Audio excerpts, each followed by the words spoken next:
The Phantom Herd, B.M. Bauer, forward. For the accuracy of certain parts of this story which deal most intimately with the business of making motion pictures, I am indebted to Buck Connor, whose name is a sufficient guarantee that all technical points are correct. His criticism, advice and other assistance have been invaluable, and I take this opportunity of expressing my appreciation and thanks for the help he has given me. B.M. Bauer, Chapter 1. The Indians Must Go. Luck Lindsay had convoyed his 35 actor Indians to their reservation at Pine Ridge, and had turned them over to the agent in good condition and a fine humor and nice new hair hatbands and other fixings, while their pockets were heavy with dollars that you may be sure would not be spent very wisely. He had shaken hands with the braves, and had promised to let them know when there was another job in sight, and to speak a good word for them to other motion picture companies who might want to hire real Indians. He had smiled at the fat old squaws who had waddled docilely in and out of the scenes and teetered tirelessly round and round in their queer native dances in the hot sun at his behest, when Luck wanted several rehearsals of atmosphere scenes before turning the camera on them. They hated to go back to the tame life of the reservation and to stringing beads and sewing buckskin with sinew, and to gossiping among themselves of things their heavy-lidded black eyes had looked upon with such seeming apathy. They had given Luck an elaborately beaded buckskin vest that would photograph beautifully, and 3 pairs of heavy, beaded moccasins which he most solemnly assured them he would wear in his next picture.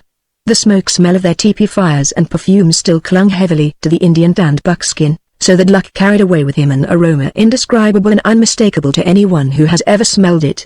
Just when he was leaving, a shy, big-eyed girl of 10 had slid out from the shelter of her mother's poppy-patterned skirt, had proffered 3 strings of beads, and had fled. Luck had smiled his smile again, a smile of white, even teeth and so much goodwill that you immediately felt that he was your friend and called her back to him. Luck was chief, and his commands were to be obeyed, instantly and implicitly. That much he had impressed deeply upon the least of these.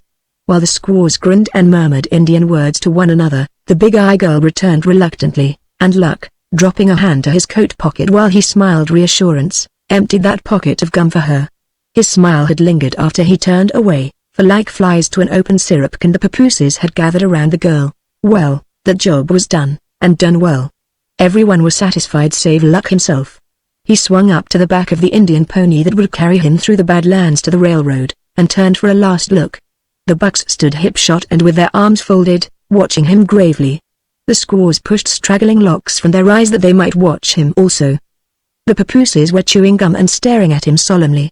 Old Mrs. Ghost Dog, she of the ponderous form and plaid blanket that Luck had used with such good effect in the foreground of his atmosphere scenes, lifted up her voice suddenly, and wailed after him in high-keyed lament that she would see his face no more, and Luck felt a sudden contraction of the throat while he waved his hand to them and rode away. Well, now he must go on to the next job, which he hoped would be more pleasant than this one had been. Luck hated to give up those Indians. He liked them, and they liked him, through that was not the point. He had done good work with them. When he directed the scenes, those Indians did just what he wanted, and just the way he wanted it done. Luck was too old a director not to know the full value of such workers. But the Acme Film Company, caught with the rest of the world in the pressure of hard times, wanted to economize. The manager had pointed out to Luck, during the course of an evening's discussion, that these Indians were luxuries in the making of pictures, and must be taken off the payroll for the good of the dividends. The manager had contended that white men and women, properly made up, could play the part of Indians where Indians were needed, whereas Indians could never be made to play the part of white men and women. Therefore, since white men and women were absolutely necessary, why keep a bunch of Indians round eating up profits? The manager had sense on his side, of course. Other companies were making Indian pictures occasionally with not a real Indian within miles of the camera, but Luck Lindsay groaned inwardly, and cursed the necessity of economizing. For Luck had one idol, and that idol was realism.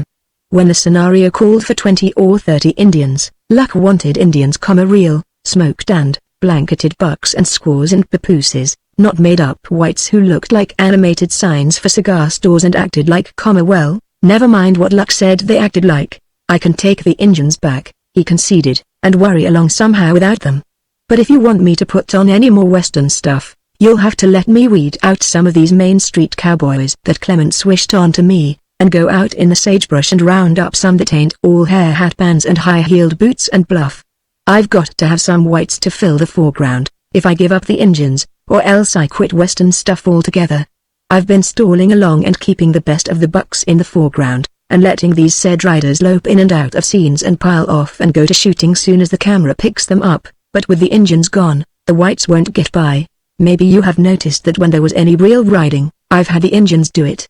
And do you think I've been driving that stagecoach hell-bent from here to beyond because I'd no other way to kill time? Wasn't another darned man in the outfit I trust, that's why. If I take the Indians back, I've got to have some real boys. Luck's voice was plaintive, and a little bit desperate. Well, damn it, have your real boys. I never said you shouldn't. Weed out the company to suit yourself. You'll have to take the Indians back, nobody else can handle the touch-me-not devils. You can lay off the company if you want to, and while you're up pick up a bunch of cowboys to suit you. You're making good, Luck, don't take it that I'm criticizing anything you've done or the way you did it. You've been turning out the best Western stuff that goes on the screen, anybody knows that. That isn't the point.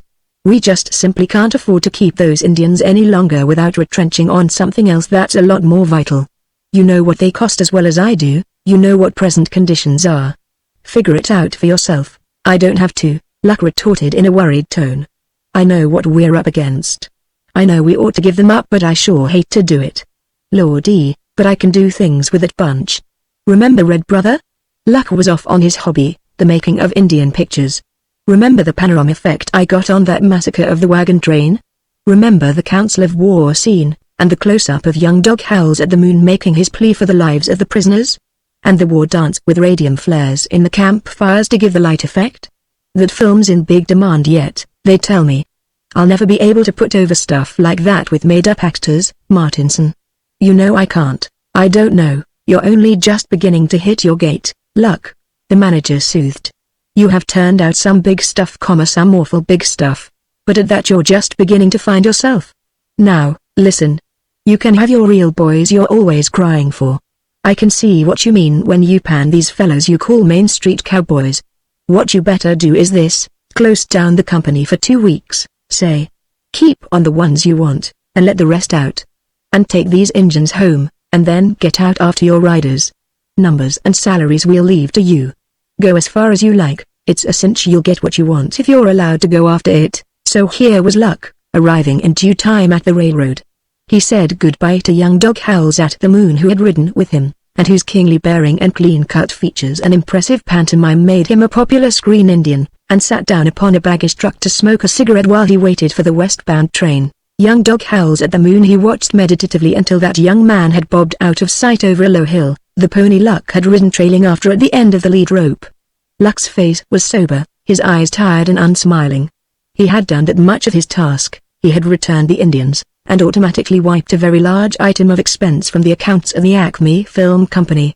He did not like to dwell, however, on the cost to his own pride in his work. The next job, now that he was actually face to face with it, looked not so simple. He was in a country where, a few years before, his quest for real boys as he affectionately termed the type nearest his heart would have been easy enough. But before the marching ranks of fence posts and barbed wire, the real boys had scattered. A more or less beneficent government had not gathered them together, and held them apart from the changing conditions, as it had done with the Indians. The real boys had either left the country, or had sold their riding outfits and gone into business in the little towns scattered hereabouts, or else they had taken to farming the land where the big herds had grazed while the real boys loafed on guard. Luck admitted to himself that in the past 2 years, even, conditions had changed amazingly. Land was fenced that had been free. Even the reservation was changed a little.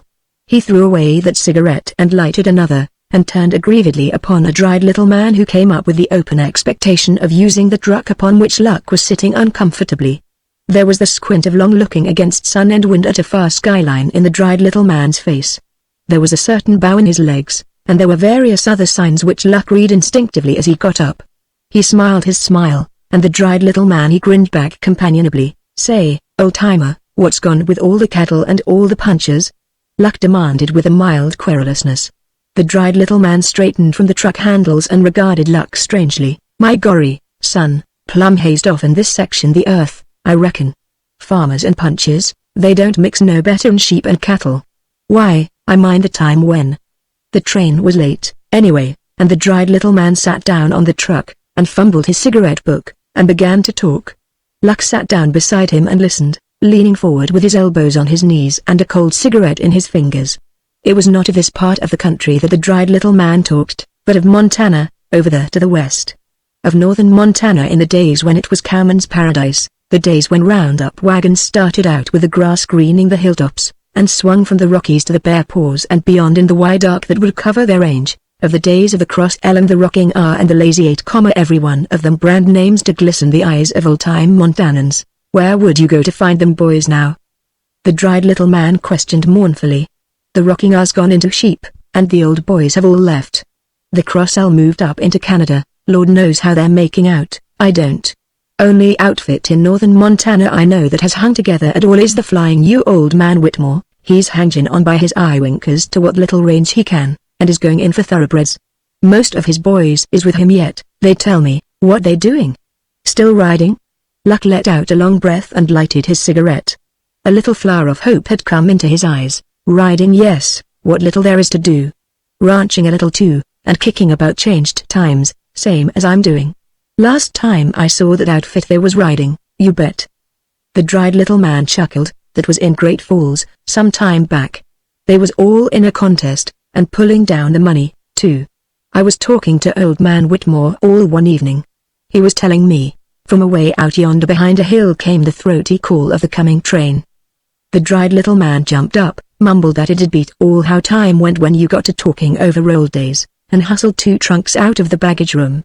Luck got his grip out of the office, settled himself into his coat, and took a last, long pull at the cigarette stub before he threw it away. It was not much of a clue that he had fallen upon by chance, but Luck was not one to wait until he was slapped in the face with a fact. He had intended swinging back through Arizona, where in certain parts cattle still were wild enough to bunch up at sight of a man afoot. His questioning of the dried little man had not been born of any concrete purpose, but of the range man's plaint in the abstract. Still, say, brother, what's the Flying U's hometown? He called after the dried little man with his amiable, southern drawl. Huh? Dry Lake. You taking this train? So long taking it for a ways. Yes. Luck hurried down to where a kinky-haired porter stood apathetically beside the steps of his coach. Dry Lake? He had never heard of the place, but he could find out from the railroad map or the conductor. He swung his grip into the waiting hand of the porter and went up the steps hurriedly. He meant to find out where Dry Lake was, and whether this train would take him there. Chapter 2, where the cattle roamed in thousands, a many a herd and brand, old range song. If you are at all curious over the name, to which Luck Lindsay answered unhesitatingly, his very acceptance of it proving his willingness to be so identified, I can easily explain. Some nicknames have their origin in mystery. There was no mystery at all surrounding the name men had bestowed upon Lucas Justin Lindsay. In the first place, his legal cognomen being a mere pandering to the vanity of 2 grandfathers who had no love for each other and so must both be mollified, never had appealed to Luck or to any of his friends. Luck would have been grateful for any nickname that would have wiped Lucas Justin from the minds of men. But the real reason was a quirk in Luck's philosophy of life. Anything that he greatly desired to see accomplished, he professed to leave to chance.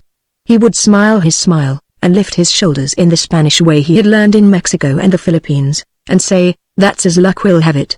Quien sabe?" Then he would straightway go about bringing the thing to pass by his own dogged efforts. Men fell into the habit of calling him Luck, and they forgot that he had any other name, so the you have it, straight and easily understandable. As Luck would have it, then, and no pun intended, please, he found himself en route to Dry Lake without any trouble at all, a mere matter of 1 change of trains and very close connections, the conductor told him. So Luck went out and found a chair on the observation platform, and gave himself up to his cigar and to contemplation of the country they were gliding through. What he would find at Dry Lake to make the stop worth his while did not worry him. He left that to the future and to the good chance whom he professed to serve. He was doing his part. He was going there to find out what the place held for him. If it held nothing but a half-dozen ex-cowpunchers, hopelessly tamed and turned farmers, why, there would probably be a train to carry him further in his quest. He would drop down into Wyoming and Arizona and New Mexico, just keep going till he did find the men he wanted. That was Luck's way. The shadows grew long and spread over the land until the whole vast country lay darkling under the coming night. Luck went in and ate his dinner, and came back again to smoke and stare and dream. There was a moon now that silvered the slopes and set wide expanses shimmering. Luck, always more or less a dreamer, began to people the plain with the things that had been but were no more, with buffalo and with Indians who camped on the trail of the big herds. He saw their villages. The teepees smoke-grimed and painted with symbols, some of them, huddled upon a knoll out there near the timberline. He heard the tom-toms and he saw the rhythmic leaping and treading, the posing and gesturing of the braves who danced in the firelight the tribal buffalo dance. After that he saw the coming of the cattle, driven up from the south by wind-browned, saddle-weary cowboys who sang endless chanties to pass the time as they rode with their herds up the long trail. He saw the cattle humped and drifting before the wind in the first blizzards of winter, while grey wolves slunk watchfully here and there, their shaggy coats ruffled by the biting wind. He saw them when came the Chinook, a howling, warm wind from out the southwest, cutting the snowbanks as with a knife that turned to water what it touched, and laying bare the brown grass beneath. He saw the riders go out with the wagons to gather the lank-bodied, big-kneed calves and set upon them the searing mark of their owner's iron. Urged by the spell of the dried little man's plaintive monologue, the old range lived again for luck, out there under the moon, while the train carried him on and on through the night. What a picture it all would make the story of those old days as they had been lived by men now growing old and bent. With all the cheap, stagey melodrama thrown to one side to make room for the march of that bigger drama, an epic of the rangeland that would be at once history, poetry, realism. Luck's cigar went out while he sat there and wove scene after scene of that story which should breathe of the real rangeland as it once had been. It could be done, that picture. Months it would take in the making, for it would swing through summer and fall and winter and spring. With the trail herd going north, that picture should open the trail herd toiling over big, unpeopled plains, with the riders slouched in their saddles, hat brims pulled low over eyes that ached with the glare of the sun and the sweep of wind, their throats parched in the dust cloud flung upward from the marching, cloven hoofs. Months it would take in the making, but sitting there with the green tail lights switching through cuts and around low hills and out over the level, Luck visioned it all, scene by scene. Visioned the herd huddled together in the night while the heavens were split with lightning, and the rain came down in white lighted streamers of water. Visioned the cattle humped in the snow, tails to the biting wind, and the riders plodding with muffled heads bent to the drive of the blizzard, the fine snow packing full the wrinkles in their sourdough coats. It could be done. He, Luck Lindsay, could do it. In his heart he knew that he could. In his heart he felt that all of these months, yes, and years of picture making had been but a preparation for this great picture of the range. All these one real pioneer pictures had been merely the feeble efforts of an apprentice learning to handle the tools of his craft, the mental gropings of his mind while waiting for this, his big idea. His work with the Indians was the mere testing and trying of certain photographic effects, certain cameral imitations. He felt like an athlete taught and trained and tempered and just stepping out now for the big physical achievement of his life. He grew chilled as the night advanced, but he did not know that he was cold. He was wondering, as a man always wonders in the face of an intellectual birth, why this picture had not come to him before, why he had gone on through these months and years of turning out reel upon reel of Western pictures, with never once a glimmering of this great epic of the rangeland, why he had clung to his Indians and his one-reel Indian pictures with now and then a three-reel feature to give him the elation of having achieved something, why he had left them feeling depressedly that his best work was in the past, why he had looked upon real rangemen as a substitute only for those lean-bodied bucks and those fat, stupid-eyed squaws and dirty papooses. With the spell of his vision deep upon his soul, Luck sat humiliated before his blindness. The picture he saw as he stared out across the moonlit plain was so clean-cut, so vivid, that he marveled because he had never seen it until this night. Perhaps, if the dried little man had not talked to the old range, Luck took a long breath and flung his cigar out over the platform rail. The dried little man? Why, just as he stood he was a type. He was the old man who owned this herd that should trail north and on through scene after scene of the picture. No makeup needed there to stamp the sense of reality upon the screen. Luck looked with the eye of his imagination and saw the dried little man climbing, with a stiffness that could not hide his accustomedness, into the saddle. He saw him ride out with his men, scattering his riders for the roundup, the old cowman making sharper the contrast of the younger men, fixing indelibly upon the consciousness of those who watched that this same dried little man had grown old in the saddle, fixing indelibly the fact that not in a day did the free-ranging of cattle grow to be one of the nation's great industries. Of a sudden Luck got up and stood swaying easily to the motion of the car while he took a long, last look at the moon-bathed plain where had been born his great, beautiful picture. He stretched his arms as does one who has slept heavily, and went inside and down to the beginning of the narrow aisle where were kept telegraph forms in their wooden barred niches in the wall. He went into the smoking compartment and wrote, with a sureness that knew no crossed-out words, a night letter to the dried little man who had sat on the baggage truck and talked of the range. And this is what went speeding back presently to the dried little man who slept in a cabin near the track and dreamed, perhaps, of following the big herds.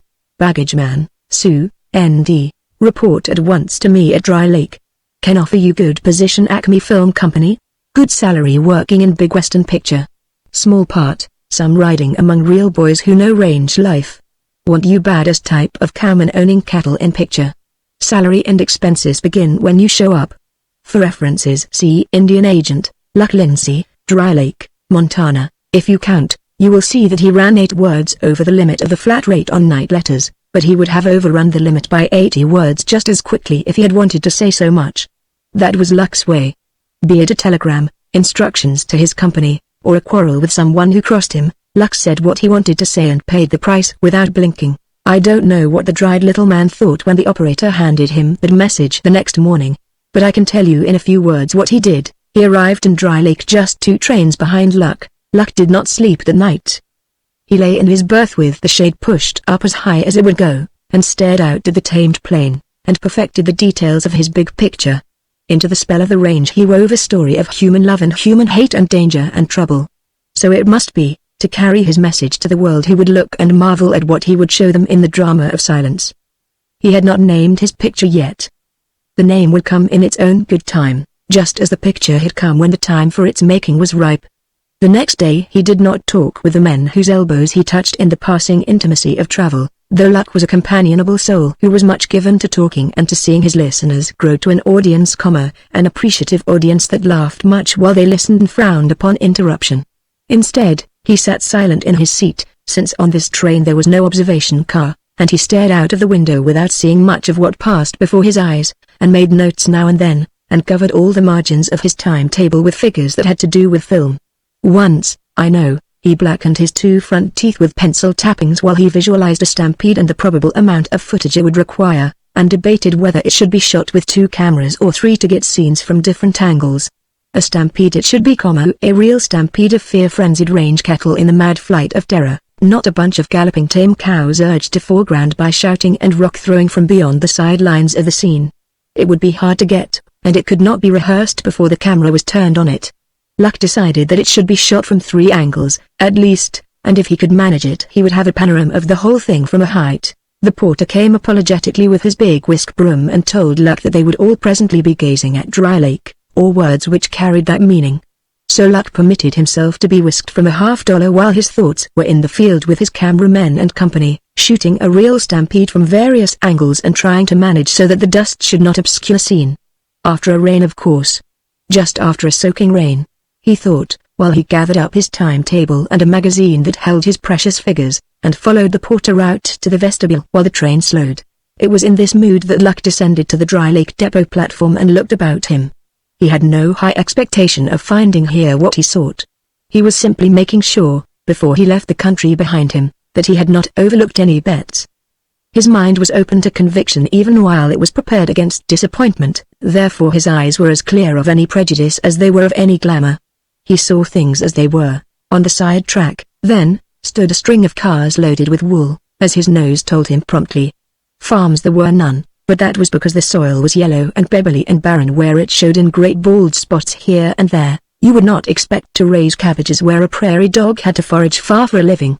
Behind the depot, the prairie humped a huge, broad shoulder of bluff wrinkled along the forward slope of it like the folds of a full-fashioned skirt. There, too, the soil was bare, clipped to the very grass roots by hundreds upon hundreds of hungry sheep whose wool, very likely, was crowding those cars upon the siding. Luck wasted neither glances nor thought upon the scene. Dry Lake was like many, many other outworn cow towns through which he had passed, changed without being bettered, all of the old life taken out of it in the process of its taming. He threw his grip into the waiting, 3-seated spring wagon that served as a hotel bus, climbed briskly after it, and glanced ahead to where he saw the age-blackened boards of the stockyards. Cattle, and then came the sheep. So runs the epitaph of the range, and it was written plainly across Dry Lake and its surroundings. They went up a dusty trail and past the yawning wings of the stockyards where a bunch of sheep blatted now in the thirst of mid-afternoon. They stopped before the hotel where, in the old days, many a town-hungry puncher had set his horse upon its haunches that he might dismount in a style to match his eagerness. Luck climbed out and stood for a minute looking up and down the sandy street that slept in the sun and dreamed, it may be, of rich, unforgotten moments when the cowpunchers had come in off the range and stirred the sluggish town to a full, brief life with their rollicking. Across the street was Rusty Brown's place, with its narrow porch deserted of loafers and its windows blinking at the street with a blankness that belied the things they had looked upon in bygone times. A less experienced man than Luck would have been convinced by now that here was no place to go seeking real boys. But Luck had been a range man himself before he took to making motion pictures. He knew range towns as he knew men, which was very well indeed. He looked, as he stood there, not disgusted but mildly speculative. 2 horses were tied to the hitching rail before Rusty Brown's place. These horses bore saddles and bridles, and, if you know the earmarks, you can learn a good deal about a rider just by looking at his outfit. Neither saddle was new, but both gave evidence of a master's pride in his gear. They were well-preserved saddles. They had the conservative swell of fork that told Luck almost to a year how old they were. One, he judged, was of California make, or at least came from the extreme southwest of the cattle country. It had a good deal of silver on it, and the tapaderos were almost Mexican in their elaborateness. The bridle on that horse matched the saddle, and the headstall was beautiful with silver kept white and clean. The rope coiled and tied beside the saddle fork was of rawhide. Luck did not need to cross the street to be sure of these details. Observation was a part of his profession. The other saddle was the kind most favored on the northern range. Short, round skirts, open stirrups, narrow and rimmed with iron. Stamped with a 2-inch border of wild rose design, it pleased Luck by its very simplicity. The rope was a good grass rope worn smooth and hard with much use. Luck flipped a match stub out into the dust of the street, tilted his small Stetson at an angle over his eyes, went over to the horses, and looked at their brands which had been hidden from him. One was a flying U, and the other bore a blurred monogram which he did not trouble to decipher. He turned on his heels and went into Rusty's place. On his way to the bar he cast an appraising glance around the room and located his men. Here, too, a less experienced man might have blundered. One, known to his fellows as the native son, would scarcely be mistaken. His dress, too, evidently matched the silver-trimmed saddle outside. But Andy Green, in blue overalls turned up 5 inches at the bottom, and somewhat battered grey hat and grey chambray shirt, might have been almost any type of outdoor man. Certain it is that few strangers would have guessed that he was one of the best riders in that part of the state. Lux bought a couple of good cigars, threw away his cigarette and lighted one, set the knuckles of his left hand upon his hip, and sauntered over to the pool table where the 2 men he wanted to meet were languidly playing out their 3rd string. He watched them for a few minutes, smiled sympathetically when Andy Green made a scratch and swore over it, and backed out of the way of the native son, who sprawled himself over the table corner and did not seem to know or to care how far the end of his cue reached behind him. Luck did not say a word to either, but Andy, noting the smile of sympathy, gave him a keenly attentive glance as he came up to that end of the table to empty a corner pocket. He fished out the 4 and the 9, juggled them absently in his hand, and turned and looked at Luck again, straight and close. Luck once more smiled his smile. "No, I don't believe you know me, brother," he said, answering Andy's unspoken thought. "I'd have remembered you if I'd ever met you.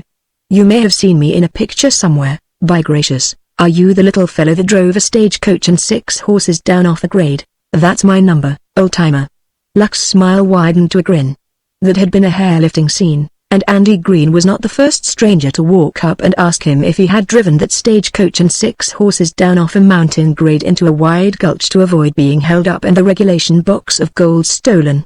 It was probably the most spectacular thing Luck had ever done. "Got down that bank fine as silk," he volunteered companionably, "and then when I'd passed camera and was out of the scene, by thunder, I tangled up with a deep chuck hole that was grown over with weeds, and like to have broken my fool neck. How's that for luck?" He took the cigar from his lips and smiled again with half-closed, measuring eyes. "Yes, sir, I just plumb spoiled one perfectly good Concord coach, and would have been playing leading corpse at a funeral, believe me, if I hadn't strapped myself to the seat for that drive off the grade. As it was, I hung head down and cussed till one of the boys cut me loose." "Where did you see the picture, me?" "Up in the falls." "Say, I'm glad to meet you. Luck Lindsay's your name, ain't it? I remember you were called that in the picture." "Mine's Green, Andy Green, when folks don't call me something worse. And this is Miguel Raponi, a whole lot whiter than he sounds. What, for lordy's sake, you wasting time on this little old Haspenberg for? Take it from me, there ain't anything left here but dents in the road and a brimstone smell." We're all plumb halter broke and so tame we. You look all right to me, brother, Luck told him in that convincing tone he had. Well, same to you, Andy retorted with a frank heartiness he was not in the habit of bestowing upon strangers. I feel as if I'd worked with you. Pink was with me when we saw that picture, and we both hollered go to it. Right out loud, when you gathered up the ribbons and yanked off the brake and went off hell popping and smiling back over your shoulder at us. It was your size and that smile of yours that made me remember you. You looked like a kid when you mounted to the boot, and you drove down off smiling, and you had one hell and all of a trip, and you drove off that grade looking like you was trying to commit suicide and was smiling still when you pulled up at the post office. By gracious, Luck gave a little chuckle deep in his throat. I did all that smiling the day before I drove off the grade, he confessed, looking from one to the other. I don't guess I'd have smiled quite so sweet, maybe, if I'd waited. Is that the way you make moving pictures, hindsight foremost? Andy, his back to the table, lifted himself over the rim to a comfortable seat and began to make himself a cigarette. Yes, or both ways from the middle, just as it happens. Luck was always ready to talk pictures. In that stage driver picture I made all the scenes before I made that drive, for 2 reasons. Biggest one was that I wanted to be sure of having it all made, in case something went wrong on that feature drive, get me? Other was plain, human bullheadedness. Some of the 4 flushes I was cursed within the company, because they were cheap and I had to balance up what I was paying the engines, they kept eyeing that bluff where I said I'd come down with the coach, and betting I wouldn't, and talking off in corners about me just stalling. I just let 'em sweat. I made the start, and I made the finish. I drove right to where I looked down off the pinnacle, and saw the outlaw gang at the foot of the grade. I made all the dissolves, and where I went back and captured 'em and brought 'em into camp. But I didn't drive off the grade into the gulch till last thing, as luck would have it. Good thing, too. That old coach was sure some busted, and I wasn't doing any more smiles till I grew some hide. Andy Green licked his cigarette and let his honest grey eyes wander from Luck to the darkly handsome face of the native son. Sounds most as exciting as holding down a homestead, anyway. Don't you think so, Meg? And say, it's sure a pity we can't put off some things in real life till we get all set and ready to handle 'em. That's right. Luck's face sobered as the idea caught his imagination. That's dead right, how well I know it. Andy smoked and swung his feet and regarded Luck with interest. It's against my religious principles to go poking my nose into the other fellow's business, he said after a minute. But I'm wondering if there's anything in this godforsaken country to bring a fellow like you here deliberate.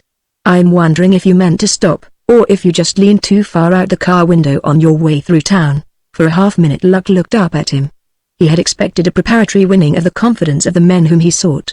He had planned to lead up gradually to his mission, in case he found his men. But in that half-minute he threw aside his plan as a weak, puerile wasting of time, and he answered Andy Green truthfully. No, I didn't fall off the train, he drawled. I just grabbed my grip and beat it when they told me where I was. I'm out on a still hunt for some real boys. Some that can ride and shoot and that know cow science so well they don't have to glad up in cowboy clothes and tie red bandana bibs on to make folks think their range broke, and yet you're wasting time in this tame little Granger wart on the map. No, not wasting time, smiled Luck serenely. A little old trunk jugular up the trail told me about the Flying U outfit that is still sending their wagons out when the grass gets green. I stopped off to give the high sign to the boys, and say howdy, and swap yarns, and maybe haze some of 'em gently into camp. I wanted to see if the Flying U has got any real ones left. Andy Green looked eloquently at the native son. Now, what do you know about that, Meg? He breathed softly behind a mouthful of smoke, wanting to rope him out a few from the Flying U bunch. Say, have you got a real puncher amongst that outfit of long-haired hayseeds? The native son shook his head negligently and gave Luck a velvet-eyed glance of friendly pity. If there is, he's ranging deep in the breaks and never shows up at shipping time, he averred. I've never seen one myself. They've got one that what would you call big medicine, if you wanted to name him quick and easy. Andy frowned. What I'd call him had best not be named in this God-fearing little hamlet, he responded gloomily. I sure would never name him in the day I talked about cow-punchers that sever dug sand out of their eyes on trail herd. The native son, still with the velvet-eyed look of pity, turned to Luck. Andy's right, he sighed. They've got one that takes spells of talking deliriously about when he punched cows in Coconino County, but I guess there's nothing to it. You say you was told that the Flying U outfit has got some real ones? Andy eyed Luck curiously and with some of the native son's pity. Just in a general way, what happens to folks that lie to you deliberate, when you meet them again? I'd like, he added, to know about how sorry to feel for that baggish humper when you see him after meeting the Flying U bunch. The soul of Luck Lindsay was singing an impromptu doxology, but the face of him so well was that face trained to do his bidding became tinged with disgust and disappointment. With two real boys he was talking, he knew them by the unconscious range vernacular and the perfect candor with which they lied to him about themselves. But not so much as a gleam of the eye betrayed to them that he knew, so that's why he went off grinning so wide, he mused aloud. I was sure caught then with my gun at home on the piano. I might have known better than to look for the real thing here, though you fellows have a few little marks that haven't worn off yet. Me? Why, I'm a farmer, and I'm married, and I'm in a juice of a stew because my spuds is drying up on me and no way to get water on em without I carry it to em in a jug, disclaimed Andy Green hastily. All I know about punches I learned from seeing picture shows when I go to town. Now, Mig, here. Oh, don't go and reveal all of my guilty past, protested the native son. Those 3 days I spent at a Wild West carnival show have about worked out my system. I'm still trying to wear out the clothes I won off some of the boys in a crap game, he explained to Luck apologetically, but my earmarks won't outlast the clothes, believe me. Luck thoughtfully flicked the ash collar off his cigar. It won't be any use then to go out to the Flying U, I suppose, he observed tentatively, his eyes keen for their changing expressions. I may as well take the next train out, I reckon, and drift on down into Arizona and New Mexico. I know about where some real punches range, but I thought there was no harm in looking up the pedigree of this Flying U outfit. I'm sure some obliged to you boys for heading me off. Back of his eyes there was a laugh. But Andy Green and the native son were looking queerly at each other and did not see it there. Oh, well, now you're this close, you wouldn't be losing anything by going on out to the ranch, anyway, Andy recanted guardedly. Come to think of it, there's one regular old-time ranger out there. They call him Slim. He's sure a devil on a horse, Slim is. I'd forgot about him when I spoke. He's a ranger, all right. Luck knew very well that Andy Green had used the word ranger with a deliberate attempt to appear ignorant of the terminology of the range. A cowpuncher comes a long way from being a ranger, as everyone knows. A ranger is a man of another profession entirely. It used to be a real cattle ranch, they tell me, added the native son artfully. We live out near there, and if you wanted to ride out. Luck appeared undecided. He sucked at his cigar, and he blew out the smoke thoughtfully, and contemplated the toe of one neat, tan shoe. Just plain acting, it was, just a playing of his part in the little game they had started. Better than if they had boasted of their range knowledge and their prowess in the saddle did Luck know that the dried little man had told him the truth. He knew that at the Flying U he would find a remnant of the old order of things. He would find some real boys, if these two were a fair sample of the bunch. That they lied to him about themselves and their fellows was but a sign that they accepted him as one of their breed. He looked them over with gladdened eyes. He listened to the unconscious tang of the range that was in their talk. These two farmers? He could have laughed aloud at the idea. Well, I might get some atmosphere ideas, he said at last. If you don't mind having me trail along, glad to have you. Came an instant duet. And if I can scare up a horse, oh, we'll look after that. You can come right on out with us. The boys'll be plumb tickled to death to meet you. Are they all farmers, same as you these boys you mention? Luck looked up into Andy's eyes when he asked the question. Andy grinned. Farmers, yes, same as us, he said ambiguously and picked up his gloves as he turned to lead the way out. Chapter 3 And they sigh for the days that are gone. Just when Luck's new acquaintances first forgot to carry on their whimsical pretense of knowing little of range matters, neither of them could have told afterwards. They left town with a tacit understanding between them that they were going to have some fun with the happy family and with this likable little man of the movies. They rode out between long lines of hated barbed wire stretched taut, and they lied systematically and consistently to Luck Lindsay about themselves and their fellows and their particular condition of servitude to fate. But somewhere along the trail they forgot to carry on the deception, and only Luck could have told why they forgot, and when they forgot, and how it was that, 10 miles or so out from town, the two were telling how the Flying U had fought to save itself from extinction, how the bunch had schemed and worked and had in a measure succeeded in turning aside the tide of immigration from the Flying U range. Big issues they talked of as they rode three abreast through the warm haze of early fall, and as they talked, Luck's mind visioned the tale vividly, and his eyes swept the fence-checkered upland with a sympathetic understanding. Right here, said Andy at last, when they came up to a gate set across the trail. Right here is where we drawed the line and held it. Now, half of those shacks you see speckled around are empty. The rest hold nesters too poor to get out of the country. One or two, that had a little money, have stuck and gone into sheep. But from here on to Dry Creek there's nothing ranging but the Flying U brand. Not much compared to what the old range used to be, but still it keeps things going. We throwed a dam across the coulee, up and next the hills, and there's some fair hayland we're putting water on. We have to winter feed practically everything these days. The range just nicely keeps the stock from snow to snow. I've got pitchfork calluses on my hands I never will outgrow if I was to fall heir to $1 billion and never use my hands again for 50 years except to feed myself. It takes work, believe me. And if there's anything on earth a puncher hates worse than work, it's some other kind of work. At the Flying U, he went on, looking at Luck pensively, you'll see the effect of too many people moved into the range country. If there's anything more distressing than a baby left without a mother, it's a bunch of cowpunchers that's outlived their range. Ain't that right? Sure it's right. Luck's sympathy was absolutely sincere. How well I know it. Barbed wire scraped me out of the saddle in Wyoming, barbed wire and sheep. All there is left for a fellow is to forget it and start a barbershop or a cigar stand, or else make pictures of the old days, the way I've been doing. You can get a little fun out of making pictures of what used to be your everyday life. You can step up on a horse and go whooping over the hills and kinda forget it ain't true. A wistfulness was in Luck's tone. You pick out the big minutes from the old days that had a whole lot of dust and sun and thirst and hunger in between. When Knowles said you pick out the big minutes, and you bring them to life again, and sort of push them up close together and leave out most of the hardships. That's why so many of the old boys drift into pictures, I reckon. They try to forget themselves in the big minutes. The two who rode with him were silent for a space. Then the native son spoke dryly, about the biggest minutes we get now come about meal times. Oh, we can get down in the breaks on roundup time and kinda forget the world's fenced clear way round it with barbed wire. Andy bettered the statement. But roundup gets shorter every year. My next picture, Luck observed artfully and yet with a genuine desire to unbosom himself a little to these two who would understand. My next picture is going to be different. It's going to have a crackerjack story in it, of course, but it will have something more than a story. I'm going to start it off with a trail herd coming up from Texas. You know, like it was when we were kids. I'm going to show those cattle trailing along tired and footsore, some of them under drag strung out behind for a mile. I'm going to show the punchers tired and hungry, and riding half asleep in the saddle. And with it for a starter, I'm going to show the real range, get that, boys? I'm going to cut clean away from regulation moving picture west, clear out away from posses chasing outlaws all over a 10-acre location.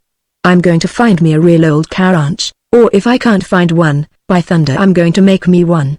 I'm sick of piling into a machine and driving out into Griffith Park and hunting a location for shooting scrapes to take place in.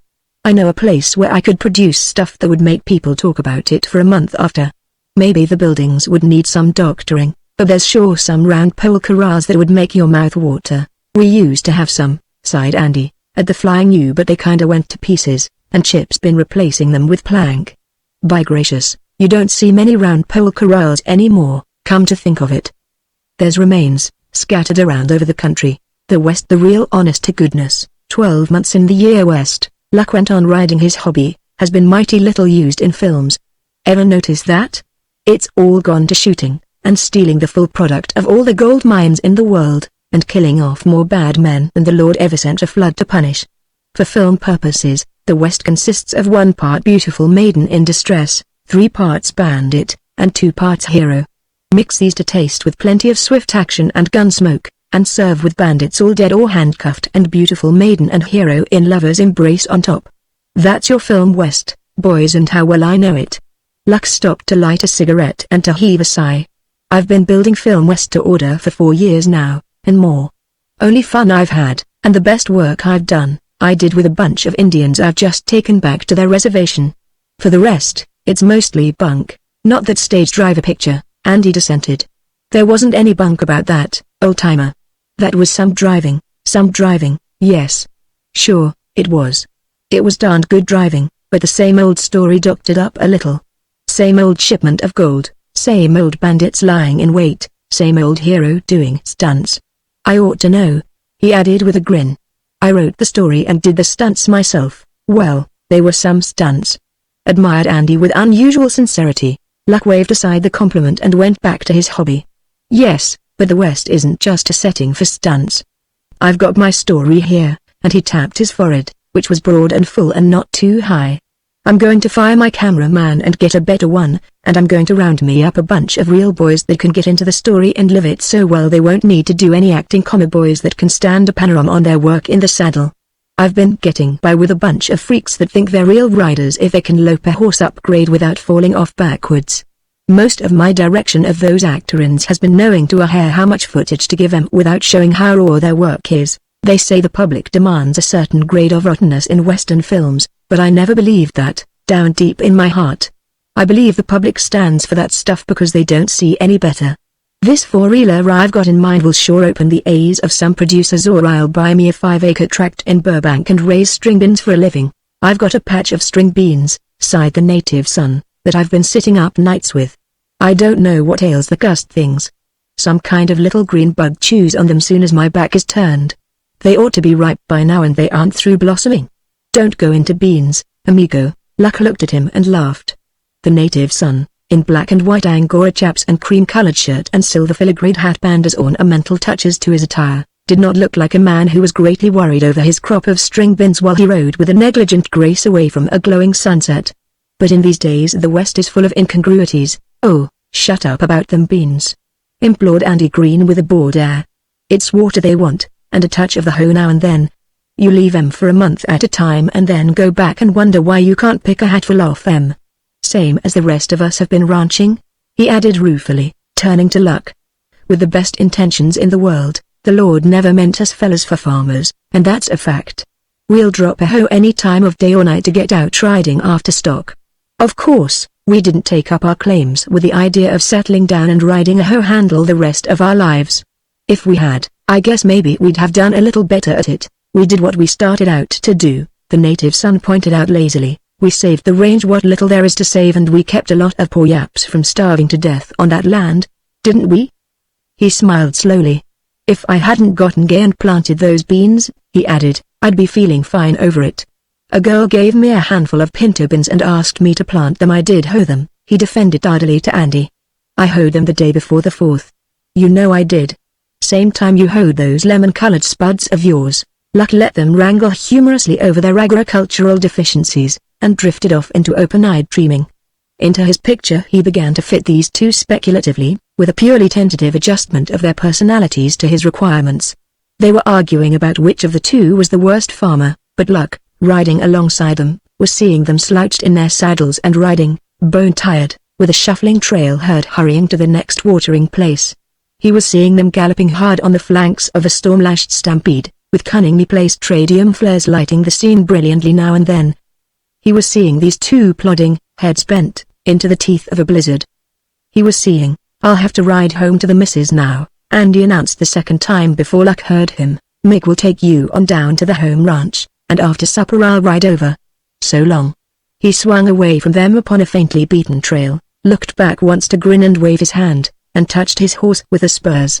Luck stared after him thoughtfully, but he did not put his thoughts into words. He had been trained in the hard school of pictures. He had learned to hold his tongue upon certain matters, such as his opinion of a man's personal attributes, or criticism of his appearance, or anything which might be repeated, maliciously or otherwise, to that man. He did not say to Miguel Raponi, for instance, what he thought of Andy Green as a man or a rider. He did not mention him at all. He had learned in bitterness how idle gossip may eat away the efficiency of a whole company. For that reason, and also because his mind was busy with his plans and the best means of carrying them out, the two rode almost in silence to the hill that shut the flying ukulele away from the world. Luck gave a long sigh and muttered great, when the whole ukulele spread before them. Then his quick glances took in various details of the ranch and he sighed again, from a different emotion. It must have been a great place 20 years ago, he amended his first unqualified enthusiasm. Why 20 years ago? The native son gave him a quick, half-resentful glance. 20 years ago there wasn't so much barbed wire trimming, Luck explained from the viewpoint of the trained producer of Western pictures.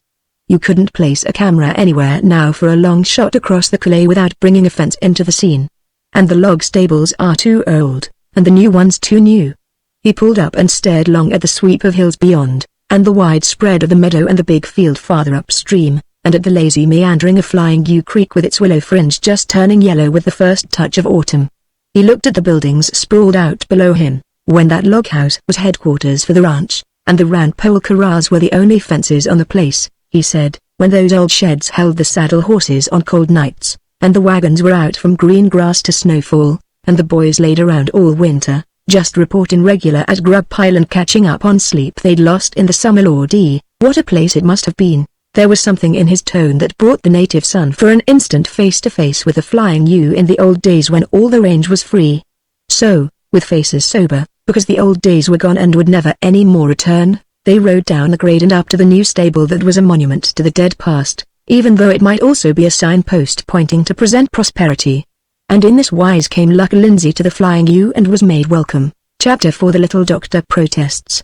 The little doctor stepped out upon the porch with the faint tracing of a frown upon her smooth forehead, and with that slight tightening of the lips which to her family meant determination, disapproval sometimes, tense moments always. She stood for a minute looking down toward the stables, and the wind that blew down the clay seized upon the scant folds of her skirt, and flapped them impishly against the silken-clad ankles that were exceedingly good to look upon, since fashion has now made it quite permissible to look upon ankles. Her lips did not relax with the waiting. Her frown grew a trifle more pronounced. "Mr. Lindsay?" With a rising inflection, Luck turned his head, saw her standing there, waved his hand to show that he heard, and started toward her with that brisk, purposeful swing to his walk that goes with an energetic disposition. The little doctor waited, and watched him, and did not relax a muscle from her determined attitude. Poor little Luck Lindsay hurried, so as not to keep her standing there in the wind, and, not knowing just what was before him, he smiled his smile as he came up to her. I should have said, poor little doctor. She tried to keep her frown and the fixed idea that went with it, but she was foolish enough to look down into Luck's face and into his eyes with their sunny friendliness, and at the smile, where the friendliness was repeated and emphasized. Before she quite knew what she was doing, the little doctor smiled back. Still, she owned a fine quality of firmness. "Come in here. I want to have it out with you, and be done," she said, and turned to open the door. "Sounds bad, but I'm yours to command," Luck retorted cheerfully, and went up the steps still smiling. He liked the little doctor. She was his kind of woman. He felt that she would make a good pal, and he knew how few women are qualified for open comradeship. He cast a side glance at the kitchen window where the kid stood with a large slice of bread and choke cherry jam balanced on his palm, and on his face a look of mental distress bordered with more jam. Luck nodded and waved his hand, and went in where the little doctor stood waiting for him with a certain ominous quiet in her manner. Luck shook back his heavy mane of hair that was graying prematurely, squared his shoulders, and then held out his hand meekly, palm upward. "Boys learn that pose in school, you know." "Oh, for pity's sake. If you go and make me laugh and I am mad enough at you, Luck Lindsay, to blister that palm. If you weren't any bigger than Claude, I'd shake you and stand you in a corner on one foot. Listen. Shake me, anyway. I believe I'd kinda like it. And while I'm standing in the corner on one foot you can tell me all you're mad at me for." The little doctor looked at him, bit her lip, and then found that her eyes were blurred so that his face seemed to waver and grow dim. And Luck Lindsay, because he saw the tears, laid a hand on her shoulder, and pushed her ever so gently into a chair. "Tell me what's worrying you. If it's anything that I have done, I'll have one of the boys take me out and shoot me. It's what I would deserve. But I certainly can't think of anything. Do you know that you have filled little Claude's mind up with stories about moving pictures till he's just crazy? He told me just now that he's going with you when you go back, and act in your company. And if I won't let him go, he said, he'd run away and hit a freight train out to Dry Lake, and get to California, anyway. And he'd do it, too. He's perfectly awful when he gets an idea in his head. I know he's spoiled all the boys pet him so. Wait. Let's get this thing straight. Do you think for 1 minute, Mrs. Bennet, that I'd coax the kid away? Say, that hurts to have you believe that of me." There was no smile anywhere on Luck's face now. His eyes were as pained as his voice sounded. Once more the little doctor weakened before him. She believed what he said, though 5 minutes before she had believed exactly the opposite. In her mind she had accused him of coaxing the kid. She had fully intended accusing him of it to his face. "I don't mean coax, perhaps. But, listen. If the kid has got that notion, I'm more sorry than you can guess. Of course, I think pictures and I talk pictures, I admit I make them in my sleep. And the boys are interested. Those that are going back with me and those that are not are always sicking me at the subject. I admit that I sick easy," he added with a whimsical lightening of the eyes. "And the kid and I are pals. I like him, Mrs. Bennet. He's got the stuff in him to make a real man, and I wouldn't call him spoiled, exactly. He's always been with grown-ups, and his mind has developed way ahead of the calendar, you see what I mean? He's 9, he tells me, only 8. He always tries to make himself older than he is," the little doctor corrected quickly. "Well, he's some boy.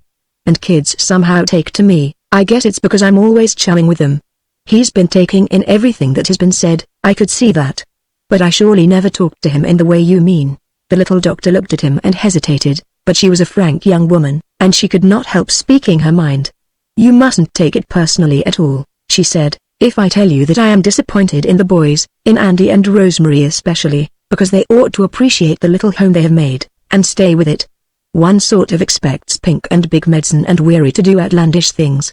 They haven't really grown up, and they never will. But I am disappointed, just the same, that they should want to go performing around and shooting blank cartridges and making clowns of themselves for moving pictures. Still, that's their own business, of course, if they want to be silly enough to do it. But now little Claude has taken the fever, and I wish, Mr. Lindsay, you could do something to." She stopped, but not because what she said was hurting Luck's feelings. She did not know that she hurt him at all. "It seems to be worse, in your estimation, than exposing the kid to yellow fever," Luck observed quietly. "Well, of course you can understand that I should not want a boy of mine to be all taken up with the idea of acting cowboy parts for a moving picture. Still, there are some fairly decent people in the business," Luck pointed out still more quietly, and got upon his feet. He had no smile now for the little doctor, though he was still gentle in his manner. "I see what you mean, Mrs. Bennet. I understand you perfectly. I shall do what I can to repair the damage to the kid's character and ideals, and I want to thank you for coming to me in this matter. Otherwise I might have gone against your wishes without knowing that I was doing so." For 2 breaths or 3 he held her glance with something that looked out of his eyes. The little doctor did not know what it was. "You see, Mrs. Bennet, you don't quite understand what you are talking about," he added. "You have not had the opportunity to understand, of course. But I agree with you that the kid's place is at home, and I shall certainly have a talk with him." He moved to the door, laid a fine, well-kept hand upon the knob, and looked at her with a faint smile that had behind it a good deal that puzzled the little doctor. "Don't worry 1 minute," he said, dropping his punctilious politeness of the minute before, and becoming again the intensely human Luck Lindsay. "I heaps abe. I've certainly corrupted the morals and ambitions of some of the boys looking at it the way you do, but I promise to check the devastation right where it's at, and save your only son." He turned then and went out. The little doctor paid him the tribute of hurrying to the window where she could watch him go down the path. In his walk, in the set of his head, there was still something that puzzled her. She hoped that he was not offended, and she thankfully remembered a good deal that she had left unsaid. She saw him turn and beckon, and then wait until the kid had joined him from the kitchen. She saw the greeting he gave the kid, and the adoration on the kid's face when he looked up at Luck. The two went away together, and the little doctor watched them dubiously. What if the kid should run away? He had done it once, and it was well within the probabilities that he might do it again, if this present obsession of his were not handled just right. The kid, she had long ago discovered, could not be driven, and there were times when he could not be coaxed. Luck had been just 3 days at the Flying U. In those 3 days he had fitted himself into the place so well that even old Patsy, the cook, called him Luck as easily as though he had been doing it for years, and Patsy, you must know, was fast acquiring the querulousness of an old age that does not sweeten with the passing years.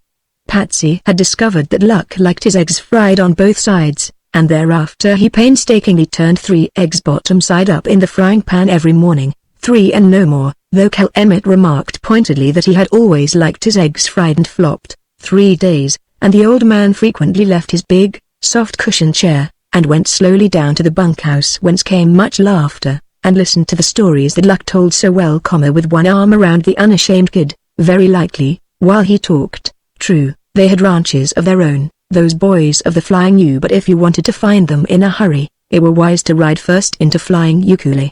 That was headquarters, and that was home and always would be. Even Andy Green, who was happily married, brought his wife and stayed the days at a time, with small excuse for the coming.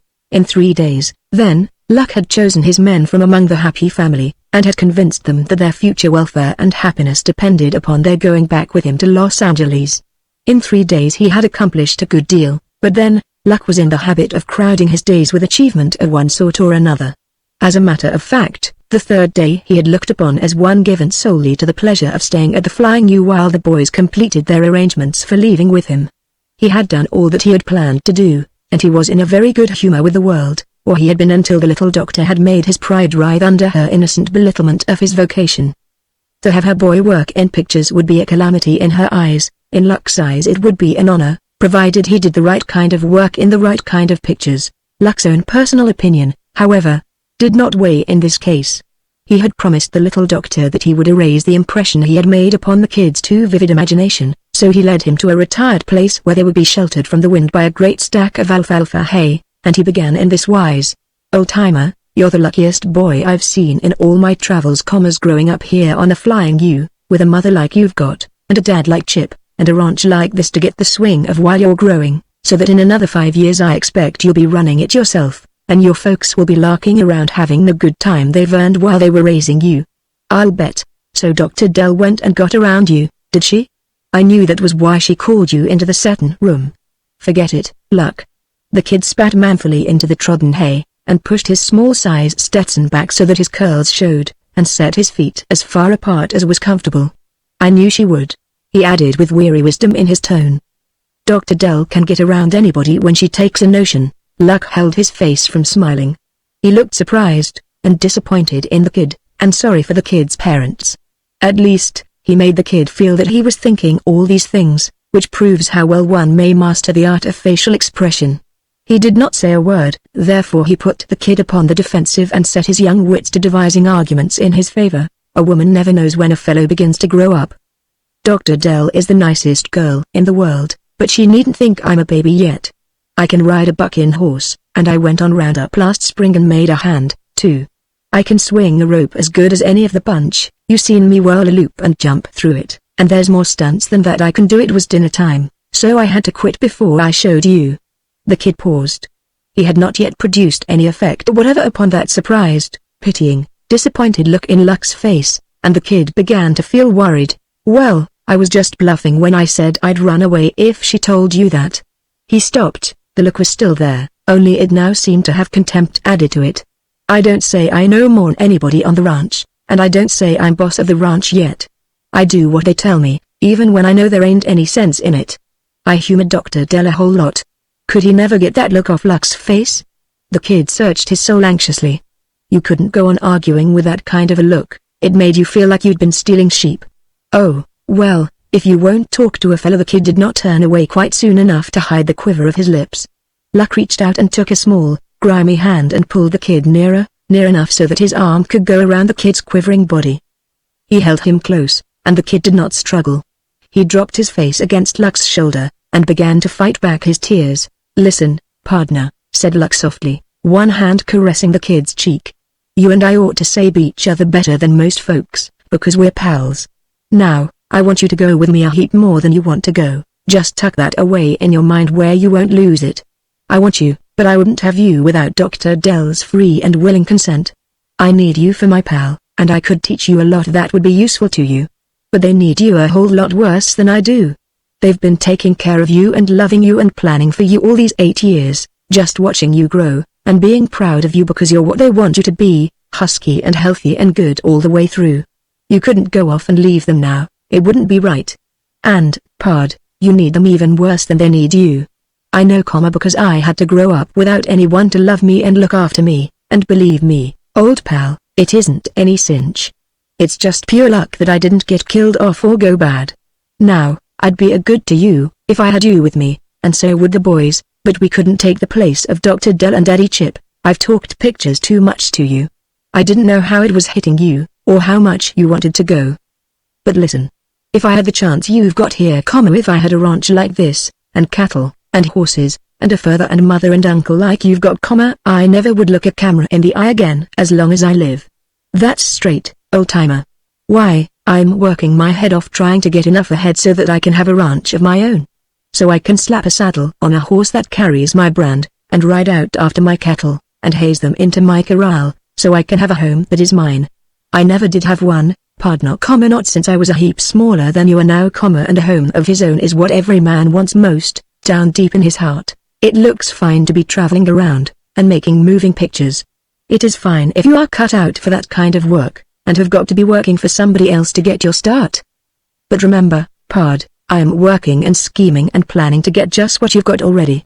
You, a kid 8 years old, stand right where I give all I've got to stand. You'll own your own ranch and your own home. You've got folks that love you not because you hand out the pay envelope on a certain day of the week, but because you belong to them, and they belong to you. Kid, I'm 32 years old and I've never known what that felt like. I have never known what it was like to have someone plan for me and with me, unless they were paid for it. The kid stood very still. You could live here, he lifted his head to say gravely after a little silence that was full of thought. This can be your home. You can be one of the happy family. We'd like to have you. There was something queer in Luck's voice when he murmured I reply. There was something in his face which no one but the kid had ever seen. The kid's arm crept around Luck's neck, and tightened there and stayed. Luck's hand went up to the curls and hovered there caressingly. And they talked, in tones lowered to the cadence of deep hidden hopes and longings revealed in sacred confidence. The little doctor, shamelessly eavesdropping because she was a mother fighting for her fledgling, tiptoed away from the corner of the stack, and went back to the house, wiping her eyes frequently with the corner of her handkerchief that was not embroidered. She went into her room and stayed there a long while, and before she came out she had recourse to rose water and talcum and other first aids to swollen eyelids. Whatever she may have thought, whatever she may have overheard beyond what has been recorded, her manner toward Luck was so unobtrusively tender that Chip looked at her once or twice with a puzzled, husbandly frown. Also, the kid felt something special in his Dr. Dell's goodnight kiss, something he did not understand at all, since he had not yet told her that he was going to be a good boy and stay at home and take care of her and the ranch. Chapter 5 A bunch of one-reelers from Brentley Brown. The manager of the Acme Film Company cleared his throat with a rasping noise that sounded very loud, coming as it did after 15 minutes of complete silence. Luck, smoking a cigarette absent-mindedly by the window while he stared out across 2 vacant lots to a tawdry apartment house, and saw a sage-covered plain instead of what was before his eyes, started from his daydream and glanced at Martinson inquiringly. "Well, what do you think of it?" he asked. Martinson cleared his throat again, and shuffled the typed sheets in his hands. "Seems to lack action, don't it?" he hazarded reluctantly. "Of course, this is a rough draft, I realize that. I suppose you'll strengthen up the plot, later on. Chance for some good cattle-stealing complications, I should think. But I'd boil it down to 2 reels, Luck, if I were you. There's a lot of atmosphere you couldn't get, anyway. I can get every foot of that atmosphere," Luck put in crisply. "Oh, I suppose, but you don't want that much. Too expensive, where it doesn't carry the action along. I'd put in some dance hall scenes. You haven't enough interiors. Make your lead a victim of card sharps, why don't you, and have his sister come there after him. You could get some great dramatic action, have her meet the heavy there, after the tried and tested recipe. Sure, Mart. We can take the middle out of that her brother's on a film and use that, and if you're afraid the public may recognize it, we'll run it backwards. Or we can mix it with some Western girls romance film, or take, now, Luck, wait a minute. Wait a minute." Martinson's hand went up in the approved gesture of stopping another's speech. "You can give it an original twist. You know you can, you always have," Luck swore, accustomed though he was to the makeshifts of the business. The streetcars had stopped running the night before, while he was still hammering that scenario out on the typewriter. The streetcars had stopped running, and the steam heat had been turned off in the hotel where he lived, and he had finished with an old Mexican serape draped about his person for warmth. But his enthusiasm had not cooled, though his room grew chill. He had gone to bed when the typing was done, and had dreamed scene after scene vividly while he slept. Still glowing with the pride of creation, he had read the script while his breakfast coffee had cooled, and he had been the first man in the office, so eager was he to share his secret and see Martinson's eyes gleam with impatience to have the story filmed. Knowing this, you will know also why he swore. Martinson thrust out his underlip at the oath, and tossed the script neatly into the clear space on the desk. "Oh, if that's the way you feel about it." His tone was trenchant. "Sorry I offered any suggestions. There are some good bits, if they're worked up right, and I naturally supposed you wanted my opinion. I did. I never saw you square up to anything but the same old dime novel West before. I wanted to see how it would hit you. Well, it don't." Martinson waited a minute while that sunk in. When he spoke again, His manner was that of a man who has dismissed a disagreeable subject, and has taken up important business. "We've made quite a haul since you left. A bunch of one-reelers from Bentley Brown. You'll eat 'em up, Luck, all those stories of his featuring the adventures of the Xi cowboys. You've read 'em, everybody has, according to him. They'll be cheap to put on, because the same sets and the same locations will do for the lot. Same cast, too. He blew in here temporarily hard up and wanting to unload, and we got the whole series for next to nothing." He opened a desk drawer, and took out a bundle of folded scripts tied with a dingy blue tape. Martinson was a matter-of-fact man. He really did not understand just how much Luck's new story meant to its author. If he had, he surely would not have been quite so brisk and so frankly elated over that untidy lot of Bentley Brown scenarios. "I had all the synopses numbered and put on top here," he went on, "so you can run them over and see what they're like. A small company will do, Luck. That's one point that struck me. 2 or 3 die, on an average, in the first 400 feet of every story, so you can double a lot. I've had Clements go over them and start the Carpenters on the street set where most of the exterior action takes place. We're behind on releases, you know, and these ought to be rushed.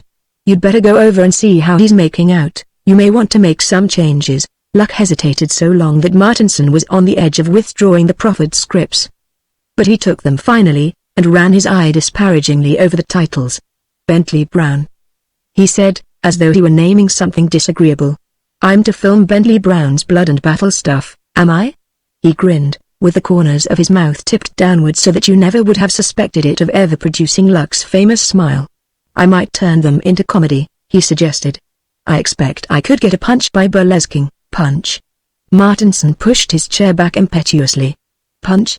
Why, my Godfrey, man, that stuff's all punch." Luck curved a palm over his too expressive mouth while he skimmed the central idea from 2 or 3 synopses. Martinson watched him uneasily. Martinson claimed to keep one finger pressed firmly upon the public pulse wherever that may be found and to be ever alert for its warning flutterings. Martinson claimed to know a great deal about what the public liked in the way of moving pictures. He believed in Luck's knowledge of the West, but he did not believe that the public would stand for the real West at all. The public, he maintained, wanted its West served hot and strong and reeking with the smoke of black powder. "So, well, the market demands that sort of thing," he declared, arguing against the curved palm and the telltale wrinkles around Luck's eyes. "It's all tommyrot, of course. I don't say it's good, I say it's the stuff that goes. We're here to make what the public will pay to look at." Martinson, besides keeping his finger on the public pulse and attending to the marketing of the Acme wares and watching that expenses did not run too high, found a little time in which to be human. "I know, Luck," the human side of him observed sympathetically, "it's just made-to-order melodrama, but business is simply rotten, old man. We've just got to release films the market calls for. There's no art for art's sake in the movie business, and you know it. Now, personally, I like that scenario of yours, forget it," said Luck crisply, warning him off the subject. To make the warning keener-edged, he lifted the typed sheets over which he had worked so late the night before, glanced at the top one, gave a snort, and tore them twice down the length of them with vicious twists of his fingers. He did not mean to be spectacular, he simply felt that way at that particular moment, and he indulged the impulse to destroy something. He dropped the fragments into Martinson's wastebasket, picked up the bundle of scripts and his hat, and went out with his mouth pulled down at the corners and with his neck pretty stiff. He went swinging across the studio yard and on past the great stage where the Carpenters halted their work while they greeted him, and looked after him and spoke of him when he had passed. Early idlers, extras with high hopes and empty pockets, sent him wistful glances which he did not see at all, though he did see Andy Green and his wife, who had been Rosemary Allen. These two stood hesitating just within a half-open, high-board gate 50 yards away. Luck waved his hand and swerved toward them. "Howdy. Where's the rest of the bunch?" he called out as they hurried up to him. Whereupon the group of extras were sharp-bitten by the envy of these two strangers, spoken to so familiarly by Luck Lindsay. "Do you know, I feel sure the boys are being held in the lost child place at the police station." Rosemary Green twinkled her brown eyes at him from between strands of crinkly brown hair. "I had tags all fixed, with name, age, owner's address and all that, and I was going to hang them around the boys' necks with pale blue ribbon. Pale blue would be so becoming. But do you know, I couldn't find them. I feel worried. I should hate to waste 39 cents worth of pale blue ribbon. I can't wear it myself, it makes me look positively swarthy. Rosemary Green had a most captivating way of saying swarthy. The corners of Luck's mouth came up instantly. We'll have to send out scouting parties. I need that bunch of desperados. Let's look over by the corrals. I've got to go over and see what kind of a street set they're knocking together. Anyway, hello. I have sure enough crying need for all you strays, he exclaimed 5 minutes later, when they came upon the Flying TJ boys standing disconsolately at the head of the street set upon which carpenters were hammering and sawing and painters were daubing. Luck's eyes chilled as he took in the stereotyped Western crudeness of the set. Well, we sure need you and need you bad, Pink retorted. We want to know what town was peeled so they could set the rind up like that and call it a street? Between you and me, Luck, it don't look good to me, back how front. You walk into what claims to be a saloon, and come out on a view of the hills. They tell me the bar of that imitation saloon is away over there on that platform, and they say the bottles are all full of tea. That right? Luck nodded gloomily. Soon as they get the set up, it's going to be your privilege to come boiling out of that saloon, shooting 2 guns, Pink. He prophesied. You'll have the fun of killing half a dozen boys that come down from this end shooting as they ride. He put his cigarette between his lips and began to untie the dingy blue tape that bound the scenarios together. Ever read any of Bentley Brown's stories? They wished a bunch of them onto me while I was gone and couldn't defend myself, he said, as one who breaks bad news. I'm certainly sorry about this, boys. It's a long way from what I brought you out here to do, and if you want to, you can call the deal off and go home. Rip snorting, rotten melodrama cheap as ice in Alaska. Stuff I hate because it's the stuff that cheapens the West in pictures. What about our range picture? Andy Green began anxiously. Luck choked back an oath because of Andy's wife. Are they married to the idea that this rot is what sells best? They don't know what a real Western picture is, they never saw one. And they're afraid to take a chance. I was in hopes, but Mart's the big chief, you know. He'd gone and loaded up with this trash, and so he couldn't see my story at all. I get his viewpoint, all right. He's keen to pry off some real money, and he's afraid to experiment with new tools. But it does seem pretty raw to put you boys working on this cheap studio stuff after getting you out here to do something worthwhile. We're to stay right here, then?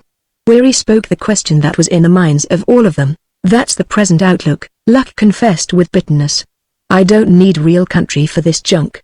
I was all primed to show him where I'd have to take my company to New Mexico, but I didn't say anything about it when he sprung this Bentley Brown business.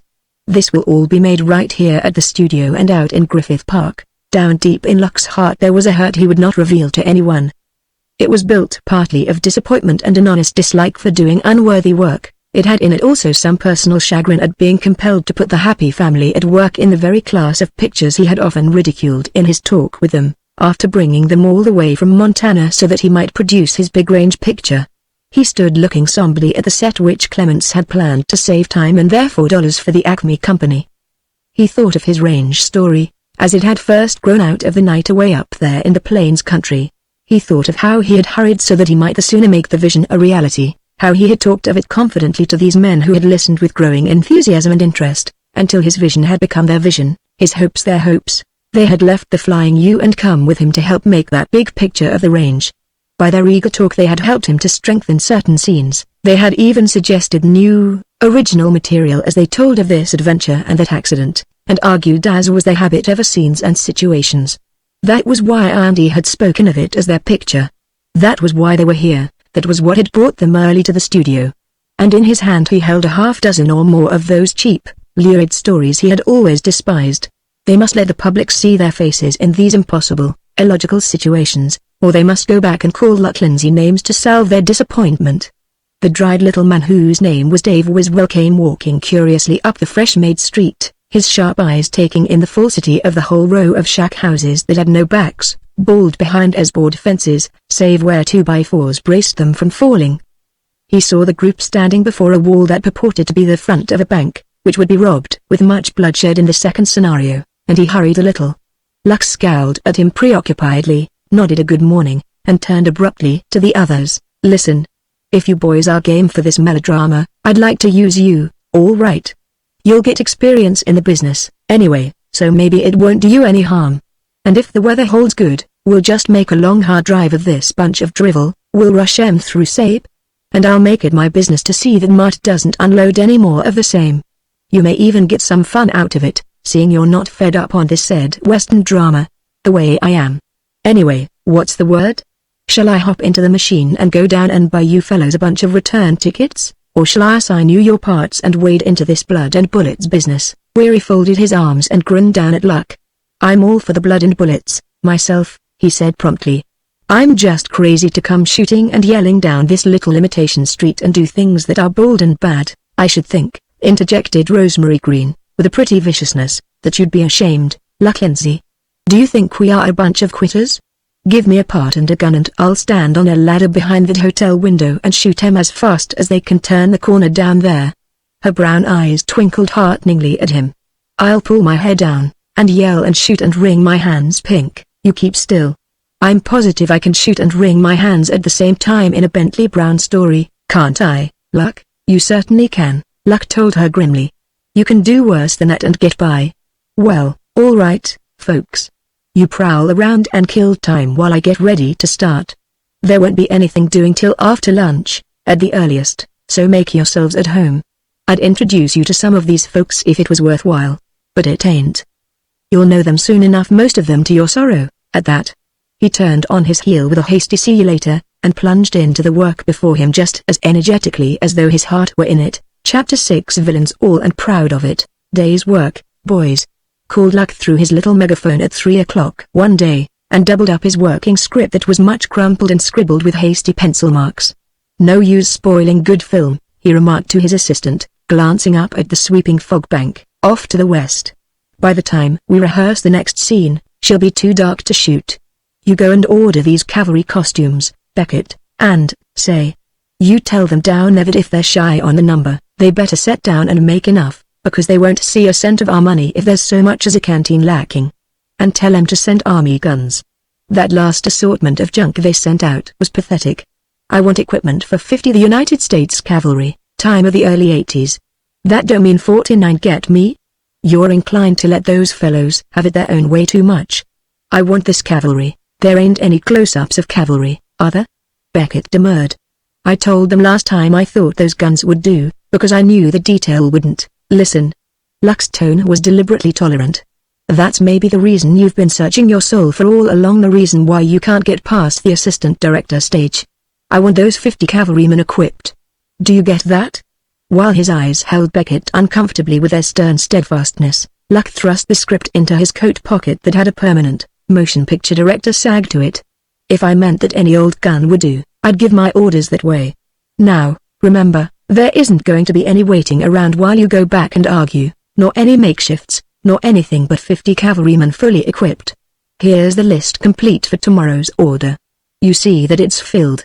Beckett took the list, which he should have made himself, since that was what he was paid for doing, and went off in the sulks and the company machine. Luck pulled a solacing cigar from an inner pocket and licked down the roughened outer leaves, and scowled thoughtfully across the studio yard. The cameraman was figuring up footage or something, and his assistant was hurrying to get the tripod folded and put away. There was a new briskness in the movements of everyone save Luck himself, after he spoke that last sentence through the megaphone. The happy family authored part of it, which had thrown away pitchforks and taken to the pictures, came clanking across the stage toward Luck. You would never have known a happy family, unless it were the native son who wore his usual regalia in exaggerated form. The happy family had wide, flapping chaps that made them drag their feet, they were so heavy and so long, and great Mexican spurs whose rowels dug tiny trenches in the ground when they walked. They wore the biggest Stetsons that famous hat brand ever was stamped upon.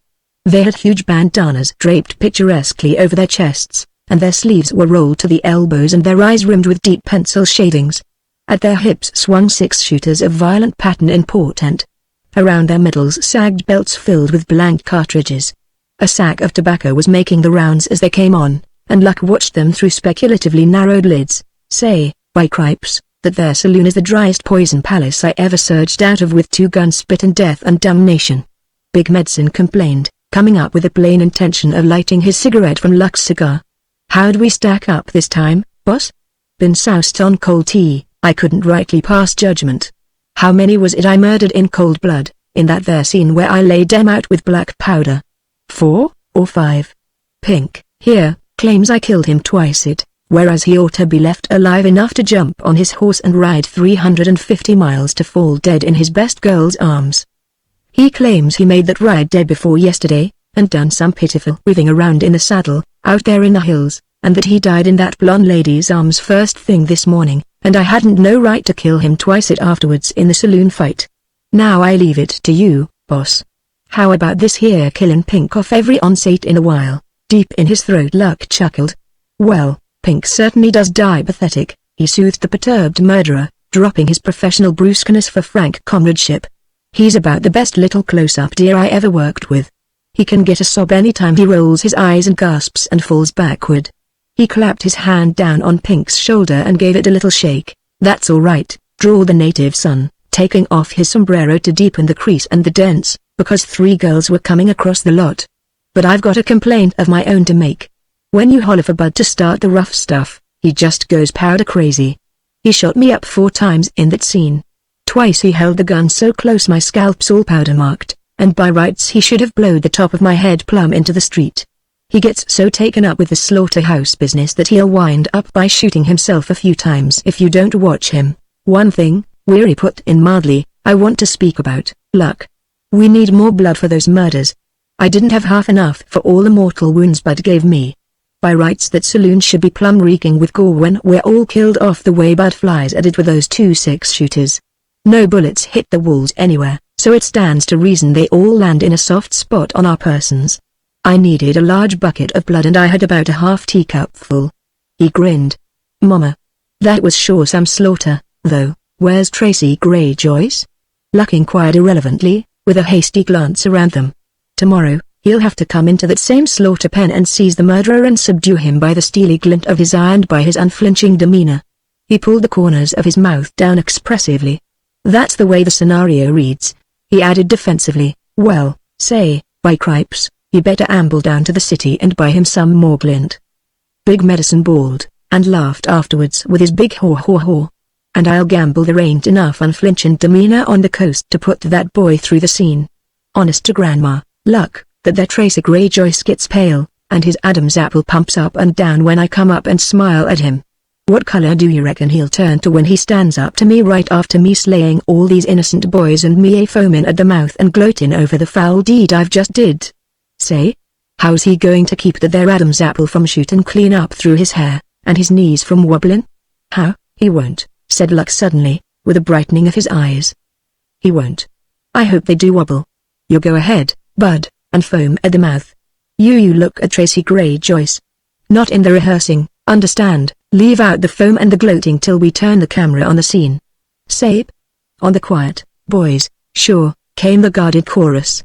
It was remarkable what a complete understanding there was between Luck and the Happy family.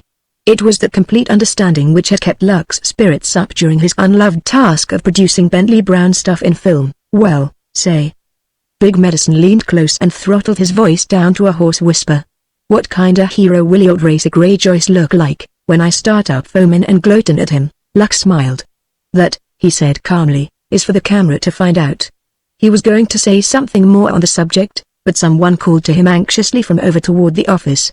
So he told them adios hurriedly and went his busy way, and left the Happy family discussing him gravely among themselves. The Happy family were so interested in this new work that they were ready to see the bright side even of these weird performances which purported to be Western drama. If you did not take it seriously, all this violence of dress and behavior was fun.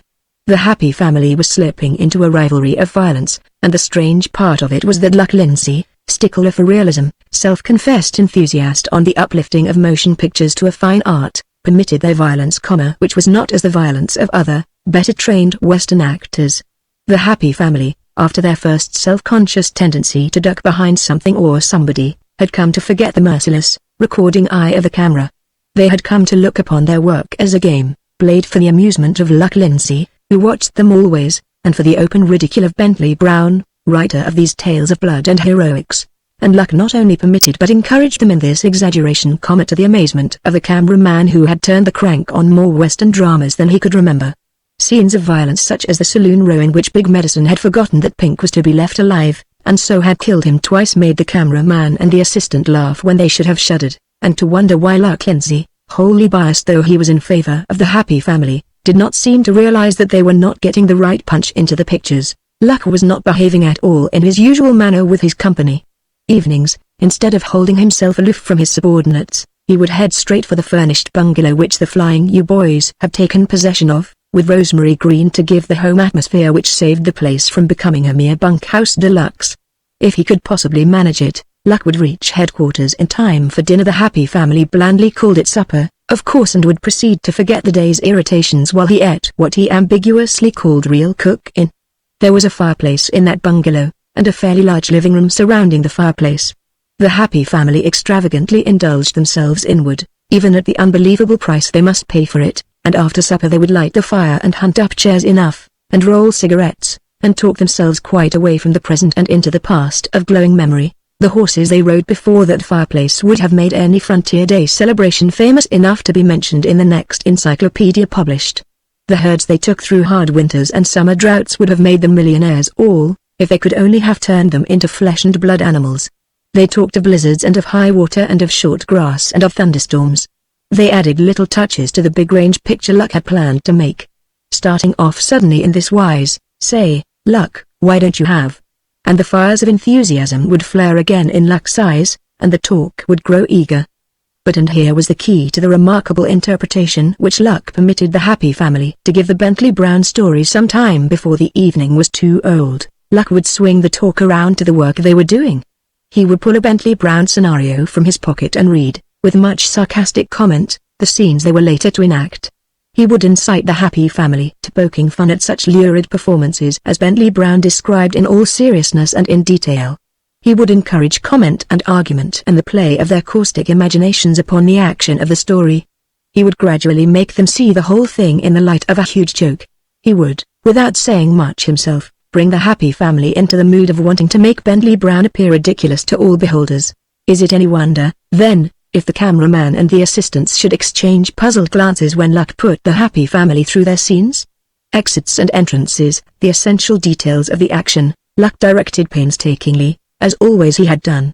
Why, then, said cameraman to assistants, should he let those fellows go in and ball up the dramatic business and turn whole scenes into farce with their foolery?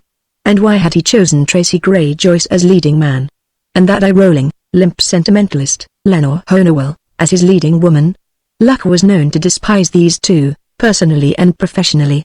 They could not, to save their lives, get through a dramatic scene together without giving the observers a sickish feeling. To see Tracy Gray Joyce lay his hand upon the left side of his cravat and cast his eyes upward always made Luck shiver, yet Tracy Gray Joyce would he have for leading man, and none other. To see Lenore Honowell throw back her head, close her eyes, and heave one of those terrific motion picture sighs always made the cameraman snort, yet Luck, who before had considered her scarcely worth a civil bow when he met her, had actually coaxed her away from a director who really admired her style of acting, and when Luck, who had always gone about his work impervious to curious onlookers, suddenly changed his method and ordered all interior sets screened in, and all bystanders away from the immediate vicinity of his exterior scenes, the Acme people began to call him swell-headed when they did not call him worse. Even his excuse that he was working with boys new to the business and did not want them rattled failed to satisfy most of them. The happy family, in the tiny, bare dressing rooms which they called box stalls in merciless candor, were smearing their faces liberally with cold cream and still arguing among themselves over the doubtful blessing of owning as many lives as a cat, and bewailing the bruises they had received while sacrificing a few of their lives to the bloodlust of Big Medicine and Pink, the two official, Bentley Brown bad men. Outside their two connecting stalls a fine drizzle was making the studio yard an empty place of churchyard gloom and incidentally justifying Luck in quitting so early. Big Medicine was swabbing paint from his eyebrows and bellowing his opinion of a man that will keep a comin', by cripes, after he's shot the third time at close range, and then kick because he takes so much killing off. This was aimed at the native son, who had evidently died hard, and who meant to retaliate as soon as he got that dab of paint out of his eye. But the door opened violently against his person and startled him into forgetting his next observation. This was Luck, and he had the look of a man who owns a guilty secret, and is ready to be rather proud of his guilt, providing society consents to wink at it with him. He was not smiling, exactly.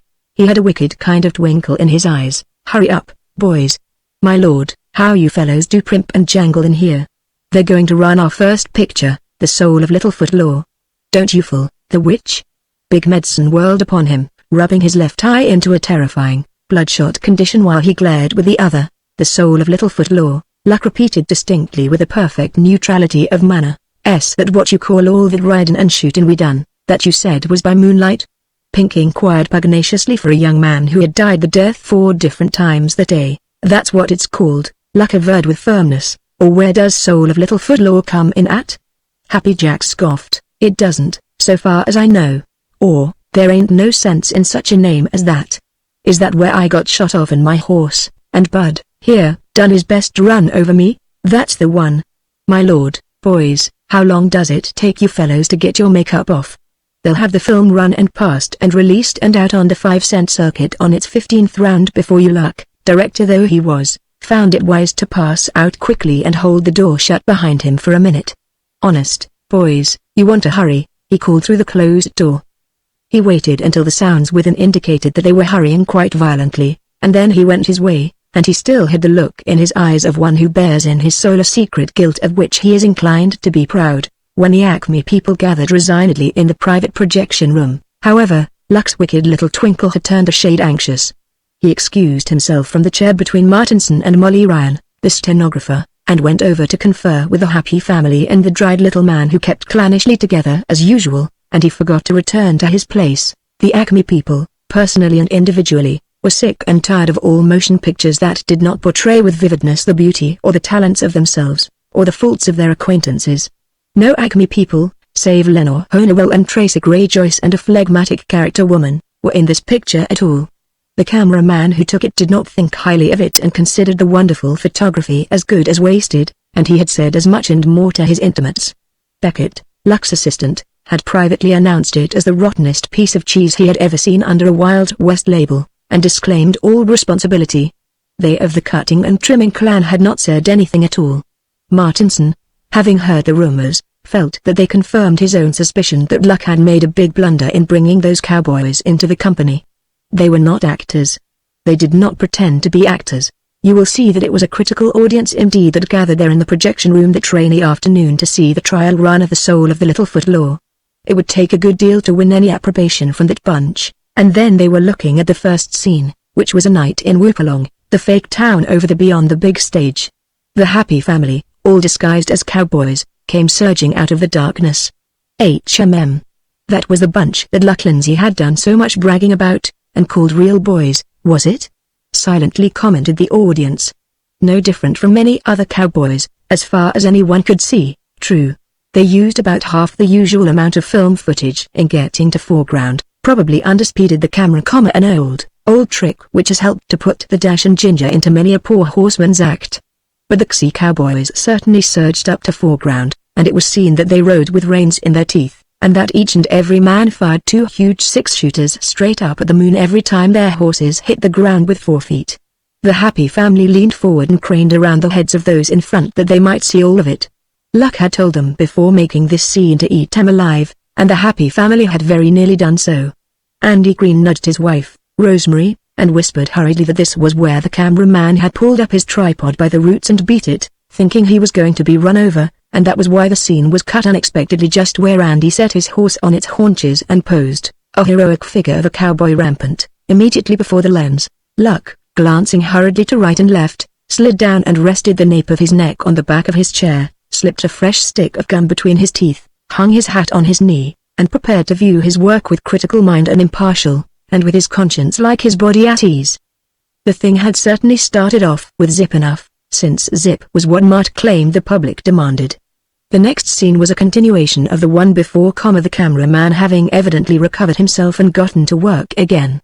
The Happy family, still surging and still shooting 2 guns apiece at the pale moon, were shown entering the saloon door 4 abreast and with the rest crowding for place. Still there was zip, all kinds of zip. The Happy family nudged and grinned in the dusk and were very much pleased with themselves as Xi cowboys seeking mild entertainment in town. Someone behind remarked upon the surging and the shooting, and Big Medicine turned his head quickly and sent a hoarse stage whisper in the general direction of the mumble, that there ain't anything. Luck never let us turn ourselves loose the rate all. You wait, by cripes, till you see us where we gets warmed up and strung out proper. You wait. Honest to gran, it was Luck's elbow that stopped him by the simple expedient of cutting off his wind.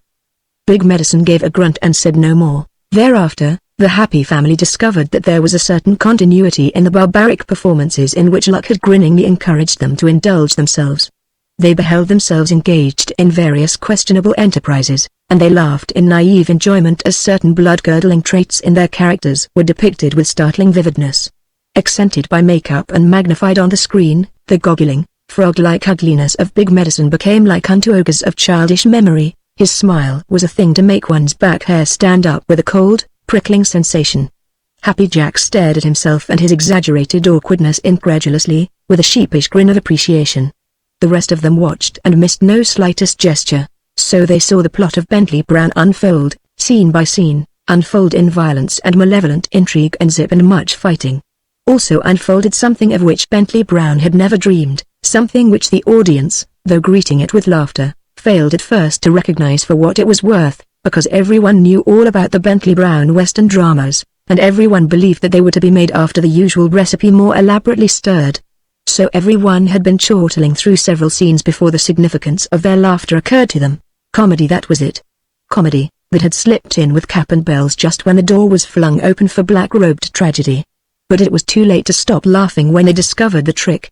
They saw it now, in the very subtitles which Luck had twisted impishly into sly humor that pointed to the laugh, in the deeds of blood that followed. They saw it in the goggling ferocity of Big Medicine, in the innocent-eyed, dimpled fiendishness of Pink, in the lank awkwardness of Happy Jack. They saw it in the sentimental mannerisms of Lenore Honowell, whose sickish emotionalism slipped pat into the burlesque. They rocked in their seats at the heroics of Tracy Gray Joyce, who could never again be taken seriously, since Luck had tagged him mercilessly as an unconscious comedian. Oh, yes, there was zip to the picture. But there was no explanation of the title. The soul of Littlefoot Law remained as great a mystery when the picture was finished as it had been at the start. Littlefoot Law, by the way, was pink. That much the audience discovered, and no more, for as to his soul, he did not seem to own one. Luck, still hunched down so that his back hair rubbed against his chair back, was laughing with his jaws wide apart and his fine teeth still gleaming in the half-darkness, when Ted, general errand boy at the office, came straddling over intervening laps and laid a compelling hand on his shoulder. "Say, Luck," he whispered excitedly, "the audience authors with Mart, and they both want TCU. And, say, I guess you're in Dutch, all right, the author's awful mad, and so is Mart. But say, no matter what they do to you, Luck, take it from me, that picture's a humdinger. I like to die a day laughing." Chapter 7 Bentley Brown does not appreciate comedy. Luck unhooked his hat from his knee, brought his laughing jaws together with that eloquent, downward tilt to the corners of his mouth, sat up straight, considered swiftly the possibilities of the next half hour, and paid tribute in one expressive word of 4 letters before he went crawling over half a dozen pairs of knees to do battle for his picture. His picture, you understand. For since he had made it irresistible comedy instead of very mediocre drama, he felt all the pride of creation in his work. That was his picture that had set the Acme people laughing, they who had come to carp and to talk knowingly of continuity and of technique and dramatic values, and to criticize everything from the sets to the photography. It was his picture. He had made it what it was. So he went as a champion rather than as a culprit to face the powers above him. Martinson and Bentley Brown were waiting for him near the door. They were not going to stay and see the next picture run, and that, in Luck's opinion, was a bad weather sign. But he came up to them cheerfully, turning his hat in his fingers to find the front of it before he set it on his head. These limp, wool, knockabout hats are always more or less confusing, and Luck was fastidious about his apparel. "Ah, Mr. Brown, this is Mr. Lindsay, our director, who is producing your stories." Martinson's tone was as neutral as he could make it. Luck said that he was glad to meet Mr. Brown, which was a lie. At the same instant he found the stitched-down bow on his hat, and from there felt his way to the front. At the same time he decided that there was going to be something doing presently, if Mart's manner meant anything at all. Mart was a peaceable soul, and in the approaching crisis Luck knew he would climb hurriedly upon the fence of neutrality and stay there, and Luck could fight or climb a tree as he chose. They went outside, and Luck turned his eyes sidewise and took a look at Bentley Brown. He measured him mentally from pigskin puttees to rakish, stiff-brimmed Stetson with careful dimples in the crown and a leather hatband stamped with horses' heads and his initials. In a picture, Luck would have cast Bentley Brown, costume and all, for a comedy mining engineer or something of that sort.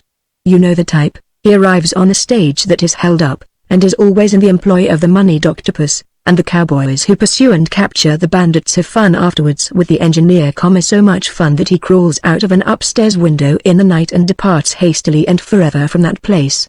You are perfectly familiar with the character, I am sure. Luck, after that swift, comprehensive glance, was not greatly alarmed. In that he made his greatest blunder. He should have reckoned with the wounded vanity of the little author who believes himself great.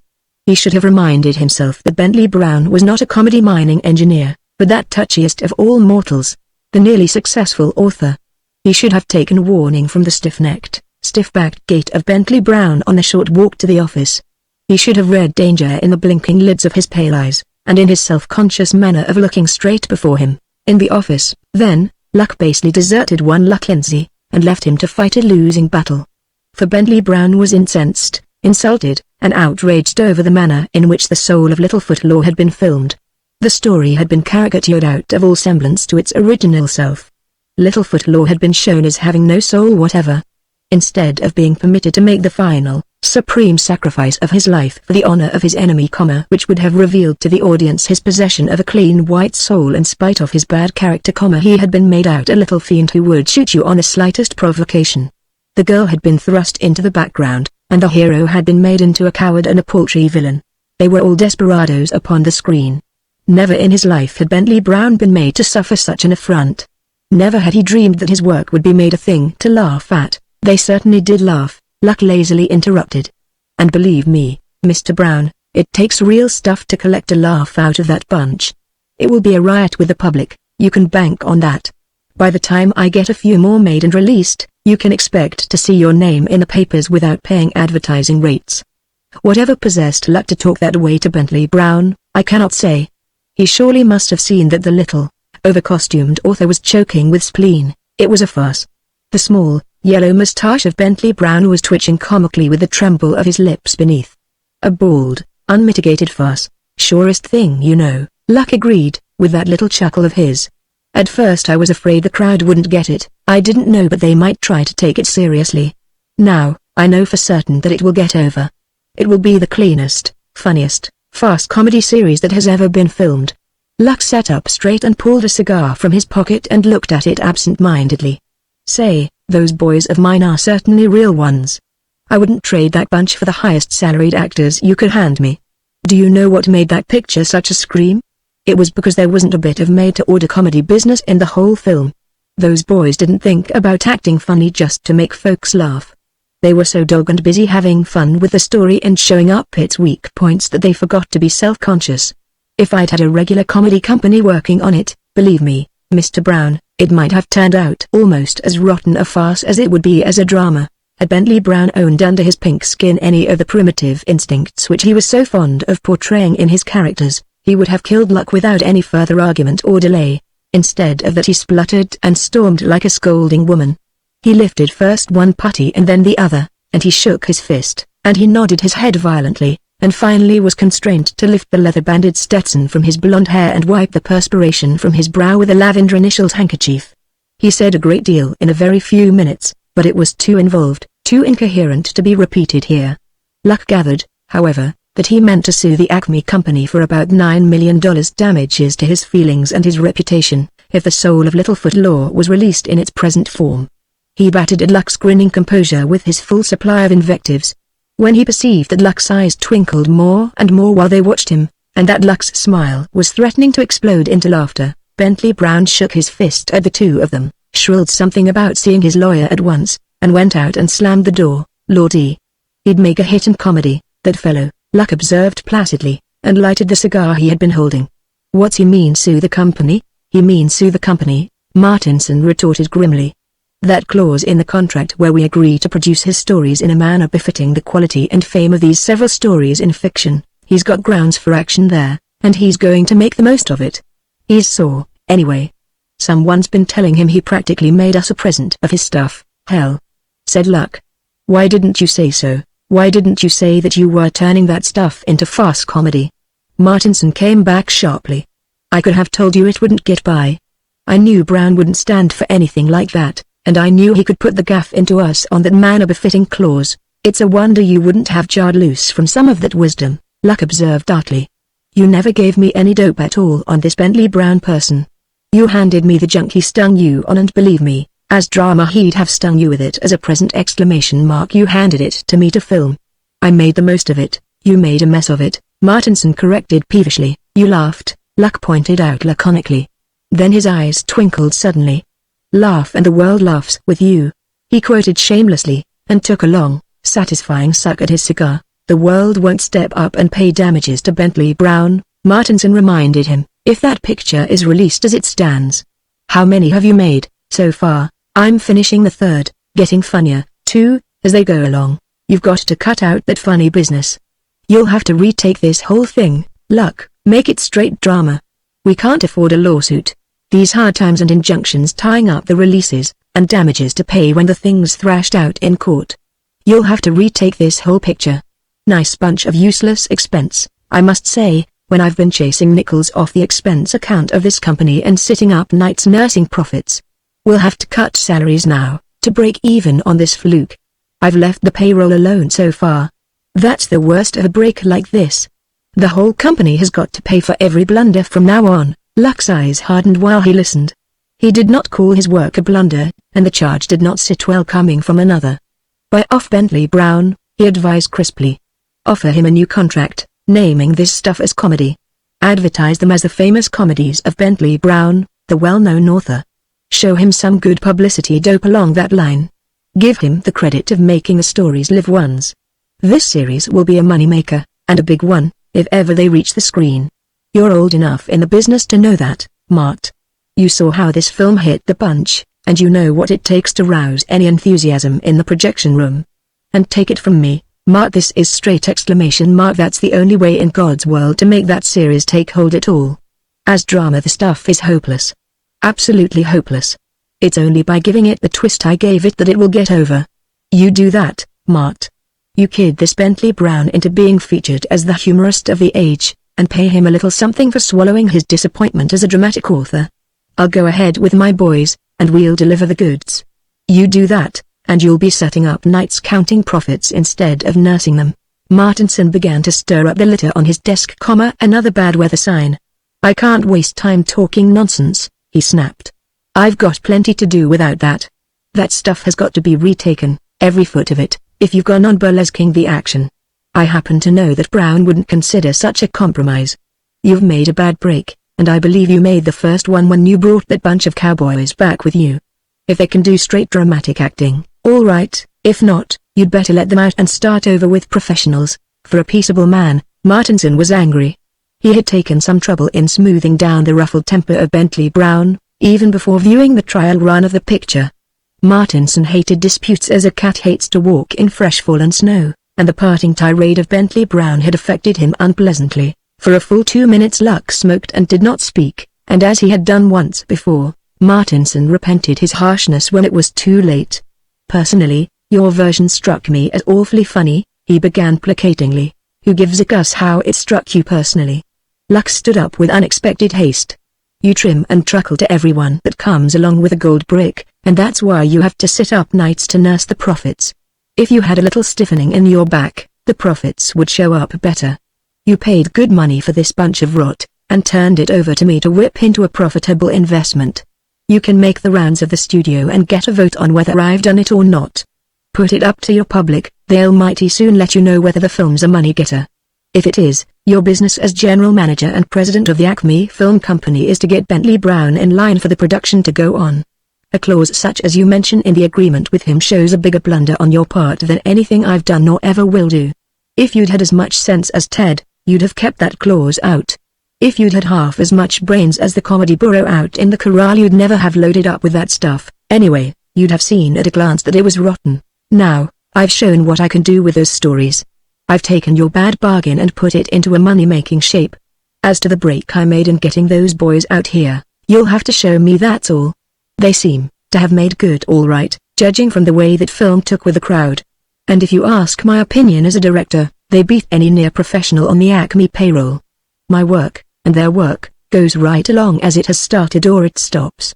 If you want those stories worked up in a lot of darned, sickly, / melodrama, You can set some simp at it that don't know any better.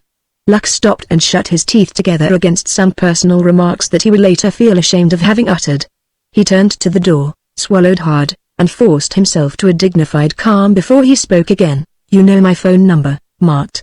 By 7 in the morning I'll expect to hear from you. You can tell me then whether I'm to go ahead with these stories the way I've started, or whether to pull out of the company altogether. One or the other. I'll want to know in the morning. Then he went out. Damn it, who's running this company, you or I? Martinson called after him heatedly.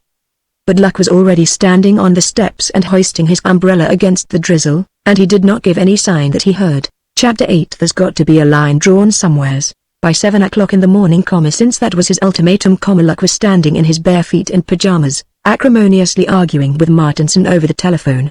Usually he was up at 6, but he was a stubborn young man, and the day promised much rainfall, anyway. He would have preferred sunshine. The stand he meant to take would have had more weight in working weather. But since he could not prevent the morning from being a rainy one, he permitted more determination to slip into his tones. Martinson had spent an unpleasant evening with Bentley Brown, or so he declared.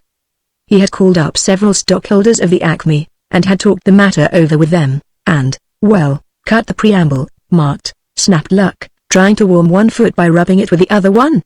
Do I go on with the work, or don't I? From the looks of the weather, Mart began to temporize. Weather cuts no figure with this matter. You know what I mean. What's the decision? Luck scowled at the pretty girl on his wall calendar, and began to rub his right foot with the left and to curse the janitor with that part of his brain not occupied with the conversation. Well, listen. You come out to the office, after a while, and we'll go into this matter calmly, begged Martinson. No use in letting that temper of yours run away with you, Luck. You know we all. What did Bentley Brown say? Did you put the proposition up to him as I suggested, Luck? You know I told you Brown wouldn't consider. Say, Mart, get all those rambling words out of your system, and then call me up and tell me what I want to know. And Luck hung up the receiver and went shivering back to bed. From the things he said to himself, he was letting that temper of his run away with him in spite of Martinson's warning. He had just ceased having spasms of shivering, and had found his warm nest of the night, and was feeling glad that it was raining so that he could stay in bed as long as he liked, when the phone jingled shrilly again. Had he been certain that it was Martinson, Luck would have lain there and let it ring itself tired.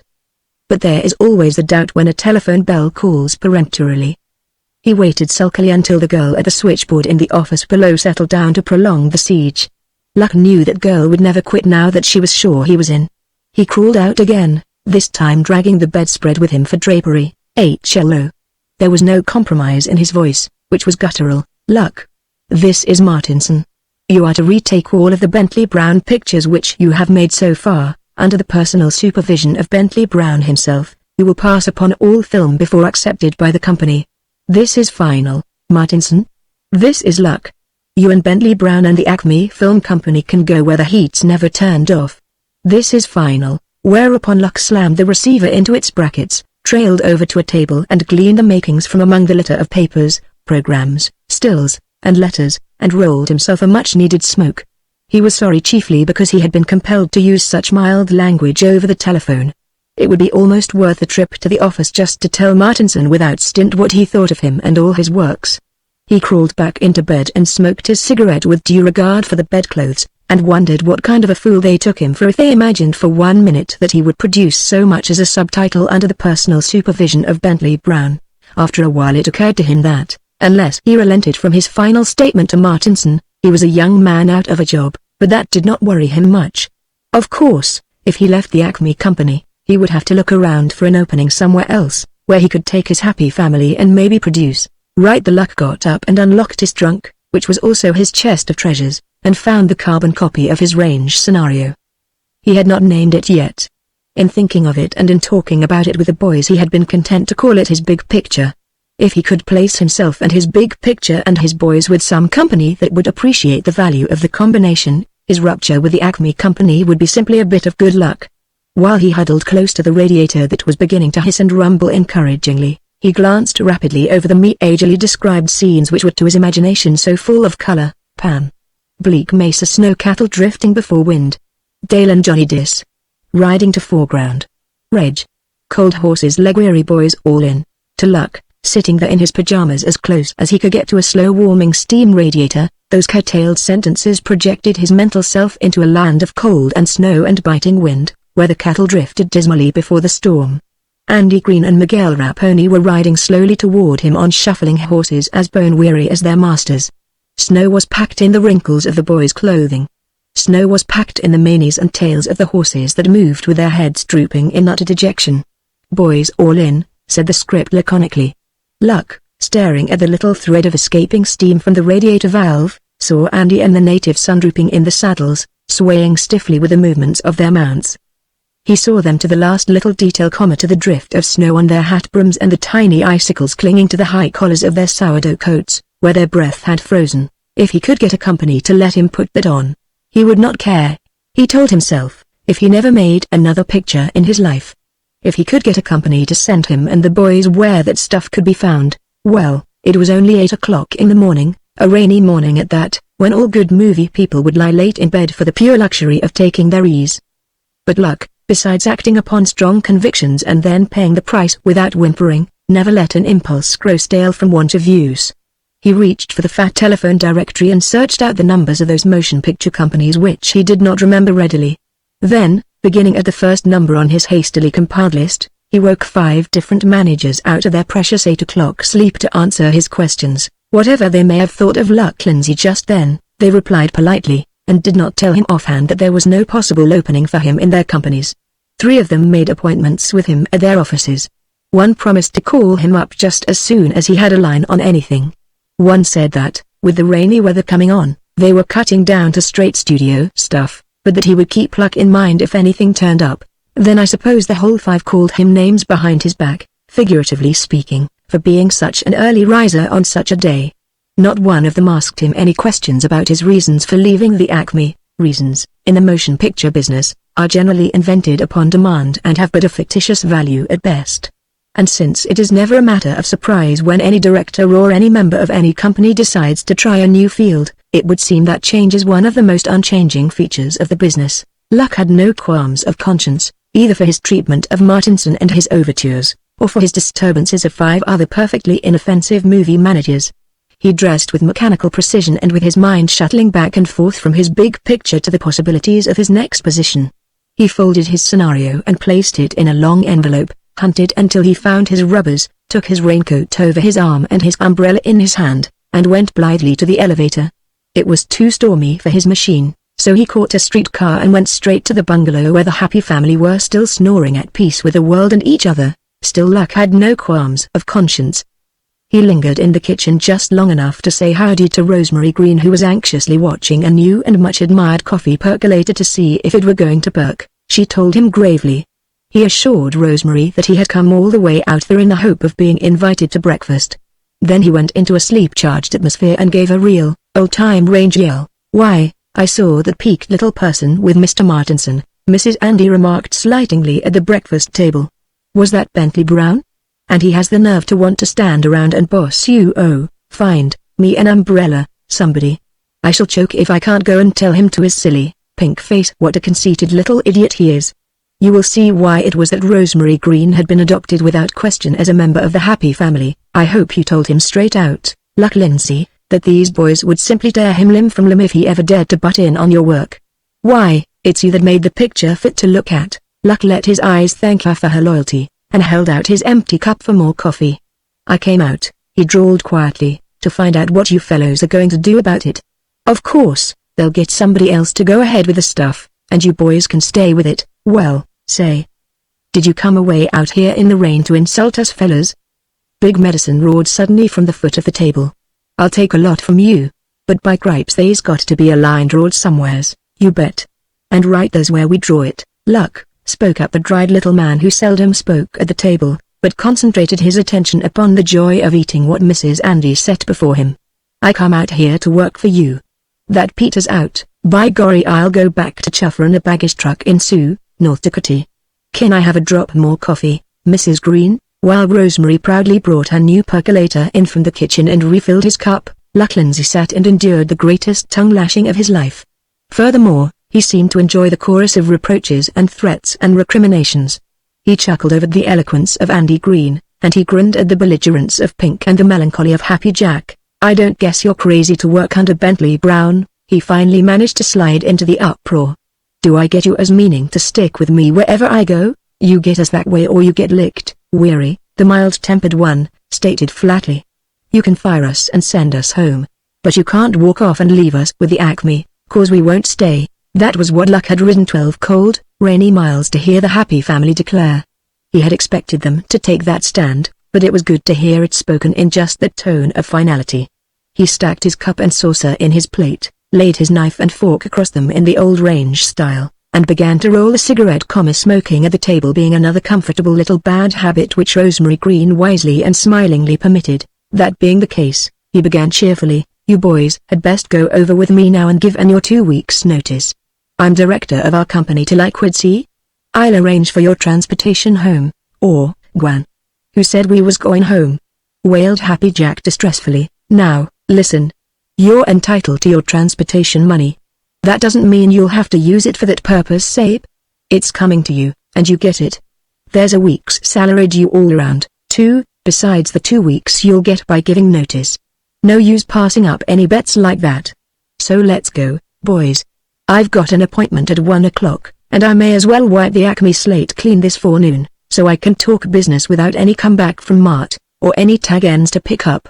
Grab your slickers and let's move." That was a busy day for Luck Lindsay, in spite of the fact that it was a stormy one. His interview with Mart, which he endured mostly for the sake of the Happy family, developed into a quarrel which severed beyond mending his connection with the Acme. It was noon when he reached his hotel, and his wrath had not cooled with the trip into town. There were 2 phone calls in his mail, he discovered, and one bore an urgent request that he call Hollywood something or other the moment he returned. This was from the Great Western Film Company, and Luck's eyes brightened while he read it. He went straight to his room and called up the Great Western. Presently he found himself speaking to the Great DeWitt himself, and his blood was racing with the possibilities of the interview. DeWitt had heard that Luck was leaving the Acme Extras may be depended upon for carrying gossip from one studio to another, and was wasting no time in offering him a position. His Western director, Robert Grant Burns, whom Luck knew well, had been carried to the hospital with typhoid fever which he had contracted while out with his company in what is known as Nigger Sloughs, a locality more picturesque than healthful. DeWitt feared that it was going to be a long illness at the very best. Would Luck consider taking the company and going on with a Big 5 reel feature which Burns had just begun? DeWitt was prepared to offer special inducements and to make the position a permanent one. He would give Burns a dramatic company to produce features at the studio, he said, and would give Luck the privilege of choosing his own scenarios and producing them in his own way. Could Luck arrange to meet DeWitt at 4 that afternoon? Luck could, by cancelling his appointment with a smaller and less important company, which he did promptly and with no compunctions whatever. He did more than that. He postponed the other 2 appointments, knowing in his heart that his chances would not be lessened thereby. After that he built a castle or 2 while he waited for the appointment. The Great Western Company had been a step higher than he had hoped to reach. Robert Grant Burns he had considered a fixture with the company. It had never entered his mind that he might possibly land within the Great Western's high concrete wall, and that other wall which was higher and had fewer gates, and which was invisible withal. That the Great DeWitt himself should seek Luck out was just a bit staggering. He wanted to go out and tell the bunch about it, but he decided to wait until everything was settled. Most of all he wanted the Acme to know that DeWitt wanted him. That would be a real slap in the face of Mart's judgment, a vindication of Luck's abilities as a director. What Luck did was to telephone the hospital and learn all he could about Burns' condition. He was genuinely sorry that Burns was sick, even though he was mightily proud of being chosen as Burns' successor. He even found himself thinking more about Burns, after the first inner excitement wore itself out, than about himself. Burns was a good old scout. Luck hated to think of him lying helpless in the grip of typhoid. So it was with mixed emotions that he went to see DeWitt. DeWitt wanted him badly. He was frank enough to let Luck see how much he wanted him. He even told Luck that, all things being equal, he considered Luck a better Western director than was Robert Grant Burns, in spite of the fact that Burns had scored a big success with his Gene, of the Lazier serial. You cannot wonder that Luck's spirits rose to buoyancy when he heard that. Also, DeWitt named a salary bigger than Luck had ever received in his life, and nearly double what the Acme had paid him. Luck spoke of his big picture, and when he outlined it briefly, DeWitt did not say that it seemed to lack action. DeWitt had watched Luck with his keen blue eyes, and had observed that Luck owned that priceless element of success, which is enthusiasm for his work. DeWitt had listened, and had told Luck that he would like to see the big picture go on the screen, and that he would be willing to pay him for the scenario and let him make it where and how he pleased. He even volunteered to try and persuade Jean Douglas, of Lazy fame, to come back and play the leading woman's part. "That's one thing that has been bothering me a little," Luck owned gratefully. "Of course I considered her absolutely out of reach. But with her for my leading woman, and the boys holding up the range end as they're capable of doing," DeWitt gave him a quick look. "Yes, my boys are able to do that," he said distinctly. "They have been well trained in Western dramatic work." Luck braced himself. "When I mentioned the boys," he said, "I meant my boys that I brought from the Flying U outfit, up in Montana. They go with me." DeWitt did not answer that statement immediately. He inspected his fingernails thoughtfully before he glanced up. "It's a pity, but I'm afraid that cannot be managed, Mr. Lindsay. The boys in my Western company have been with me, some of them, since the independent sales company was organized. They worked for next to nothing till I got things started. 2 or 3 are under contracts. You will understand me when I say that my boys must stay where they are." He waited for a minute, and watched Luck's face grow sober. "I have heard about your happy family," he added. "There has been a good deal of discussion, I imagine, among the studios about them. Ordinarily I should be glad to have you bring those boys with you, but as matters stand, it is impossible. Our Western company is full, and I could not let these boys go to make room for strangers, however good those strangers might be. You understand?" "Certainly I understand." But Luck's face did not brighten. "Can't they stay on with the Acme?" "From what I hear, the Acme's Western company is not large at best. They can stay, yes. But they won't. The whole bunch gave and their 2 weeks' notice this morning." There was a grim satisfaction in Luck's tone. "Left when you did, I suppose?" "That's just exactly what they did. I told them they better stay, and they nearly lynched me for it." "Have you made any agreement with them in regard to placing them with another company, for instance?" "Certainly not. Some things don't have to be set down in black and white." "I see." DeWitt did see.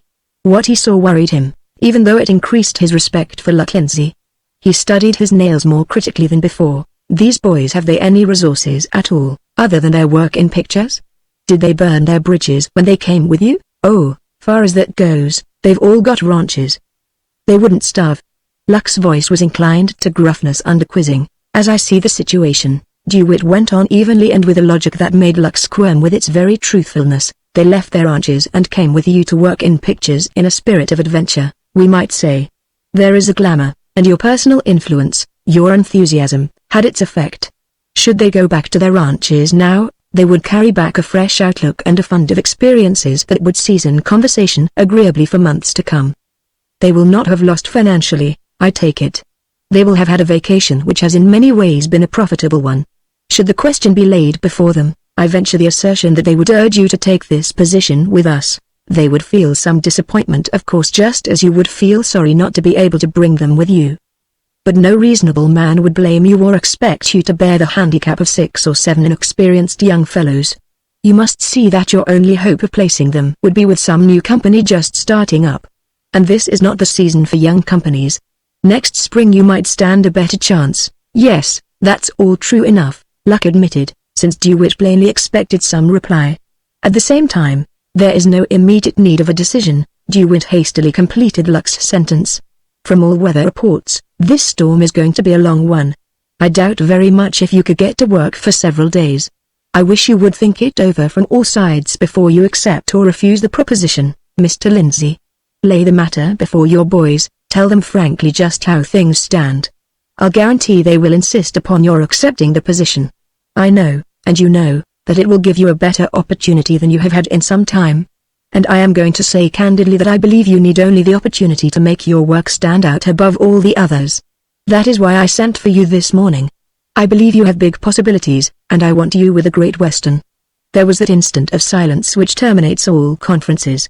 Then Luck rose, and DeWitt tilted back his office chair and swung it away from the desk so that he was still facing Luck. So the two looked at each other measuringly for a moment. "I certainly appreciate your good opinion of me, Mr. DeWitt," Luck said.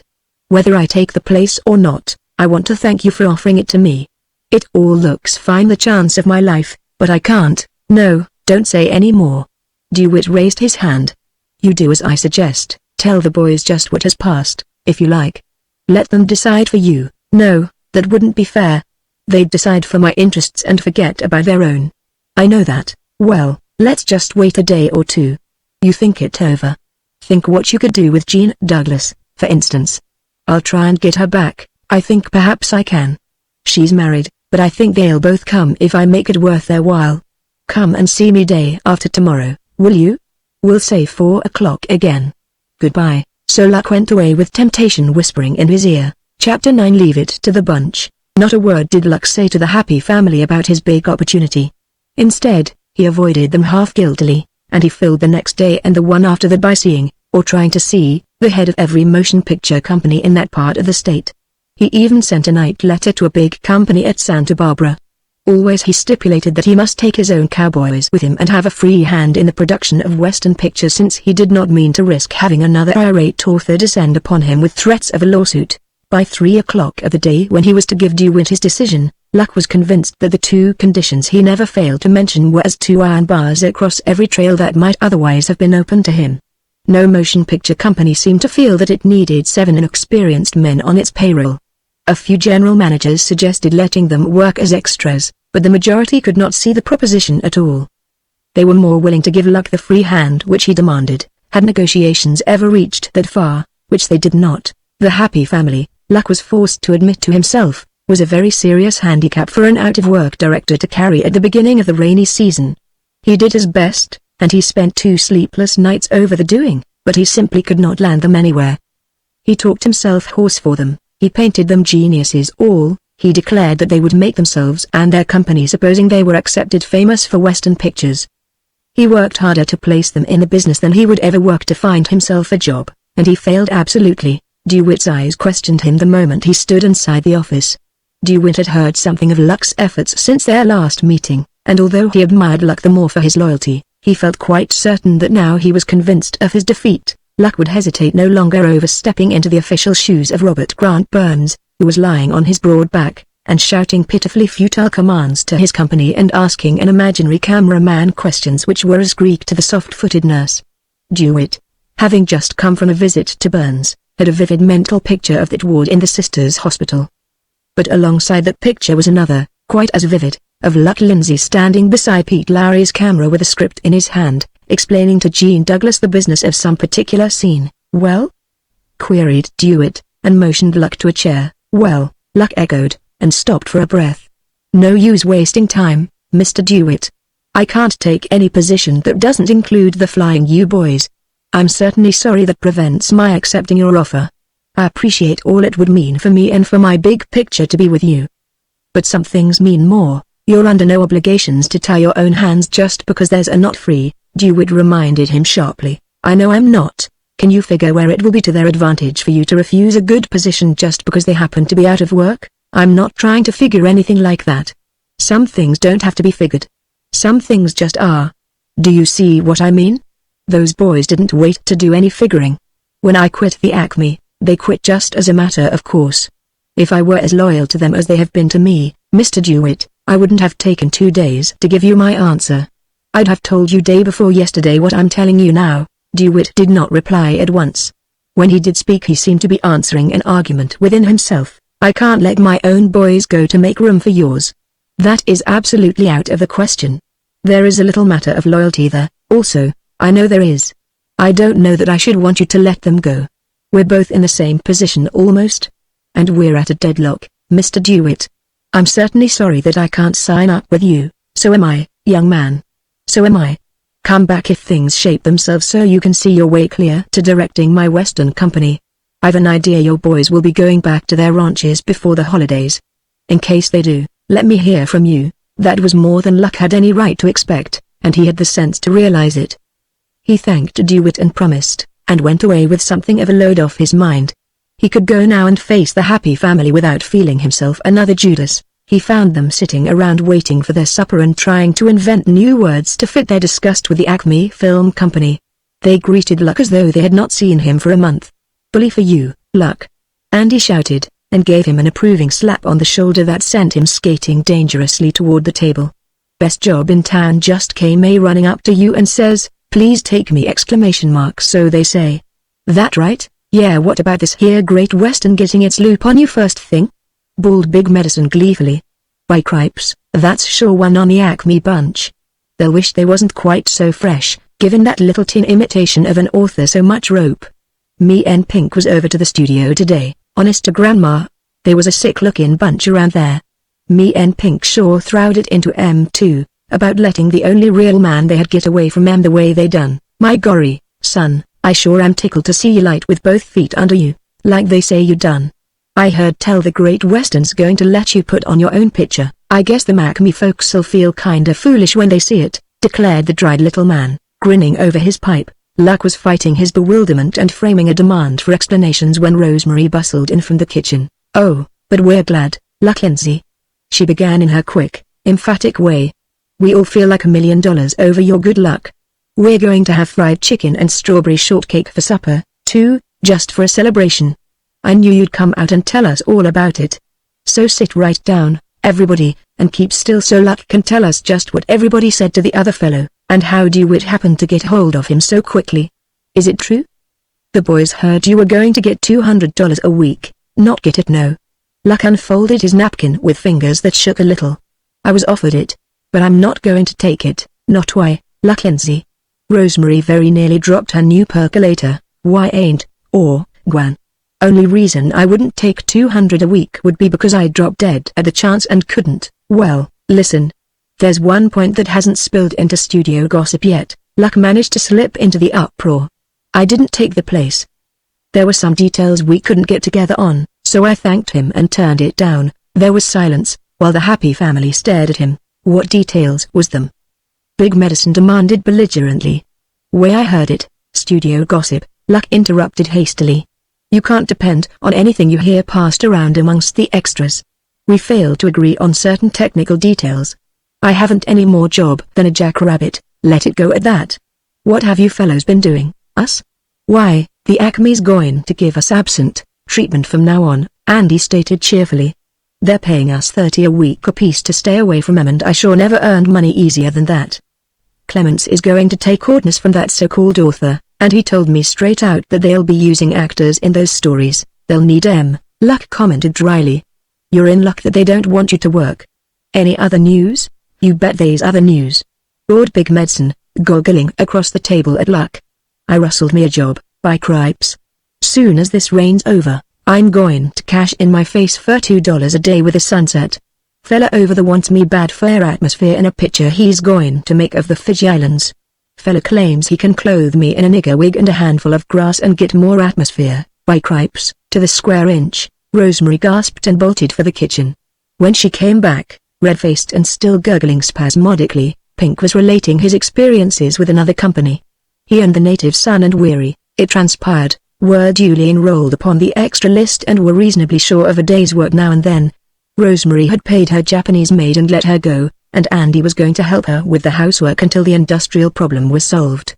She listened for a minute and then made a suggestion of her own. We're all in the same boat, she said, and by just sticking together, I know we'll come out swimmingly. Why don't you leave the hotel, and come out here and batch with us, Luck?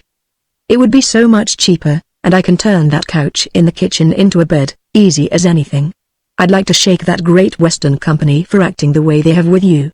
Think of offering a man a $200 a week position and then haggling. Say, Luck. The dried little man spoke up suddenly. How much does one of them their Camrys cost? I'd be willing to chip in and help buy one, and, by gory, we could make some moving pictures of our own and sell 'em, if we cadget do no better. He craned his neck and peered the length of the table at Luck. Ain't no law against it, is there? He challenged. No, there's no law against it. Luck closed his lips against further comment. The idea was like a sudden blow upon the door of his imagination. The happy family looked at one another inquiringly. They had never thought of doing anything like that. The dried little man may have meditated much upon the subject, but he certainly had not given a hint of it to any of them. Oh, why couldn't you boys do that? Rosemary exclaimed breathlessly. Luck stirred his coffee carefully and did not look up. Don't run away with the idea that you can buy a camera for $20 or $30, he quelled. A camera, complete with tripod, lenses, magazines, and cases, would cost about $1,400 at least. That, as he had expected it to do, rather fees the happy family for a few minutes. They became interested in the food they were eating, and their eyes did not stray far from their plates. "I can ante 200, Weary remarked at last with elaborate carelessness, reaching for more butter. "See you and raise you 50, Andy Green retorted briskly. "I've got a wife that's learning me to save money. You can count my chips for all I got." Pink's dimples showed briefly. "I'll go through my pockets when I get filled up, and see how rich I am. But, anyway, there's a couple of $100 I know I've got, counting Acme handouts and all." The dried little man laid down his fork to rub his chin thoughtfully. "I never had much call to spend money in Sioux, North Dakota. I batched and lived savin. I can put in half of that 1400, maybe a little mite more. Well, by cripes, I got a boy to look out for, and I ain't rich as some, but all I got goes in the pot," cried Big Medicine impulsively. Luck leaned back in his chair and regarded the flushed faces enigmatically. "This is all good material for an argument on our financial standing," he said, "but if you're taking yourselves seriously, let me tell you something before you go any farther. Buying a camera is only a starter. Besides, I wouldn't play with little stuff and compete with these big, established companies releasing on regular programs. Say, for the sake of argument, that we cooperate and go into this. All I'd handle would be features, states rights stuff. Make big 4 or 5 reelers, and sell the rights in as many states as possible. That's what it amounts to. But it isn't a thing to play with, boys. Let's do our joking about something else." Rosemary set her 2 elbows upon the table, clasped her hands together, and dropped her chin upon them so that she was looking at Luck from under her eyebrows. That pose meant determination and an argumentative mood. "I've been doing a little mental arithmetic," she began. "Also I've done a little thinking. I know now what spoiled the Great Western offer for you, Luck Lindsay.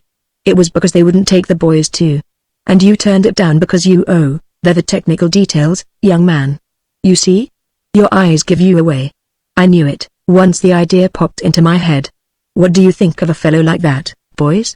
Refused a 200 a week position because he couldn't get you fellows a job too. That 200 seems to worry you a good deal," Luck muttered, crimson to his collar. "Now don't interrupt, because I shall keep right on talking just the same.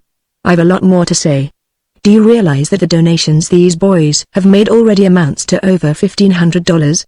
And that does not include Happy Jack or Miguel, because they haven't, or Gwen. I never had a chunk to get a word in edgeways." Happy hurriedly defended his seeming parsimony. "I'm willing to chip in. Well, the point is this, why not all put in what you can, and just go out where there are cattle, and make your big picture, Luck Lindsay? We could live in the country cheaper than we can here, and there wouldn't be anything to buy but grub, just a bag of beans and some flour and coffee. I'd be willing to starve for the sake of making that big picture, by gracious. There's our transportation money, too." Andy broke another short silence. 350, right there in a lump. Let it state transportation money, too," Rosemary advised quickly. "It can transport you fellows to where Luck wants to make his picture." They waited then for Luck to speak, but he was too busy thinking. On his shoulders would rest the responsibility of the outfit. On his word they would rely absolutely and without question. It was no light matter to lead these men into a venture which would take their time, more heartbreaking work than they could possibly foresee, and the last dollar they possessed. He was sorely tempted to try it, but for their sakes he knew he must not let their enthusiasm sweep away his sober judgment. Had they owned but half his experience it would be different, but their very ignorance of the game hampered his decision. "Well, boss, how about it?" Andy urged. "Are you game to try her a whirl? We haven't got much, but what we've got is yours if you want to tackle it. We'll be right with you till hell's no bigger than a bullet ladle. That's just what holds me back. I'd certainly hate to lead you up against a losing proposition, boys. And if I went into it, I'd go in over my eyebrows. If I didn't make good I wouldn't have the price of a tag on a 10-cent sack of Bull Durham when I quit, so I couldn't pay you back, or, thunder. Think we never set into a poker game in our lives? Think we're in the habit of hollerin' for our chips back when we lose? What's the matter with you, anyway?" cried Big Medicine wrathfully. "Why, of course we share the risk of losing." Rosemary scowled at him indignantly. "We'll go in over our eyebrows, too, and stand on our toes long as we can, to keep our scalp locks showing above water." Her brown eyes twinkled a swift glance around the table. "If you think these boys are quitters, Luck Lindsay, you just ought to have been around when they were hanging on to their homesteads. I could tell you things. You say buying a camera is just a starter. How much do you figure it would cost to make our big picture?" Cutting out salaries and all such little luxuries, what would the actual expenses be? Making a rough guess. Weary leaned forward over his plate and forgot all about his tempting wedge of shortcake. Luck pushed back his plate and smiled his smile. For the big picture, he began, while the happy family leaned to listen, would be the camera and outfit, I could pick up something second-hand, we'll call it $1,450. Then there would be at least 5,000 feet of film, perforated raw stock I could get for about 3.75 cents a foot. Say a couple of $100 for that. We'd need at least 3 dozen radium flares for our night scenes, they cost close around $20 a dozen. And 1 or 2 light diffusers, that's just to get us started with an outfit, remember. Then there'd be our transportation to Albuquerque, New Mexico. I know that country, and I know what I can do there. I'd hit straight for a ranch I know between Bear Canyon and Rincon. Arroyo belongs to an old fellow that sure is a character, too, in his way. Old bachelor, he is, got some cattle and horses, and round pole corrals and the like of that. I know old Applehead foreman like I know my right hand. We'd make Applehead's place our headquarters, see? Exterior stuff we'd have right there, ready to shoot without any expense. As frontiers, say.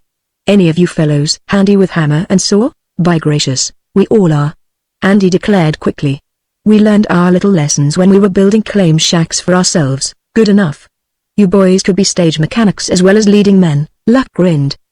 Add hammers and saws to the outfit. We'd have to build a few interior sets. Rosemary had her eyebrows tied in little knots, she was thinking so fast. I'll write the little doctor that she can have my silver teased, she informed Andy impulsively. She offered me $50 for it, you know. That would buy lots of beans. Luck looked at her, but he did not say what was in his mind. Instead he reached into an inner pocket and drew out his passbook. I've got $1,895 in the bank, he announced, reading the figures aloud. And my car ought to bring 3,000 or 4,000, if I can find the man that tried to buy it a month or so before I took the engines back. She's a pippin, boys! ! Oh, your lovely, big, white machine, wailed Rosemary. Would you have to sell it, Luck? Couldn't we squeak along without that? Or, you don't want to sell your car? Pink protested. I know where I can borrow 200 or 300. Maybe the old man will put this thing through a loan, if we do it at all, Luck told him bluntly. Can't afford to work with borrowed capital. The risk is too great. Sure, I'll sell the car. I was thinking of it, anyway, he testified falsely but reassuringly. We'll need every cent I can raise. There's chemicals and Lord knows what all, and when he come to making our prints and marketing, why, he threw out both hands expressively. If we land in Albuquerque with $5,000 and our outfit, we won't have a cent to throw away. At that, we'll have to squeeze every nickel till it hollers, before we're through. Believe me, boys, this is going to be some undertaking. Nice, comfortable way you've got of painting things cheerful, the native son drawled ironically. That's all right. I want you to realize what it's going to be like before you get in so far you can't back out, or, who said anything about backing out? Happy Jack grumbled. Let's get right down to brass tacks and see how strong we can go on money, Andy suggested, pulling a pencil out of an inner pocket. Here, girl, you do the bookkeeping while we call off the size of our pile. Put her down in this book till you can get another one. You can set me down for $275 or make it $300. I can scrape it up, all right. How about you, Pink? This is hard-boiled figures, now, and no guesswork. Pink blew a mouthful of smoke while he did a little mental calculation. Then he took his twisted leather purse and emptied it into his saucer. He investigated all his pockets and added 85 cents in small change. Then he gravely began to count, not disdaining 3 pennies in the pile. I've got $75 in the bank, he said. Add $90 salary, and you have $165. Add $6.87, and you have my pile. Rosemary twisted her lips and wrote the figures opposite Pink's name. Next came Weary, then Miguel and Big Medicine and the dried little man who chewed violently upon a wooden toothpick and said he was good for 800, and maybe a little mite more. They pushed their plates to the table's center to make room for their gesticulating hands and uneasy elbows while they planned ways and means. They argued over trivial points and left the big ones for Luck to settle. They talked of light effects and wholesale grocery lists and ray filters and smoke pots and railroad fares and the problem of cutting down their baggage so as to avoid paying excess charges. Luck, once he had taken the mental plunge into the deep waters of so hazardous an enterprise, began to exhibit a most amazing knowledge of the details of picture making. To save money, he told them, he would be his own cameraman. He could do without a still camera, because he would enlarge clippings from the different scenes in the negative instead. They'd have to manage the range stuff with only one camera, which would mean more work to get the various effects. But with a telephoto lens and a wide-angle lens he could come pretty near putting it over the way he wanted it. And there'll be no more blank ammunition, boys, he told them. So you want to fit yourselves out with real shells? I'm not going very strong on this foreground bullet effect stuff. We can afford to leave that for the Western four flushers that can't do anything else. But she's some wild down where we'll be located, so we'll not be packing empty guns, at that. And there's another thing, he went on, talking and making notes at the same time. If we're going to do this, we can't get started any too soon. We may be able to hit a late roundup and get some scenes, which will save rounding up stock ourselves for it. And there's all that winter stuff to make, too. We haven't any more time to throw away than we have money. Well, we're ready to hit the trail any time you are, Andy declared. Tomorrow, if you say so. You go ahead with your end of it, Luck, and I'll be straw boss here in camp and get the outfit packed and ready to ship out to here on an hour's notice. I can do it, too, believe me. Do you know, said Rosemary, I'd let James and Weary buy our winter's supplies and have them sent by freight right on to where we're going. Things are awfully cheap here. I'll make out a list, and the boys can attend to that tomorrow. And I'll bake up a lot of stuff for lunches on the train, too. We're not going to squander money in the dining car, say, we'll just borrow one of them dray teams from the Army Corral, buy cripes, and haul our own stuff to the depot. Big Medicine exclaimed with enthusiasm. Save us $4 or $5 right there. Luck rose and reached for his umbrella as though he had just recalled an important engagement.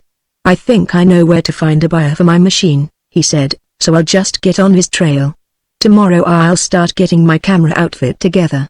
Andy, I'll turn this end of the expedition over to you. That idea of getting food supplies here is alright, within certain limits. Don't buy any cheap, weighty stuff here, because the freight will eat up all you save. But I'll leave that to you folks. I guess you've had experience enough, considering most of us learned our ABCs out to Montgomery Ward catalogs, Weary observed with a quirk of the lips. I guess you can safely leave it to the bunch. Range kids are brought up on them Wind River Bibles, as we call mail order catalogs. I'll bet you I can give offhand the freight on anything you can name, from a hair hackamore to a gangplow. Fly at it, then, laughed Luck, with his hand on the doorknob. I am going to be some busy myself. I'll just turn over the transportation problem to you folks. Adios. Prepare to ride in the chair car, Rosemary called after him warningly. Even a tourist sleeper is going to be too luxurious for us. We're going to squeeze nickels till they just squeal. Luck held the door open while he smiled approvingly at her.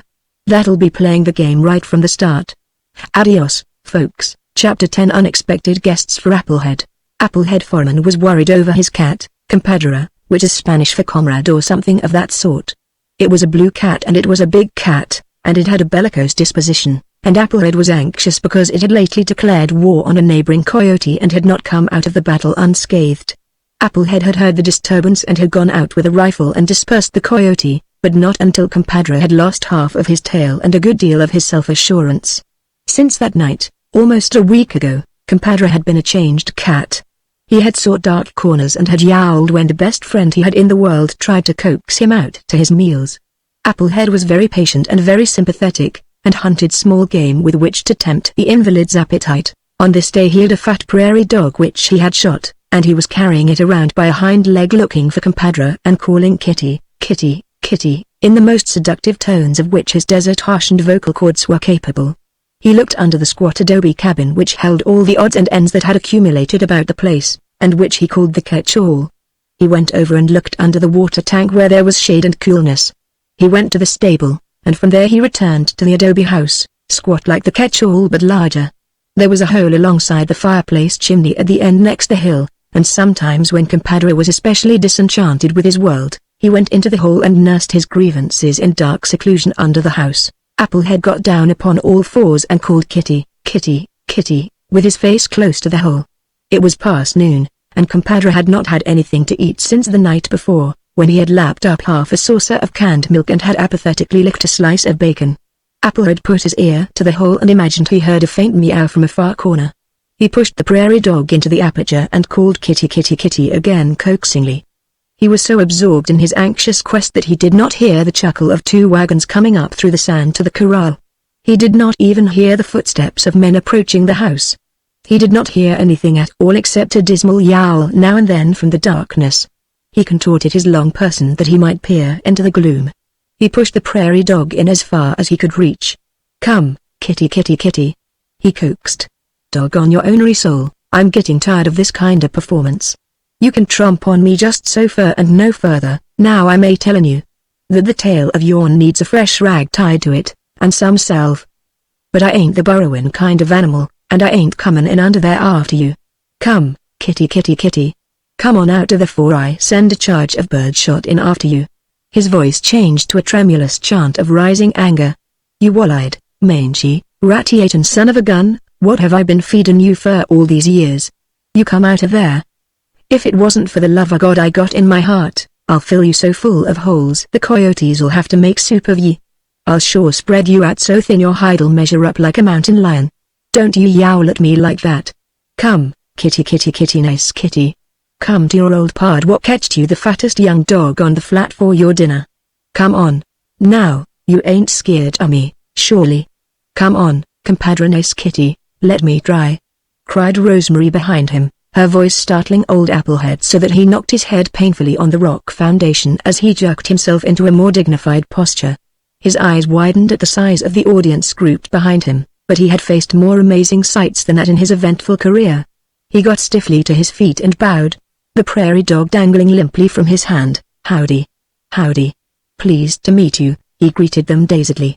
Then he spied Luck standing half behind Weary's tall form, and his embarrassed smile changed to a joyful grin.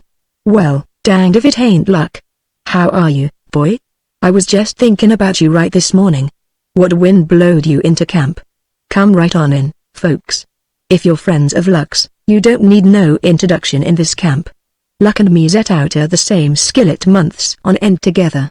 Come on in. I've et, but they's plenty left." His blue eyes twinkled quizzically over the happy family and then went to Luck. "What you up to this time, boy? 'Nother Wild West show?" While they were waiting for coffee to boil, Luck told him what he was up to this time. Told him what it was he meant to do in the way of making a western picture that should be worthy the West. He did not say a word about needing Applehead's assistance. He did not need to say a word about that. Applehead himself saw where he would fit into the scheme, and he seemed to take it for granted that Luck saw it also. "Got all your stuff out from town?" he asked, while he was hunting cups enough to go around. "If you ain't, you can send a couple of the boys in with a 4-horse team after dinner. I'd know about beds, unless you got your own bed and rolls with you. The missus, she can have a room, and the rest of you will have to knock some bunks together. Maybe we can clean out the catch-all and turn that into a bunkhouse. One I had, it burnt down last winter, some darn fool Mexicans got to fightin' in there and kicked the lamp over. It could have a new roof put on, I reckon, the walls is the yet. You can take a look around after you eat, and see what all there is to do. Well, set up, folks, ain't much, but I've throwed my feet under the table for less and was thankful to get it. Now I may tellin' you." Big Medicine bethought him of the remains of the train lunch which they had frugally saved. He brought that and added it to Applehead's impromptu meal. The sandwiches were mashed flat, and the pickles were limp, and the cake much inclined to crumble.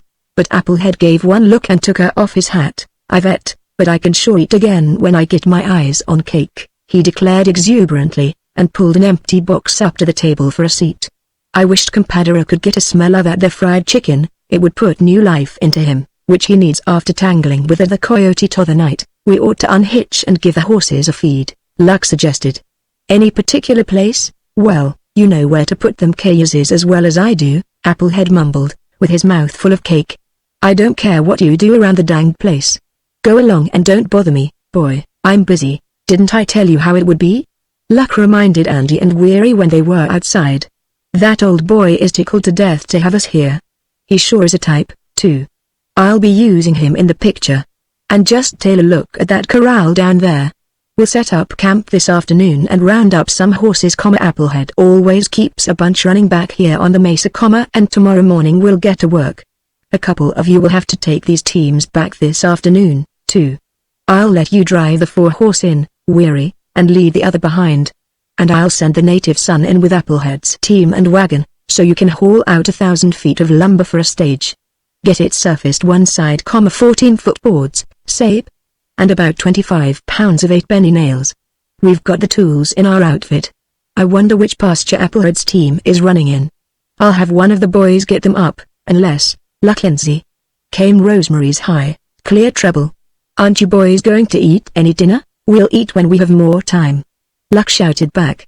"Send Applehead out here, will you?" Presently Applehead appeared with a large piece of cake in one hand and a well-picked chicken wing in the other. "What do you want?" he inquired lazily, in the tone that implies extreme physical comfort. "I want your big team to haul some lumber out from town." "Where are they?" "If you don't mind catching them up while I help get this stuff unloaded, we'll have things moving around here directly." "Sure, I'll catch 'em up for ye, soon as I find compadre and give him this here bone. He's been kinda off his feed since that coyote clum his frame. He was under the house, but I reckon so many strange voices kinda got his goat. There ain't ary yowl to be got out of that hole no more. Come, kitty kitty kitty." Luck threw out his hands despairingly, and then laughed. Applehead's tender solicitude for his cat was a fixed characteristic of the man, and Luck knew there was no profit in argument upon the subject. He began unloading the lighter pieces of baggage while the boys fed the livery teams. The others came straggling down from the house, lighting their after-dinner cigarettes and glancing curiously at the adobe outbuildings which were so different from anything in Montana. The sagebrush slopes wore a comfortable air of familiarity, even though the boys were more accustomed to bunch grass, but an adobe stable was a novelty. Fast as they came near him, Luck put them to work. There was plenty to do before they could even begin work on the big picture, but Luck seemed to have thought out all the details of camp setting with the same attention to trifles which he had shown in the making of a picture. In half an hour he had everyone busy, including old Applehead, who, having located compadre in the stable loft and left the chicken wing at the top of the ladder, had saddled his horse and gone off into a far pasture to bring in all the horses down there, so that Luck could choose whatever animals he wished to use. Dave Wiswell, the dried little man, was helping Rosemary wash the dishes and put away the food supplies they had brought out with them, as fast as Happy Jack could carry them up from the wagon. Andy Green was ruthlessly emptying the only closet roomy one, fortunately in the house, and tacking up black paper which Luck had brought, so that it might serve as a darkroom.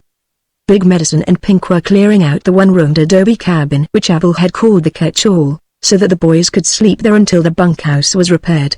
Luck was unpacking his camera and swearing softly to himself while he set it up, and wishing that his experience as assistant cameraman was not quite so far in the past.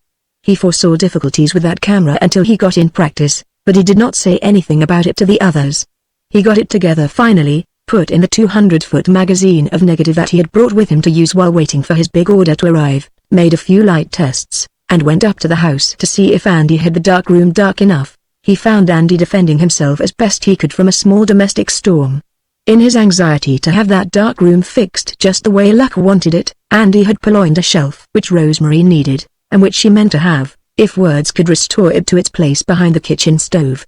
Andy had the shelf down and was taking out bent nails with a new hammer when Luck came to the door with his arms full of packages of chemicals and a ruby lamp. "What can a fellow do?" Andy was inquiring plaintively. "There ain't another board on the place that's the right width." I looked. "Luck's got to have a shelf. You don't expect him to keep all his junk on the floor, do you?"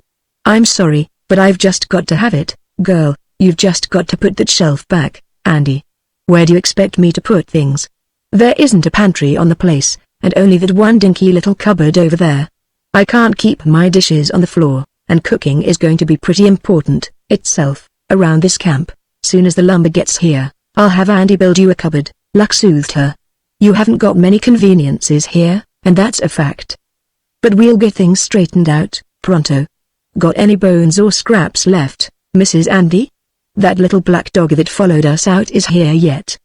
"He didn't go back with the boys. I found him curled up in the wagon shed just now. Poor little devil looks about starved. His ribs stand out worse than a cow that's wintered on a sheep range." With Rosemary's attention diverted to the little black dog, Andy got the shelf nailed firmly upon the wall of the darkroom. And immediately Luck proceeded to use it to its fullest capacity and announced that he needed another one, whereat Andy groaned. "Say, I'm a brave man, all right, but I don't dare to swipe any more shelves," he protested. "Not from my wife, anyway. Timber must sure be scarce in this man's country. I never did see a place so shy of boards as this ranch is." "Well, let's see if there are any barrels," said Luck. I've been studying on how to rig up some way to develop my film. If we can find some half barrels and knock the heads out, I can wind the negative around them with the emulsion side out, and dip it in the bigger barrels of developer. See how I mean? Believe me, this laboratory problem is going to be a big one till I can see my way to getting tanks and film racks out here. But I believe barrels will work all right. And, say, there's some old hose I saw out by the windmill tank. You get that, and see if you can't run it under the house and up through a hole in the floor. I expect it leaks in 40 places, but maybe you can mend it. And we ought to have some way to run the water out in a trough or something. You see what you can do about that, Andy, while I go and unpack the rest of my Cameron outfit. There's a garret up over the ceiling, here, and you'll have to see what shape it's in for drying film. Stop all the cracks so dust can't blow in. I want to start taking scenes tomorrow morning, you know. I've got 200 feet of raw stock to work with till the other gets here. I've got to develop my tests before tomorrow so I'll know what I'm doing. I can't afford to spoil any film. Well, hardly, Andy agreed. By gracious, I hope you're making the rest of the bunch hump themselves, too. Honest, I'd die if I saw anybody sitting around in the shade. Right now, Andy, did you go and take that shelf after all? Came the reproachful voice of Rosemary from the kitchen, and Luck retreated by way of the front door without telling Andy just how busy the other boys were. The catch-all, where Big Medicine and Pink were clearing out the accumulation of years, was enveloped in a cloud of dust. Down in the corral a dozen horses were circling, with Applehead moving cautiously about in the middle dragging his loop and making ready for a throw. There was one snuffy little bay gelding that he meant to turn over to Luck for a saddle horse, and he wanted to get him caught and in the stable before showing him to Luck. Happy Jack was wobbling up the path with an oversized sack of potatoes balanced on his shoulder, and his face a deep crimson from the heat and his exertions. Down in the stable the little black dog, enlivened by the plate of bones Rosemary had given him, had scented the cat in the loft and was barking hysterically up the ladder. Luck stepped out briskly, cheered by the atmosphere of bustling preparation which surrounded him. That he was the moving spirit which directed all these activities stimulated him like good old wine. It was for his big picture that they were preparing. Already his brain was at work upon the technique of picture production, formulating a system which should as far as possible eliminate the risk of failure because of the handicaps under which he must work. Having to be his own cameraman, and to work without an assistant, piled high the burden of work and responsibility, but he could not afford to pay the salaries such assistants would demand. He had a practical knowledge of camera craft, since he had worked his way up through all branches of the game, and he was sure that with practice he could do the photographic work. He hoped to teach Andy enough about it so that he could help. Andy seemed to have an adaptability superior to some of the others and would learn the rudiments readily, Lux believed. The lack of a leading woman was another handicap. He could not afford to hire one, and he could not very well weave a love story into his plot without a woman. He was going to try Rosemary, since her part would consist mostly of riding in and out of scenes and looking pretty, at least in the earlier portion. And by the time he was ready to produce the dramatic scenes, he hoped that she would be able to act the part. It was a risk, of course, and down deep in his heart he feared that much of her charm would never reach the screen, but he must manage somehow, since there would be no money to spend on salaries. He ought to have a character woman, too, which he lacked. But other things he did have, and they were the things that would count most for success or failure. He had his real boys, for instance, and he had his real country, and, last and the most important of all, he had his story to tell. In spite of his weariness, Luck was almost happy that first afternoon at Applehead's ranch. He went whistling about his task of directing the others and doing two men's work himself, and he refused to worry about anything. That evening after supper, when they were all smoking and resting before Applehead's big rock fireplace, Luck's energy would not let him dwell upon the trivial incidents of their trip, which the happy family were discussing with reminiscent enjoyment. Applehead's booming laugh was to Luck as a vague accompaniment to his own thoughts darting here and there among his plans. Or, Gwan. Happy Jack was exclaiming in his habitual tone of protest. Conductor lied to me, is how I come to be over to the place when the train started to pull out. I was buyin' something. I wasn't talking to no Mexican girl. I bitch. Now, while we're all together, Luck broke suddenly into Happy's explanation. I'm just going over the scenario from start to finish and assign your parts. Applehead, I'm going to cast you for the sheriff. You won't need to do any acting at all. Well, if I do, I calculate I got some idea how a sheriff had ought to act, Applehead informed him with a boastful note in his voice, and pulled himself up straighter in his chair. I was elected sheriff of this county 4 different terms right-hand running, and if I do say it, there wasn't nobody ever said I didn't do my duty. Every man I went after, I come purty near bringing him into camp. Now I'm telling ye. This here old girl has sure talked out in meeting, in her time, and there wasn't every man wanted to face her down in an argument. Now I'm telling ye. He got up and took his old 6-shooter off the mantel and held it lovingly in his palm. Very solemnly he licked his thumb and polished a certain place along the edge of the yellow ivory handle, and held it so the happy family could see 3 tiny notches. Them's 3 arguments she sure settled, he stated grimly, and turned slowly upon Luck. Yes, I calculate I can play sheriff for ye, all right enough. Luck looked up at him with his eyes shining, remembering how staunch a friend Applehead had been in times past, and how even his boastings were but a naive recognition of facts concerning himself. Applehead Foreman was 56 years old, but Luck could not at that moment recall a man more dangerous to meet as an enemy or more loyal to have as a friend. I calculate you can, he agreed in his soft, friendly drawl. Sit down and turn your good ear this way, Applehead, so this story can soak in. You'll see where you come in as sheriff, and you'll say just what you'll have to do. Bud, here, will be the outlaw that blows into the cow camp and begins to mix things. He's the one you'll have to settle. So here's the way the story runs. Say, boss, make it short and sweet, can't you? Andy begged.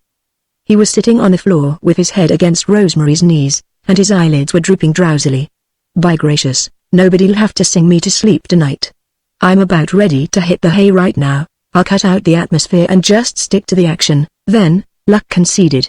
I want to get you all placed, so we can get to work in the morning without any delay. Sabe, shoot, murmured Pink, opening his eyes with some effort. I can listen for 5 minutes, maybe. I can't, I don't believe, the native son yawned. But go ahead, amigo. My heart's with you, anyway, whether my eyes are open or shut. Luck was pretty sleepy himself, after 2 nights and a day spent in a chair car, with another day of hard labor to finish the ordeal. But his enthusiasm had never been keener than when, in the land of sage and cactus, he first unfolded his precious scenario and bent forward to read by the light of the fire. He forgot to skip the atmosphere. Scene by scene he lived the story through. Scene by scene he saw his big picture grow vivid as ever the reality would be. Once or twice he glanced up and saw Applehead leaning forward with his elbows on his knees and his pipe gone cold in his fingers, absorbed, living the story even as Luck lived it. A long, rumbling snore stopped him with a mental jolt. He came back to reality and looked at the happy family. Every one of them, save Rosemary, was sound asleep, and even Rosemary was dreaming at the fire with her eyes half closed, and her fingers moving caressingly through the unconscious Andy's brown hair. Let him be. You go ahead and read it out, Applehead muttered, impatient of the pause. So Luck, with his audience dwindled to one bald-headed old rangeman, read the story of what he meant to create out there in the wild spaces of New Mexico. Chapter 11. Just a few unforeseen obstacles. It is surprising how much time is consumed by the little things of life, unimportant in themselves, yet absolutely necessary to a satisfactory accomplishment of the big things. Luck, looking ahead into the next day, confidently expected to be making scenes by the time the light was right, say 9 o'clock in the morning. He had chosen several short, unimportant scenes, such as the departure of old Dave Wiswell, his cattleman of the picture, from the ranch, his return, and the saddling of horses and riding away of the boys. Also he meant to make a scene of the arrival of the sheriff after having received word of the presence of Big Medicine, the outlaw, at the ranch. Rosemary, too, as the daughter of old Dave, must run down to the corral to meet her father. Scattered scenes they were, occurring in widely separated parts of the story. But they had to be made, and they required no special sets of scenery, and other work, such as the building of the stage for interior sets, could go on with few interruptions. The boys would have to work in their makeup. But since the makeup was to be nothing more than a sharpening of the features to make them look absolutely natural upon the screen, it would not be uncomfortable. This was what Luck had planned for that day. Before breakfast he had selected a site for his stage, on the sunny side of the hill back of the house, where it would be partially sheltered from the sweeping winds of New Mexico. All day he would have the sun behind him while he worked, and he considered the situation an ideal one. He had the lumber hauled up there and unloaded, while Rosemary and Applehead were cooking breakfast for 10 hungry people. He laid out his foundation and explained to the boys just how it should be built, and even sacrificed his appetite to his impatience by going a quarter of a mile to where he remembered seeing some old barbed wire strung along a fence to keep it off the ground so that stock could not tangle in it. He got the wire and brought it back with him to guy out the uprights for the diffusers. So on the whole he began the day as well as even he could desire. Then little hindrances began to creep in to delay him. For one thing, the happy family had only a comedy acquaintance with grease paint, and their makeup reminded Luck unpleasantly of Bentley Brown's stories. As they appeared one by one, with their comically crooked eyebrows and their rouge-widened lips and staring, deep-shadowed eyes, Luck sent them back to take it all off and start over again under his supervision. The outcome was that he gave a full hour to making up the faces of his characters and telling them how to do it themselves. Even Rosemary made her brows too heavy and her lips too red, and her cheeks were flushed unevenly. Luck was a busy man that morning, but he was not taking scenes by 9 o'clock, for all his haste. With a kindly regard for Rosemary's nervousness lest she fail him, he set up his camera and told her to walk down partway to the corral, looking supposedly to see if her dad had come home. She must stand there irresolutely, then turn and walk back toward the camera, registering the fact that she was worried. That sounds simple enough, doesn't it? What Luck most wanted was to satisfy himself as to whether Rosemary could possibly play the part of old Dave's daughter. If she could, he would sleep sounder that night. If she could not, Luck was not at all clear as to what he should do if she failed. He told her just where to walk into the scene, which is the range of the camera. He went down partway to the corral and drew a line with his toe, and told her to stop when she reached the line and to look away up the trail which wound down among the rocks and sage. When he called to her she was to turn and walk back, trying to imagine that she was much worried and disappointed. "Your dad was to have come last night," Luck suggested. "You tried to keep him from going in the first place, and now we've got to establish the fact that he is away behind time getting home. You know, this is where his horse falls with him, and he lies out all night, and Big Medicine brings him in next day. You kind of have a hunch that something is wrong, and you keep looking for him. Sabe." He fussed with the camera, adjusting it to what seemed to him the right focus. "Want to rehearse it first?" he added considerately. "No," Rosemary gasped, "I don't. I know how to walk, and how to turn around and come back. I've been doing those things for 22 years or so, but Luck Lindsay, if you don't let me do it right away quick, I just know I'll stub my toe and fall down, or something." The worst of it was, she meant what she said. Rosemary, I am sorry to say, was so scared that her teeth chattered. "All right, you go on and do it now," Luck permitted, and began to turn the crank at 17 in order to hold her action slow, while he watched her. Groaning inwardly, he continued to turn, while Rosemary went primly down the winding trail, stood with her toes on the line Luck had marked for her, gazed stiffly off to the right, and then, when he called to her, turned and came back, staring fixedly over his head. You have seen little girls with an agonized self-consciousness walk up an aisle to a platform where they must bow to their fathers and mothers and their critical schoolmates and speak a piece. Rosemary resembled the most bashful little girl that you can recall. "All right," said Luck tonelessly, and placed his palm over the lens while he gave the crank another turn. "We'll try it again tomorrow. Don't worry. You'll get the hang of it all right." His very smile, meant to encourage her, brought swift tears that rolled down and streaked the powder and rouge on her cheeks. She had made a mess of it all, she knew that just as well as Luck knew it. He gave her shoulder a reassuring pat as she went by, and that finished Rosemary. She retreated into the gloomy, one-windowed bedroom with its litter of half-unpacked suitcases and an overflowing trunk, and she cried heartbrokenly because she knew she would never in this world be able to forget that terrible, winking eye and the clicking whir of Luck's camera. Just to think of facing it gave her a goose-flesh chill, and she did so want to help Luck. With the happy family and old Dave, Luck fared better. They, fortunately for him, were already what he called camera broke. They could forget all about the camera while they caught and saddled their horses. They could mount and ride away unconcernedly without even thinking of trying to act. Luck's spirits rose a little while he turned the crank, and just for pure relief at the perfect naturalness of it, he gave that scene an extra 10 feet of footage. With Applehead he had some difficulty. Applehead looked the part of sheriff, all right. He wore his trousers tucked inside his boots because he always wore them so, especially when he rode. He wore his big 6-shooter buckled snugly about his middle instead of dangling far down his thigh, because he had always worn it that way. He wore his sheriff's badge pinned on his vest and his coat unbuttoned, so that the wind blew it open now and then and revealed the star. Altogether he looked exactly as he had looked when he was serving one of his 4 terms of office. But when he faced the camera, he was inclined to strut, and Luck had no negative to waste. He resorted to strategy, which consisted of a little wholesome sarcasm. "Listen, Applehead. The public is going to get the idea that you sure hate yourself," he remarked, standing with his hands on his hips while Applehead came strutting into the foreground. "You'll never make anyone believe you were ever a real, honest-to-God sheriff. They'll put you down as an extra picked up through a free employment agency and feeling like you own the plant because you're earning a couple of dollars. Go back down to your horse and wait till some of that importance evaporates." Applehead went off swearing to himself, and Luck got a 15-foot scene of the departure of a very indignant sheriff who is with difficulty holding his anger subordinate to his official dignity. Before he had time to recover his usual good humor, Luck with further disparaging comment called him back.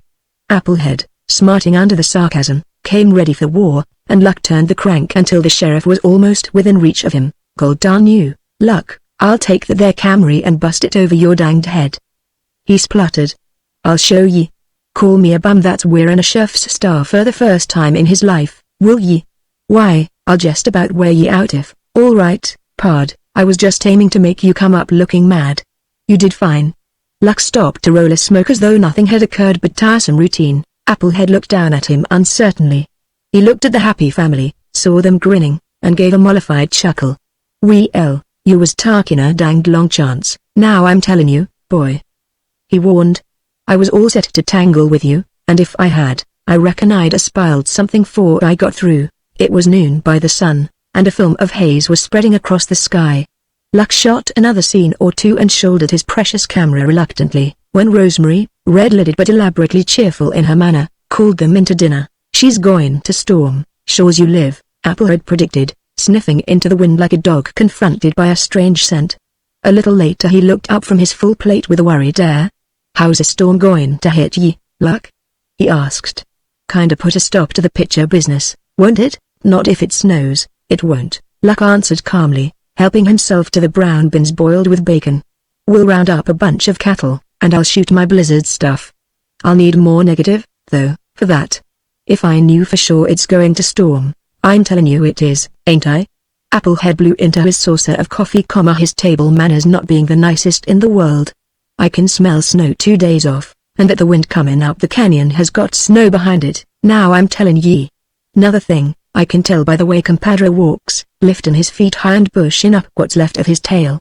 That there cat's smarter'n some humans, and he sure can smell snow comin', same's I do. He hates snow worse'n pizen." Applehead drank his coffee in great gulps.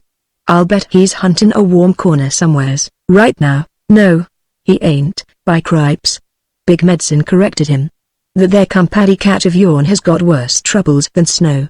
Dogs got him treed up the windmill." "I seen." Applehead did not wait to hear what Big Medicine had seen.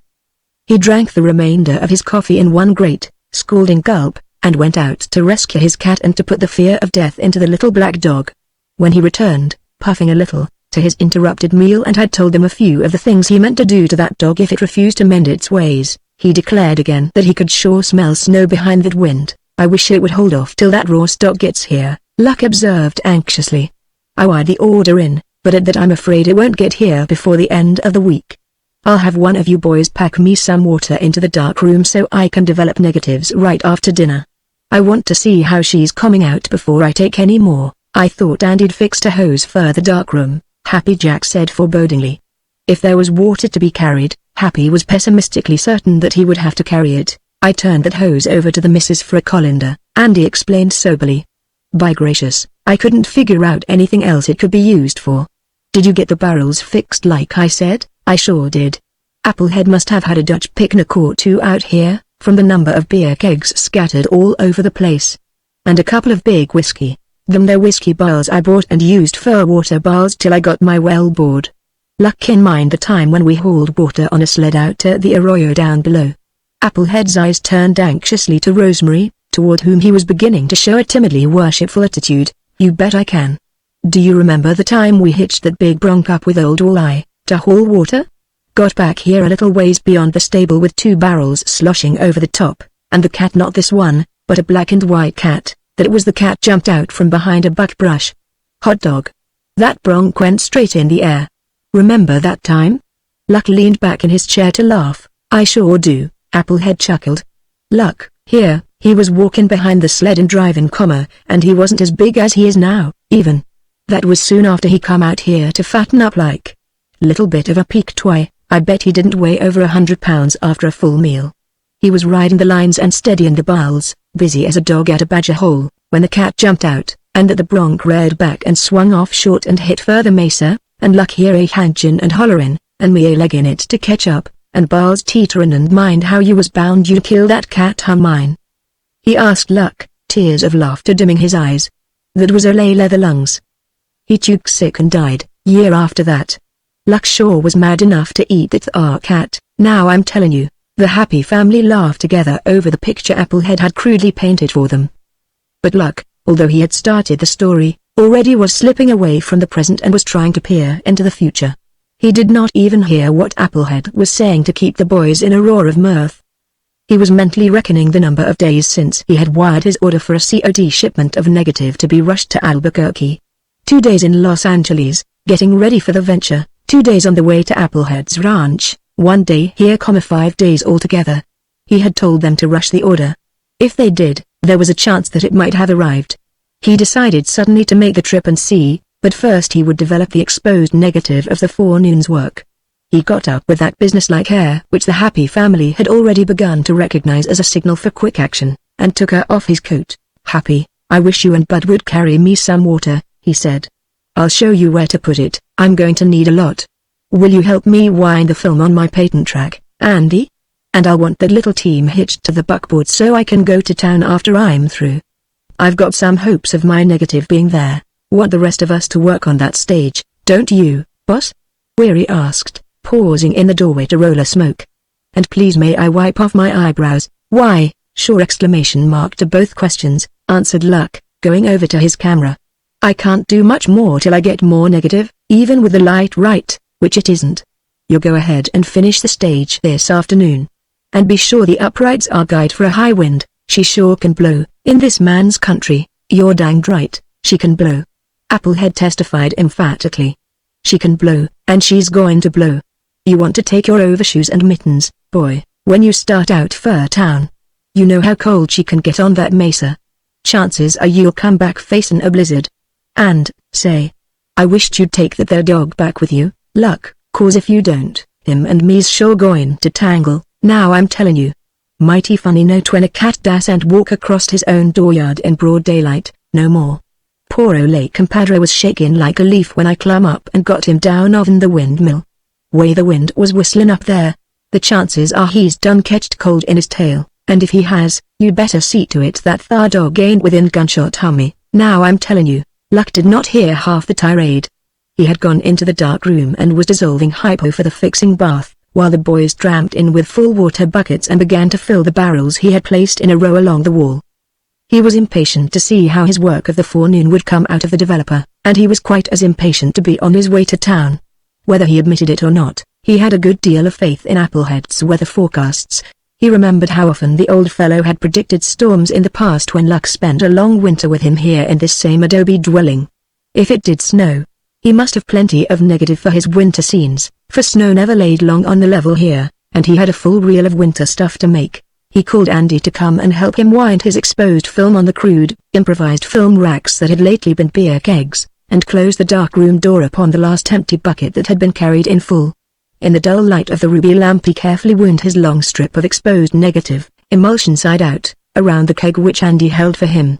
His developer bath was ready, and he immersed the film-jacketed keg slowly, with due regard for bubbles of air. "You may not know it, but right here in this dark room is where I look for the real test of success or failure," he confided to Andy, while he rocked the keg gently in the barrel. "I wish I could afford a good cameraman, but then, the most of them wouldn't work with this kind of an outfit. They demand all the laboratory conveniences, and that would run into money. Ever noticed that when you can't get anything but the crudest kind of tools to work with, you generally have to use them yourself? But it will take more than hell, what's wrong?" Andy Green bent his brown head anxiously down beside Luck's fast-graying mop of hair, and peered at the images coming out of the yellowish veil that had hidden them. "Ain't they good?" Luck reached into the water tank and splashed a little water on his film to check it while he looked. "Now, what in the name of—" he scowled perplexedly down at the streaked strips. "What do you suppose streaked it like that?" He lifted worried, gray eyes to Andy's apprehensive frown, and looked again disgustedly at the negative before he dropped it back with a splash into the developer. "No good, she's ruined," he said in the flat tone of a great disappointment. 80 feet of film gone to granny. Well, that's luck for you. Andy reached gingerly into the barrel and brought up the keg so that he could take another look. He had owned a Kodak for years and had done enough amateur developing to know that something had gone very wrong here. What ails the darn thing? He asked fretfully, turning to Luck, who was scowling abstractedly into his barrels of soup. You can search me, Luck replied dully. Looks like I'd been stung with a bunch of bump chemicals. Either that, or something's wrong with our tanks here. He reached down and pulled up the keg by its hooped top, glimpsed a stain on his finger and thumb and let the keg slip hastily over into the pure water so that he could examine the stains. Iron. Iron, sure as thunder. He exclaimed suddenly. Those iron hoops are what did it. He rubbed his hand vexedly. I knew better than that, too. I don't see why I didn't think about those hoops. Of all the idiotic, fool, what kind of brain do you think you've got in your head, anyway? Andy broke in spiritedly. Where you've been working it lately, engineering every blamed detail yourself, you oughtn't to wonder if one little thing gets by you. Well, it's done now, Luck dismissed the accident stoically. Lucky I started in on those costume and makeup tests of all you fellows, and that scene of your wife's. And if I'd used the other half barrel instead of this 5-gallon keg for a start-off, I'd have spoiled the whole bunch. I'll have to throw out all that developer. Blast the luck. Well, let's get busy. He pulled out the keg and held it up for another disgusted look. I won't bother fixing that at all. Call Happy and Bud back, will you, and have them roll this barrel of developer out and ditch it? And then take those 2 half barrels you were going to fix, and wrap them with clothesline, that cotton line on one of the trunks, and knock off all the hoops. I'm going to beat it to and see if that stuff's there. We'll try developing the rest this evening, after I get back. Darn such luck, the 5,000 feet of negative had not arrived, but there was a letter from the company saying that they had shipped it.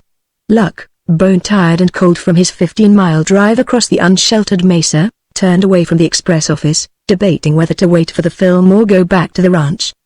It would be a pretty cold drive back, in the edge of the evening and facing that raw wind. He decided that he would save time by waiting here in town, since he could not go on with his picture without more negative. He turned back impulsively, put his head in at the door of the express office, and called to the clerk. When do you get your next express from the east, brother? I'll wait for that negative if you think it's likely to come by tomorrow noon or thereabouts. Might come in on the 8 o'clock train tonight, or tomorrow morning. You say it was shipped the 16th? Ought to be here by morning. Sure, I'll take a chance, Luck said half to himself, and closed the door. A round-shouldered, shivering youth, who had been leaning apathetically against the side of the building, moved hesitatingly up to him. Say, do I get it right that you're in the movies? He inquired anxiously. Heard you mention looking for negative. Haven't got a jobs for a fellow, have you? Luck wheeled and looked him over, from his frowsy, soft green beaver hat with the bow at the back, to his tan pumps that a prosperous young man would have thrown back in the closet 6 weeks before, as being out of season. The young man grinned his understanding of the appraisement, and Luck saw that his teeth were well kept, and that his nails were clean and trimmed carefully. He made a quick mental guess and hit very close to the fellow's proper station in life and his present predicament. What end of the business do you know? He asked, turning his face toward the warmth of the hotel. Operator. Worked 2 years at the Bijou in Cleveland. I'm down on my luck now. Thought I'd try the California studios, because I wanted to learn the camera, and I figured on getting a look at the fair. I stalled around out there till my money gave out, and then I started back to God's country. He shrugged his shoulders cynically. This is about as far as I'm likely to get, unless I can learn to do without eating and a few other little luxuries. He summed up the situation grimly. Well, it won't hurt you to skip a lesson and have dinner with me, Luck suggested in the offhand way that robbed the invitation of the sting of charity. I always did hate to eat alone. The upshot of the meeting was that, when Luck gathered up the lines, next day, and popped the short lash of Applehead's homemade whip over the backs of the little bay team, and told them to get out of town. In a tone that had in it a boyish note of exultation, the thin youth hung to the seat of the bouncing buckboard and wondered if Luck really could drive, or if he was half-stewed and only imagined he could. The thin youth had much to learn besides the science of photography, and some of it he learned during that 15-mile drive. For one thing, he learned that really Luck could drive. Luck proved that by covering the 15 miles in considerably less than an hour and a half without losing any of his precious load of box negative and coiled garden hose and assistant cameraman, since that was what he intended to make of the thin youth, Chapter 12. I think you need Indian girl for picture.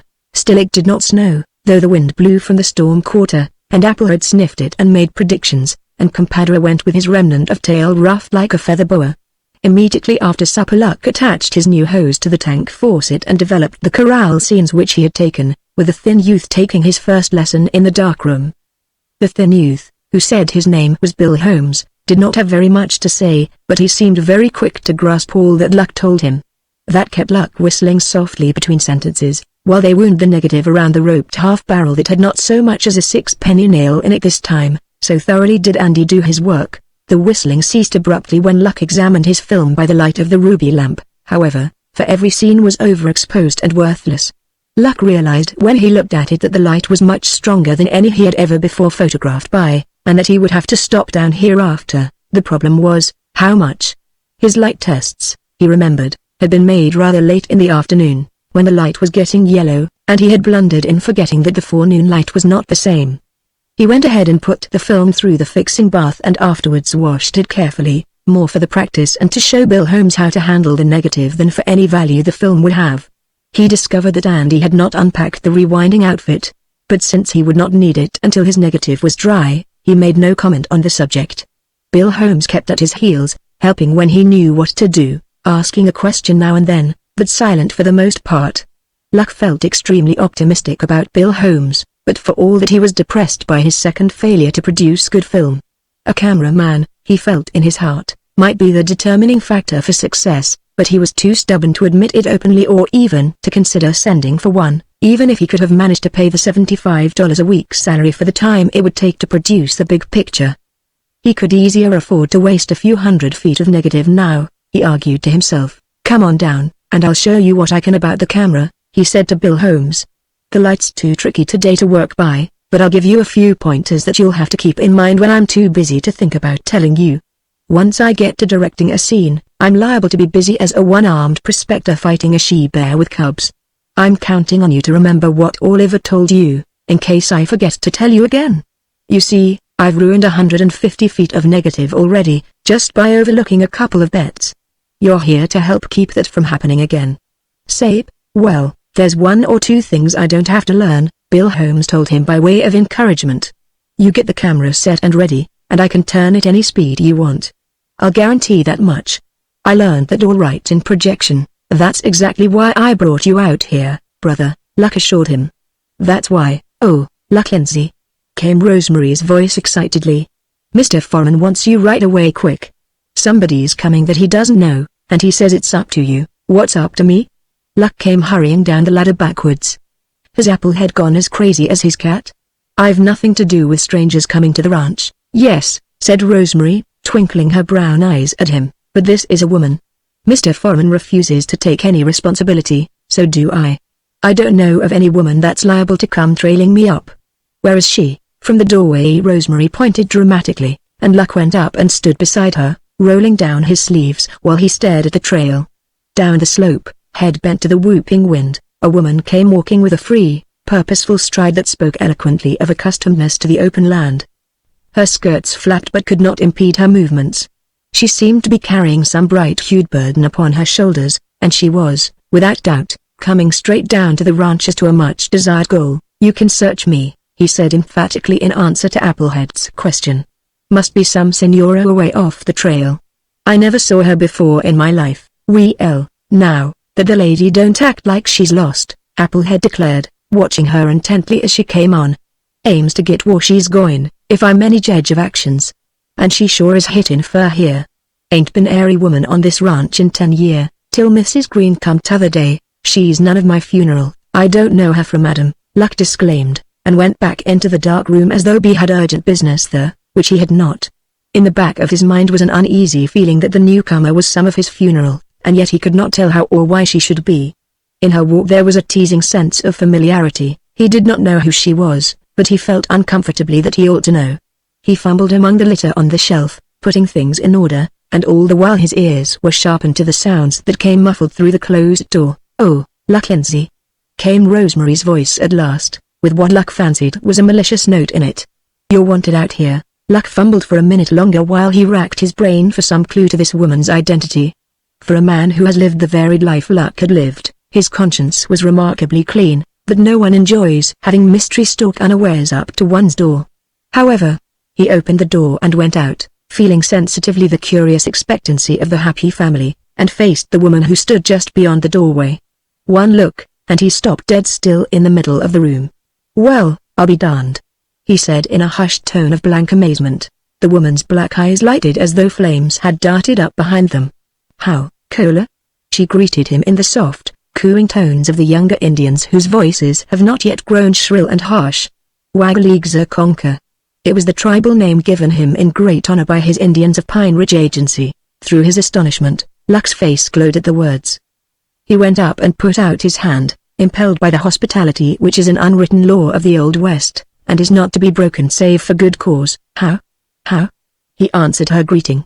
"You long ways from home, Annie Many Ponies." Annie Many Ponies smiled in a way to make Happy Jack gulp with a sudden emotion he would have denied. She flashed a quick glance around at the curious faces that regarded her so intently, and she eased her shawl-wrapped burden to the ground with the air of one who has reached her journey's end. "Yes, I plenty long ways," she assented placidly. "I don't stay by reservation no more. Too lonesome. One night I beat it. I work for you now." "How you know you work for me?" Luck felt 9 pairs of eyes trying to read his face. "That's bad, you ran away. You better go back, Annie Many Ponies." "Your father, nah." Annie Many Ponies cried in swift rebellion. "I work for you all time, I no want monies. I got plenty wardrobe, you give me plenty grub, I work for you. I think you need him Indian girl in picture. I think you plenty sorry all Indians go by reservation. You know like for Indians go home," she stated with soft sympathy. "I say you not got monies for pay all thumbs Indians. I come be Indian girl for you, I not want monies. You let me stay Wagaligzakonka, you come in and eat." Annie Many Ponies, Luck commanded with more gentleness than he was accustomed to show.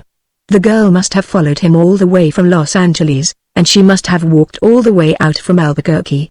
All this she seemed to take for granted, a mere detail of no importance beside her certainty that although he had no money to pay the Indians, he must surely need an Indian girl in his pictures. Loyalty always touched Luck deeply.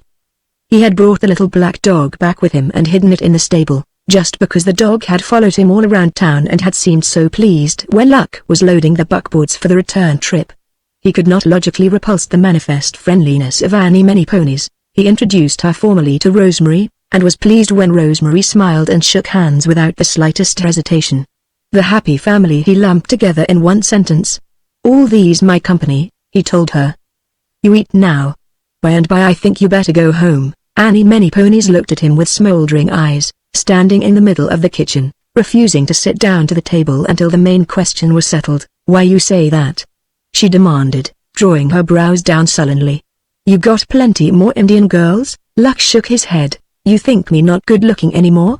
With her 2 slim brown hands she pushed back the shawl from her hair and challenged criticism of her beauty. She was beautiful, there was no gainsaying that. She was so beautiful that the sight of her, standing there like an indignant young Minnehaha, tingled the blood of more than one of the happy family. "You think I so homely I spoil your picture? I think you must not run away from the reservation," Luck parried, refusing to be cajoled by her anger or her beauty. "You always were a good girl, Annie Many Ponies. Long time ago, when you were little girl with the Buffalo Bill show, you were good. You mind what Wagaligzakonka say?" Annie Many Ponies bent her head. "I mind you now, Wagaligzakonka," she told him quickly. "You tell me ride down that big hill." She threw one hand out toward the bluff that sheltered the house. "I sure ride down like hell. I care not for break my neck, when you want big punch in picture. You tell me be homely old squaw like Mrs. Ghost Dog, I be homely so dogs yell to look on me. I mind you plenty but I do not go by reservation no more. Yow father be mad I let you stay, he maybe shoot me," Luck argued, secretly flattered by her persistence. Annie Many Ponies smiled, a slow, sphinx-like smile, mysteriously sweet and lingering. "Nah. Not shoot you. I write 1 letters, say I go work for you. Now you write 1 letter by agent, say you let me stay, say I work for you, say I good girl, say I be Indian girl for your picture. I mind you plenty, Wagaligzakonka." She smiled again coaxingly, like a child. "I like you," she stated simply. "You good man. You need Indian girl, I think. I work for you. My father not be mad, My father know you good man for Indians. Luck turned from her and gave the happy family a pathetic, "What's a fellow going to do?" look that made Andy Green snort unexpectedly and go outside. One by one the others followed him, grinning shamelessly at Luck's helplessness. In a moment he overtook them, wanting the support of their judgment. "The worst of it is," he confessed, after he had explained how he had known the girl since she was a barefooted papoose with the Bill show, and he was Indian agent there. "The worst of it is, she's a humdinger in pictures. She gets over big in foreground stuff. Rides like a whirlwind, and as for dramatic work, she can put it over half the leading women in the business, that is, in her line of Pocahontas stuff." "Well, why don't you let her stay?" Weary demanded. "She will anyway, Mama. We're not what you can call overrun with women on this job. Why don't you make a squaw man out to Dave?" Pink suggested boldly, "and let her be his daughter instead of Rosemary? Say, what does that there Walker's some darn thing mean, that she calls you?" Big Medicine wanted to know. "By cripes, I hate talk I don't savvy. Wagaleegza conquer?" Luck smiled shamefacedly. "Oh, that's just a name the Indians gave me. Means Big Turkey, in plain English. Her father, Old Chief Big Turkey, adopted me into the tribe, and they call me by his name. Annie Many Ponies has heard it used ever since she was a kid. By tribal law I'm her brother. Well, what's the word, boys? Shall we let her stay or not? We could use her, all right, and put a dash of Old Plains color in the picture that I haven't got, as it stands. It's up to you to decide." "You're wrong," Pink grinned. "She's decided that, herself. Gee, she's pretty. Certainly she is, but get this, boys, she isn't going to stay just because she's pretty, and if I had a different bunch than you fellows, she'd have to go for that reason. I'm responsible for her sabe.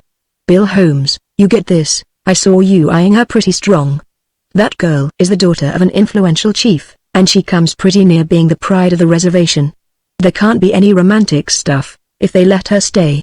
Her father and the agent will consent, if they do consent, on the strength of the confidence they have in me.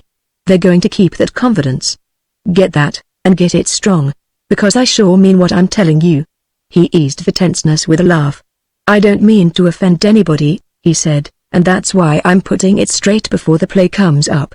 Annie Many Ponies has got a heart-twisting smile, but she's a squaw just the same. She's got the ways of the Injun to the marrow of her bones, and I'll bet right now if you were to shake her hard enough, you'd jingle a knife out of her clothes." He stopped and lighted the cigarette he had been carefully rolling. "Well," he finished after the pause, "does she stay or go?" The happy family answered him with various phrases, the meaning of which was that he could suit himself about that, as far as they were concerned, she could stay and welcome. So she stayed, and Rosemary hung up a calico curtain across the one bedroom, so that Annie Many Ponies might have a corner to call her own. She stayed, and Luck rewrote 2 reels of his scenario so that there should be a place in it for a beautiful Indian girl who rode like a whirlwind and did not know the meaning of fear, and who had a mind of her own, and who was just exactly as harmless in that camp as half a quart of nitroglycerine, and added thereby a good bit to the load of responsibility which Luck was shouldering. Chapter 13 Pan. Bleak Mesa, cattle drifting before wind, Pan. Bleak Mesa snow cattle drifting before wind. Dale and Johnny Dis. Riding to foreground. Reg.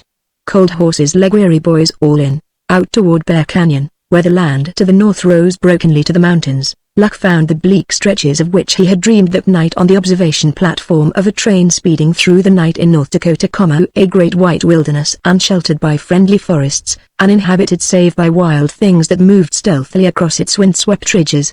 Beyond, the mountains rose barrenly, more bleak than the land that lay at their feet. Pan.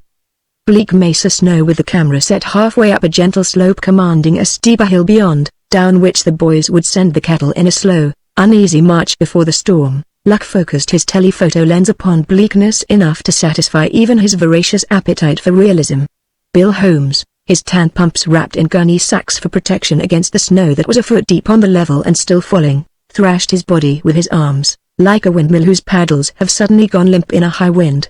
When he was ready, Luck stopped long enough to blow on his fingers and to turn and watch for the signal from Annie Many Ponies, stationed on a higher ridge to the right of him, the signal that the cattle were coming.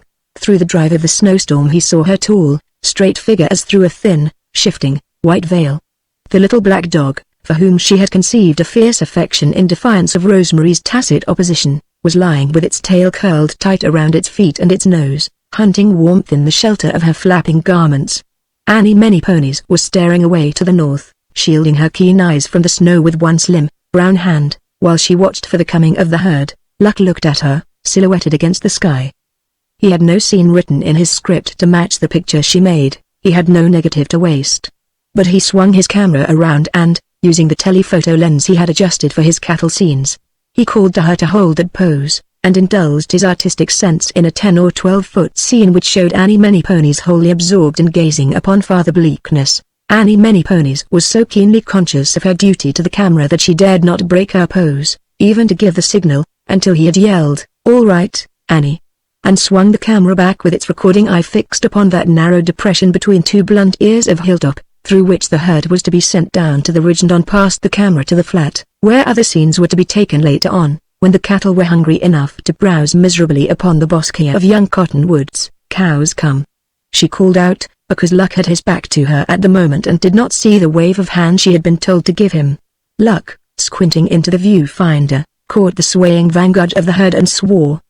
He had meant to pan Bleak Mesa for half a minute before those swaying heads and horns appeared over the brow of the ridge. Now, even though he began to turn the crank the instant he glimpsed them, he would not have quite the effect which he had meant to have. He would be compelled to make two scenes of it, and pan his Bleak Mesa afterwards and trust to a cut-in scene to cover the break. He did not trust Bill Holmes to turn the crank on that slow, plodding march of misery. With his diaphragm of the camera wide open to get all the light possible, because the air was filled with falling snow, he followed the herd, as it wound snake-like down the easiest descents, making for the more sheltered small canyons that opened out upon the flat. Cattle drifting before the wind, read the script, and now Luck saw them coming, their snow-whitened backs humped to the driving storm, heads lowered and swaying weakly from side to side with the shambling motion of their feet. They were drifting before the wind, just as he had planned that they should do. That they shuffled wearily down that hill with poor cows and unweaned calves straggling miserably behind the main body in the drag herd, proved how well the boys had done the work which he had sent them out at daylight to do. The boys had gone out, under the leadership of Applehead, who knew that range as he knew his own dooryard, just when daylight began to break coldly upon the storm that had come with the sunset. Luck had already ridden out with them and had chosen his location for the blizzard scenes. He had gone with them over every foot of that drive, and had told them just where the main body of riders was to fall back behind the ridge that would hide them from the camera, leaving Andy Green and the native son, since these were the two whom he always visualized in the scene, to come on alone in the wake of the herd. Under the leadership of old Applehead, they had combed every draw that sheltered so much as a lone cow and calf. Luck had told them to bring in every hoof they could spot and get over that ridge by 10 o'clock. He had a nervous dread of the storm breaking before noon, and his heart was set on getting that never-to-be successfully faked blizzard scene. Realism ruled him absolutely, now that he was actually producing some of the big scenes of this picture. He had told them just where to watch for Annie Many Ponies and the flag she would wave, a black flag, so that the boys could not fail to see it in the vague whiteness of the storm. He had located the jutting ledge behind which Happy Jack was to sneak, that he might watch for the signal as an extra precaution against an unseasonable appearance of the two riders over the ridge. When the herd straggled down in what seemed an endless stream of storm-driven animals, Luck knew that the boys had done their work well. He knew cattle as he knew pictures. He knew that a full 2,000 came over that ridge through a shallow pass he had chosen. "Every hoof is right," he remarked to Bill Holmes with a dry approval. "I'd hate to go hunting meat where that bunch was gathered from. Looks like they'd combed the country for 50 miles around." He sent a quick glance to the pinnacle where Annie Many Ponies stood waiting to give the signal. He wished that she had realized the importance of these cattle scenes keenly enough to have given him the signal at the cost of breaking her pose. But he had only himself to blame. He should not have taken the risk, even though he had believed that the cattle would not arrive for another half hour. He should have been ready. He had told the boys to send them right over the ridge when they came up to it, because he wanted to preserve unbroken that indescribable atmosphere of a long, weary journey. Still they came, a good 2,500. He was ready to wager, when the last few stragglers, so weak that they wobbled when they hesitated before descending a particularly steep place, came down the slope. It surely did eat up film to take the full magnitude of that march, but Luck turned and gloated in the bigness of it all. "All right, Annie," he called out when he had taken the last of the herd as they filed out of sight into the narrow gully that would lead them to the flat half a mile below, where he meant to get other scenes. "Wave flag now for boys to come." Annie Many Ponies lifted high the black flag and waved it in slow, sweeping half circles above her head. "Boys, come," she called, a moment after. Luck, still not trusting the camera to Bill Holmes, swung back slowly to the pass and made a panorama of the desolate hillside and the chill, forbidding mountains behind. At the pass he stopped. "How close?" he shouted to Annie. "Come now," she called down to him, and Luck began to turn the crank again, watching like a hawk for the first bobbing black specks which would show that the boys were nearing the crest of the ridge. They came, on the very instant that he would have chosen for their coming. Side by side they rode, drooping of shoulders, and yet with their bodies braced backward for the descent which at the top was rather steep. "Register cold horses, leg-weary boys all, and read the script which Luck knew by heart." It was cold enough, and the camera must have registered it in the way the snow was heaped upon their hat brims, drifted upon their shoulders, packed in the wrinkles of their clothing and in the manes and tails of their horses. And the horses certainly were leg-weary, so weary that Luck knew how the boys must have ridden to gather the cattle and to put their mounts in that condition of realistic exhaustion. In the story they were supposed to have ridden nearly all night, the night guard who had been on duty when the storm struck and the cattle began to drift, and who had stuck to their posts even though they could not turn the herd. That might be stretching the probabilities just a shade, but Luck felt that the effects he wanted to get justified the slight license he had used in his plot. The effects were there, in generous measure. He turned the crank on the whole of their descent and got them riding up into the foreground, pinched with cold, miserable as men may be. They did not look at him, they dared not until he had given the word that the scene was ended. "Ride on past, down into that gully where the cattle went," he directed them sharply. "I'll holler when you're out of sight. You can turn around and come back then. The scene ends where your hat grounds bob out of sight. And listen. You're liable to lose your cattle if you don't spur up a little, so try and get a little speed into them cayuses of yours." Obediently Andy's quirt rose and descended on the flank of his horse. It started, broke into a shuffling trot, and slowed again to a walk. There was no speed to be gotten out of those cayuses, which was what Luck meant to show on the screen, for this, you must know, was the painting of one grim phase of the rangeman's life. The native son spurred his horse and got a lunge or two that settled presently to the same plodding walk. Luck panned them out of sight, bethought him of the rest of the boys, and commanded Annie many ponies to call them in. They came, half frozen, half starved, and so tired they did not know which discomfort irked them most. They found Luck, his nose purple with cold, marking the footage on his working script with numbed fingers. He barely glanced at them, and turned away to tell Bill Holmes to take the camera on down the draw to where that huddle of rocks stood up on the hillside. Andy and Miguel came back and met the others halfway. "Say, boss, when do we eat?" Big Medicine inquired anxiously. "Why cripes, I'm holler plumb down to my toes, and them's froze stiff." "Eat? We eat when we get these storm scenes taken," Luck told him heartlessly. "I'm afraid it'll clear up, afraid it'll clear up." Pink burrowed his chin deeper into his breath-frosted collar and shivered. "Oh, quit kicking," the native son advised ironically. "We're only living some of Luck's big minutes he used to tell about." Luck looked around at them and grinned a little. "Part of the business, boys," he said. "Think of the picture stuff there is in this storm." "Why, sure," Weary responded with exaggerated cheerfulness. "I've been freezing artistically ever since daylight. Darn me for leaving my old sourdough coat at home when I hit for the land of orange blossoms and singing birds and sunshine. Or, Gwan. I never was warm a minute in Los Angeles except when I got hot at the Acme. Montana never seen the day it was as cold as here. Come on, boys, let's get these dissolve scenes of cattle perishing in a blizzard. After that, hey, Annie. You come, make plenty fire, plenty coffee. I show you location." Annie called gently to the little dog, and came striding down through the snow to fall in docilely 3 paces behind her adored brother, waggling Zerkonku after the submissive manner of squaws toward the human male in authority over them. "Coffee," Weary murmured ecstatically. "Plenty fire, plenty coffee, oh, mama." Down in the flat where the bushes grew sparsely along the tiny rio nigh gone dry, the herd had stopped from sheer exhaustion, and were already nibbling desultorily upon the tenderest twigs. This was what Luck wanted in his scene, though the cattle must be moved into the location he had chosen, where was just the background effect he wanted to get, with the bare mesa showing in the far distance.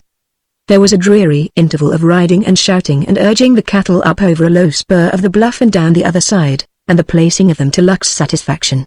I fear that more than one of the boys wondered why that first bit of the flat would not do, and why Luck insisted that they should bring the herd to one particular point and no other, and why they must wear out their horses, and themselves just fussing around among the cattle, scattering one bunch, bringing others closer together, and driving certain animals up to foreground, when they very much objected to going there. Luck had concealed his camera behind the rocks so that he could get a close shot without registering the fact that the cattle were watching him. His commands to edge that black steer over about even with that white bank. And later, put that cow and calf out this way and drive the others back a little, so she will have the immediate foreground to herself, were easier given than obeyed.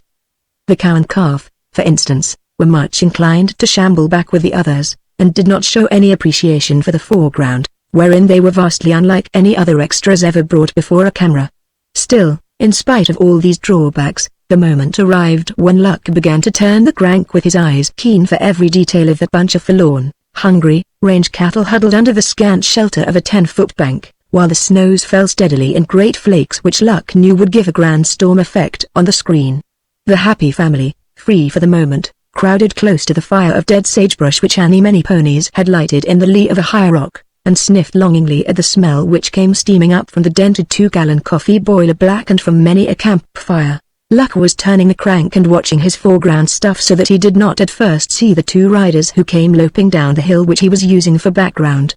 Whether he would or no, he had got them in several feet of good scene before he saw them and stopped his camera. He shouted, but they came on headlong, slipping and sliding in the loose snow. There could be no doubt that they were headed straight for the group and felt that their business was urgent, so Luck stepped out from behind the rocks and started toward them, motioning for them to keep out, away from the cattle. "Better let me get in the lead right now," Applehead advised hastily, and jumped in front of Luck as the 2 came lunging up. "I know these here hombres, to my sorrow, too, now I'm telling you." But Luck, feeling that his leadership might as well be established then as any time, pushed the old man back. "What you want?" he demanded of the foremost who rode up. "Didn't you hear me tell you to keep out around the cattle, a donde vavi con miles vaca?" snapped the first rider in high-keyed Spanish. "My brother say where you go with our cattle?" interrupted the other one, evidently proud of his English. "I know what he said." Luck snubbed this one bluntly. "I don't know that they are your cattle. I don't care. We're using them to make motion pictures. Get out of the way so we can go on with our work." Had he not spoiled several feet of film because of their coming, he might have been more inclined to placate them. As it was, he did not welcome their interference, he did not like their looks, and their tones were to his temper as tow would be to a fire. Their half-Mexican, half-American dress irritated him. The interruption exasperated him. He was hungry and cold and keyed to a high nervous tension in his anxiety to make the most of his present big opportunity. He knew too well that he might not have another chance all winter, with the snow falling as if under his direction. "Get over the outer range of the camera," he commanded them sharply, "then you can spout Mex till you're black in the face, for all I care. I'm busy." To make himself absolutely understood, he repeated the gist of his remarks in Spanish before he turned his back on them to finish his interrupted scene, whereupon one swore in Spanish and the other in English, and they both declared that they would take their cattle right now, and rein their horses toward the shifting herd. "Hold on Thar, Ramon Chavez," shouted Applehead, striding forward. "Didn't you hear the boss tell you to get out of the way, both of you? You better do it, now I'm telling you, 'cause if you don't, they's going to be right smart of a runction around here. A good big share of them Thar cattle belongs to me. Don't ye go messin' in there amongst 'em, you just tried back out of the way of the Thar Camry." Git, at Applehead's command they got, at least as far as the campfire, where the bright shawl of Many Ponies caught and held their interest. Many Ponies, being a woman who had both youth and beauty and sensed instinctively the value of both, sent a slant-eyed glance and a half-smile toward Ramon, who possessed more good looks and more English than his brother. The happy family eyed them with a tolerant indifference and moved aside with reluctant hospitality when Ramon dismounted shiveringly and came forward to warm his fingers over the blaze. "She's cold day, you bet," Ramon remarked ingratiatingly. "She ain't what you could call hot," Big Medicine conceded dryly, since no one else showed any disposition to reply. "We don't get much snow like this. You live in Albuquerque, perhaps?" There was really no excuse for snubbing these two, who had been well within their rights in making an investigation of this unheralded and unauthorized gathering of all the cattle on this range. Andy told Ramon where they were staying and where they came from, and let it go at that. The less Americanized brother dismounted and joined the group with a nod of greeting. "My brother Thomas," announced Ramon, with a flash of white teeth, his eyes shifting unobtrusively toward Many Ponies, who wore a secret, half-smiling air of provocative interest in him. "Not speak much English, my brother. Always stay too much at home. Me, I travel all over Denver, Los Angeles, San Francisco. I ride in all contests, Pueblo, San Antonio, all over. Thomas, he go not so often. His head, all for business, making money, get rich someday. Me, I spend. My hand wide open always. Money slip fast, there's plenty of us marked that way. Weary made good-natured comment, turning so that his back might feel the heat of the fire. Shunka Chistala, murmured Annie Many Ponies in her soft contralto to the little black dog, and moved away to the mountain wagon, with the dog following close to her moccasined heels. Ramon looked after her with frank surprise at the strange words. Not Spanish, then? He ventured. Indian, the native son explained briefly, and added, perhaps for reasons of his own, Sioux squaw. Ramon very wisely let his curiosity rest there. He had a good excuse, for luck. Having finished work for the time being, came tramping over to the fire. At him Ramon glanced apologetically. We borrow comfort from your fire, senor, he said indifferently. She's bad day for riding. Luck nodded, already ashamed of having lost his temper, yet not at the point of yielding openly to any overtures for peace. Soon as we eat, he said to Weary and those others who stood nearest, I'll have you cut out that poor cow and calf and drive them down the flat here, so I can get that other scene I was telling you about. Wagaligza Conker, here is plenty hot coffee, came a soft voice at his elbow, and Luck turned with a smile to take the steaming cup from the hand of Annie Many Ponies. The native son poured a cup and offered it to Thomas Chavez. Quia café? He asked. Si, senor, gracias. Thomas smiled, and took the cup and bowed. Annie Many Ponies herself, with a sidelong glance at Luck to see if she might dare, carried the biggest cup of coffee to Ramon, and smiled demurely when he took it and looked into her eyes and thanked her. In this fashion did the social sky clear, even though the snow continued to drive against those who broke bread together out there in the dreary wastes, with the snow halfway to their knees. The native son, being half Spanish and knowing well the language of his father, talked a little with Thomas. Ramon made himself friendly with anyone who would give him any attention.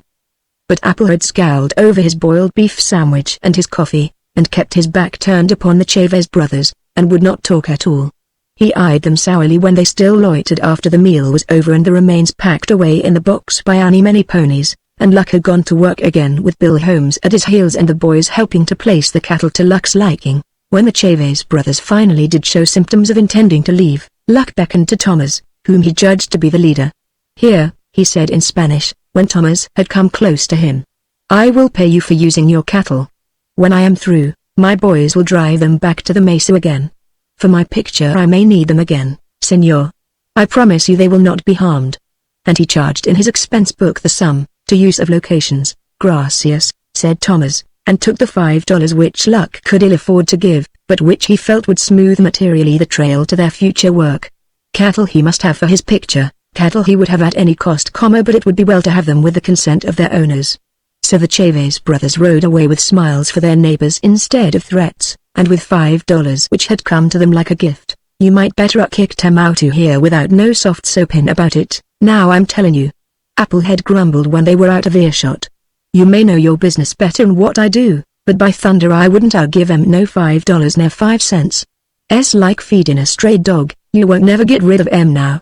They'll be hanging around under your feet, at that, I might have use for them, Luck retorted unmoved. They're fine types, types. Old Applehead exploded indignantly. Types. They're sneak thieves and cutthroats. I wouldn't trust furs I could throw a bull by the tail. That's what they be. Types, my granny. Chapter 14. Plum spoiled, do you mean? Luck came out of the dark room with a still, frozen, look of a trouble that has gone too deep for words. Annie Many Ponies eyed him aslant and straightway placed the hottest, juiciest piece of steak on his plate, and poured his coffee even before she poured for old Dave Wiswell, whom she favored as being an old acquaintance of the Pine Ridge country. Once when her father, old Chief Big Turkey, had broken his leg and refused to have a doctor attend him, and had said that he would die if his son did not make his leg well, Luck had looked as he looked now. Still, he had set Chief Big Turkey's leg so well that it grew straight and strong again. Annie Many Ponies might be primitive as to her nature and untutored as to her mind, but she could read the face of her brother Wagaligza Conker swiftly and surely. Something was very bad in his heart. Annie Many Ponies searched her soul for guilt, remembered the smile she had given to Ramon Chavez, whom Wagaligza Conker did not like, and immediately she became humbled before her chief. Shunka Chistala, which is Sioux for little dog, she banished into the cold, and hardened her heart against his whining. It is true that Wagaligza Conker had not forbidden her to have the little dog in the house, but in his displeasure he might make the dog an excuse for scolding her and for taking the part of Rosemary, who hated dogs in the house, and who was trying, by every ingratiating means known to woman, to make a friend of compadre. Rosemary was a white woman and the wife of Wagaleegzerkonka's friend. Annie Manyponies was an Indian girl, not even of the same race as her brother Wagaleegzerkonka. And although her vanity might lead her to believe herself and her smile the cause of Luck's mask-like displeasure, she had no delusions as to which side he would take in an argument between herself and Shankar on the one side, and Rosemary and compadre on the other, and in the back of her mind lived always the fear that Wagaleegzerkonka might refuse to let her stay and work for him in pictures. Therefore Annie Manyponies crouched humbly before the rock fireplace, until Luck missed her at the table and told her to come and eat. She came as comes a dog who has been beaten, and slid into her place as noiselessly as a shadow. Humility being the heritage of her sex and race, no one talked at all. Even Rosemary seemed depressed and made no attempt to stir the happy family to their wonted cheerfulness. They were worn out from their long day that had been filled with real hardships as well as work. In the general silence, Luck's deeper gloom seemed consistent and only to be expected, for hard as the others had worked, he had worked harder. His had been the directing brain, his hand had turned the camera crank, lest Bill Holmes, not yet familiar with his duties, might fail where failure would be disaster. He had endured the cold and the storm, tramping back and forth in the snow, planning, directing, doing literally the work of two men. Annie Manyponies alone knew that exhaustion never brought just that look into Luck's face. Annie Manyponies knew that something was very bad in Luck's heart. She knew, and she trembled while she ate with a precise attention to her table manners lest he chide her openly before them all. "How long do you think this storm will last, Applehead?" Luck asked, when he had walked heavily over to the fireplace for his smoke, and had drawn a match sharply along the rough face of the rock. "Well, she's showing some signs are clearing up tonight," Applehead stated with careful judgment, because he felt that Luck's question had much to do with Luck's plans, and was not a mere conversational bait. "Wind, she's shifting, was, when I come into supper.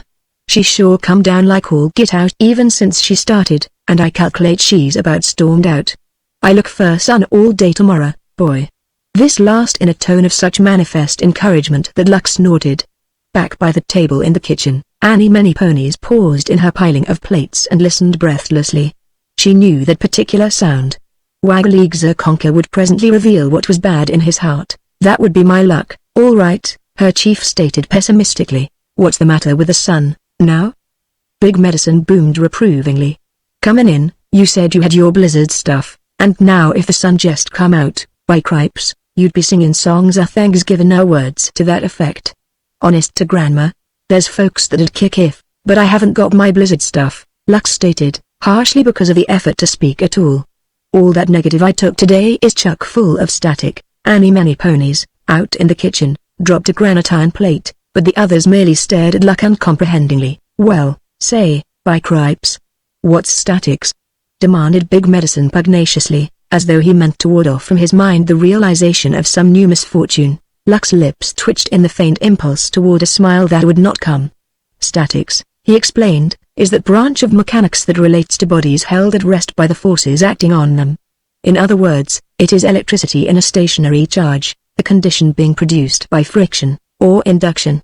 In other words, Big Medicine supplied glumly, "I can shut up and mind my own business." "I get you, all right. Nothing like that, Bud," Luck corrected more amiably, warmed a little by the sympathy he knew would follow close upon the heels of understanding. Static is a technical word used a good deal in motion picture photography. In this case it was caused, I think, by the difference of temperature in the metal parts of the camera and negative, and the weather outside the camera box. I've been keeping it here in the house where it's warm, and I took it out into the cold and started work sape. And the grinding of the bearings, and the action of the film on the race plate, generated static electricity in tiny flashes which lighted up the interior of the camera and light exposed the negative, as it was passing from one magazine to another. When it's developed, these flashes show up in contrasty lights, like tiny grapevines. I can show you that part. I've got about a mile of it, more or less. They're in the darkroom, plumb spoiled. Do you mean? Big Medicine asked, his voice hushed before the catastrophe. Plumb spoiled. Luck threw his cigarette stub viciously into the blaze. All that drifting herd, all that panorama of Andy and Miguel, all everything I took today, with the exception of those last scenes with the cow and calf. The one where the cow is down and the snow drifting over her, and the calf huddled by the carcass, that's dandy. Camera and negative were cold as the outside air by that time. That one scene will stand out big, it's got an awful big punch, provided I had the stuff leading up to it, which I haven't got, hell," said Andy softly, voicing the dismay of them all. Presently old Applehead unlimbered himself from his chair and went out into the cold and darkness. When he came back, ribbing his knuckles for warmth, he stood before the fireplace and ruminated dispiritedly before he spoke. "Ain't Terry hope of it blizzarding tomorrow, boy?" He broke his silence reluctantly. "Lest the wind changes, which she don't act to me like she's got airy notion of doing. She's sure going to blind you with sun tomorrow, now I'm telling you." "Well, there won't be any more static in my film," Luck declared with sudden decision, and carried his camera outside. When he returned, Applehead eyed him solicitously. "Well, this ain't but the middle of November, you want to recollect," he said. "We're liable to have purtier storms than what this here one was, 4 winters over. Cattle be in worse condition, 2 ribs sticking out sost you can count 'em a mile off and more. Way winter's starting in, wouldn't surprise me a mite if we had storms all through till spring opens up." Luck knew the old man was trying in his crude way to encourage him, but he made no reply, and Applehead relapsed into drowsy meditation over his pipe. The boys, yawning sleepily, trailed off to bed in the catch-all cabin. Rosemary and Annie Many Ponies, having finished washing the dishes and tidying the kitchen, came through the room on their way to bed, Annie Many Ponies cunningly hiding the little black dog behind her skirts. Rosemary frowned at the two and went to the door and called compadre, but the blue cat, scenting a dog in the house, meowed his regrets and would not come. "I'll take him down with me," said Applehead, rising stiffly. "He ain't take no comfort in the house no more, not till he spunks up and licks that thar dog a time or two. Comin', Luck?" he added, waiting at the door. But Luck was staring into the fire and did not seem to hear him, so Applehead went off alone to where the happy family were already creeping thankfully into their hard bunks. The house grew still, so still that Luck could hear the wind whispering in the chimney, coming from the quarter, which meant clearing weather. He sighed, flung more wood on the coals to drive back the chill of the night, and got out his scenario and some sheets of blank paper and a pencil. He had sold his typewriter when he was raising money for this trip, and he was inclined now to regret it. But he sharpened the pencil, laid a large-surfaced movie magazine across his knees, and prepared to revise his scenario to meet his present limitations.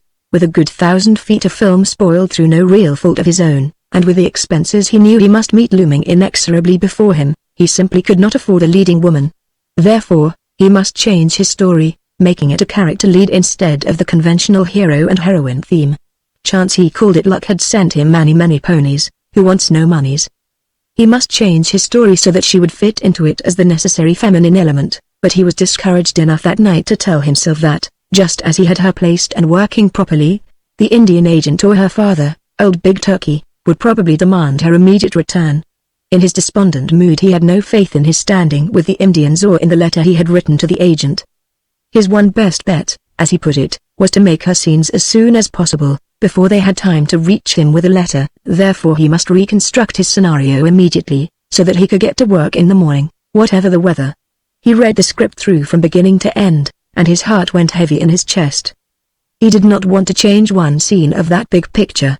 Just as it stood, it seemed to him perfect in its way.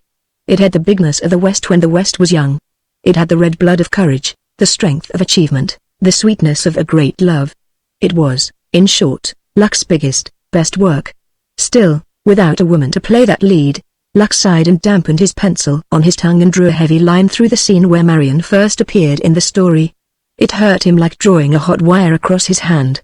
It was his first real compromise, his first step around an obstacle in his path rather than his usual bold jump over it. He looked at the pencil mark and considered whether he could not send for a girl young in the profession, who would be satisfied with her transportation and $30 or $40 a week while she stayed. He could make all her scenes and send her back. But a little mental arithmetic, coupled with the cold fact that he did not know of any young woman who was capable of doing the work he required and would yet be satisfied with a small salary, killed that newborn hope. He drew a line through the next scene where the girl appeared. When he had quite blotted the girl from his story, he was appalled at the gap he must fill in the continuity and in the theme. He had left old Dave Wiswell, his dried little cattleman, a childless old man or else a squaw man whose squaw has, presumably, died before the story began. Somehow he could not see his cattleman as one who would set aside the barrier of race and take a squaw for his wife. He could not see Annie Many Ponies as anything save what she was, a beautiful young savage with an odd adornment of civilized speech and some of the civilized customs, it is true, but a savage for all that. He did not want to spoil her by portraying her as a half-caste in his picture. He must make his story a man's story, with the full interest centered about the man's hopes, his temptations, his achievements. The woman Annie, as he saw the woman now, must be of secondary interest. He laid his head against the chair back in his favorite attitude for uninterrupted thought, and stared into the fire. In this way he had stared out into the night of the Dakota prairie, at first brooding in discontent because things were not as he would have them, then drifting into dreams of what he would like, then weaving his dreams together and creating a something complete in itself. So had he created his big picture, the picture which was already beginning to live in the narrow strips of negative. A few hundred feet of that negative were even dry and filed away ready for cutting, unimportant scenes, to be sure, with all of his big stuff yet to be produced. His mind went methodically over the completed scenes, judging each one separately, seeking some change of plot that would yet permit these scenes to be used. From there his thought drifted to the day's work in the blizzard, the day's work that had been lost because of atmospheric conditions. Blizzard stuff he must have, he told himself stubbornly. Not only was that a phase of the range which he must portray if his picture were to be complete, he must have it to lead the story up to that tragic, pitifully eloquent scene which had come out clear and photographically perfect, the scene of the old cow's struggle against the storm and of her final surrender, too weak to match her puny strength against the furies of wind and snow and cold. That scene would live long in the minds of those who saw it. That scene alone would lift his picture above the dead level of mediocrity. But he must have another blizzard. His eyelids drooped low over his tired eyes. Through their narrowing opening he stared at the yellow glow of the fire. Only half awake, he dreamed of the herd drifting down that bleak hillside, with Andy and the native son riding doggedly after them. Only half awake, his story changed, grew indistinct, clarified in stray scenes, held aloof from him, grew and changed, and was another story. And always in the background of his mind went that drifting herd. Sometimes snow-whitened, their backs humped in the wind, their heads lowered and swaying weakly from side to side, the cattle marched and marched before him, sometimes obscured by the blackness of night, a vague procession of moving shadows, sometimes revealed suddenly when the lightning split the blackness. Like a phantom herd. The phantom herd. Aloud he cried the words. The phantom herd. He sat up straight in his chair. Here was his title, for which his mind had groped so long and could not grasp. His title, what that you, Luck? Andy Green's voice came sleepily from the next room. What do you want? I've got my title. Luck called back, his voice exultant. And I've got my story, too. Get up, Andy, and let me tell you the plot. Whereupon Andy proved himself a real friend and an unselfish one. He felt as if getting up out of bed was the final, supreme torture under which a man may live, but he got up, for there was something in Luck's voice that thrilled him even through the clogging sleep hunger. Presently he was sitting in his trousers and socks and shirt, sleepy-eyed beside Luck. Shoot it out of your system, he mumbled, and began feeling stupidly for his cigarette papers. EA off? He yawned, if so inarticulate a sound may be spelled. I knew you'd have to work your story over, he said, more normal of tone after the yawn. And he added bluntly, Rosemary's one grand little woman, but she couldn't act if you trained her 1,000 years.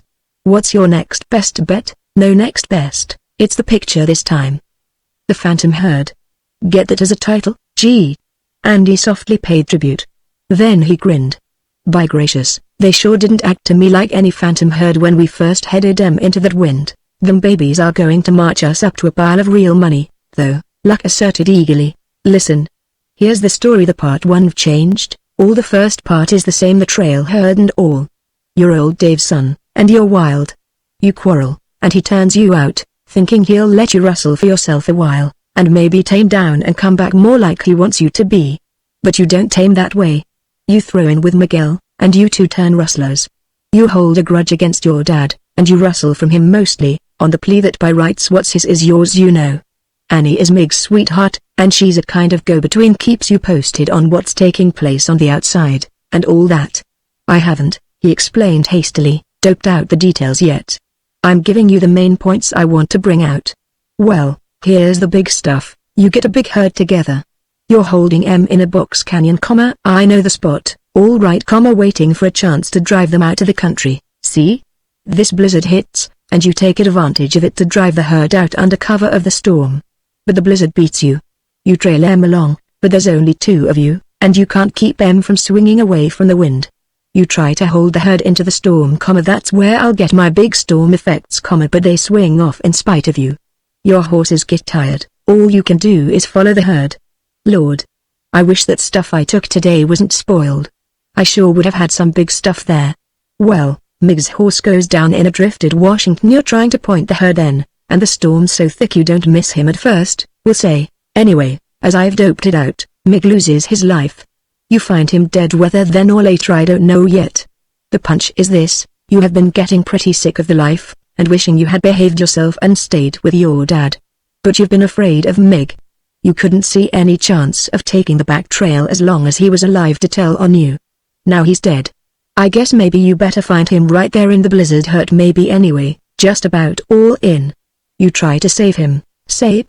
You can't, though. I still don't see no phantom herd, observed Andy, wriggling his toes luxuriously in the warmth of the fire. Well, listen. You'll see it in a minute. You go back home after your pad's dead.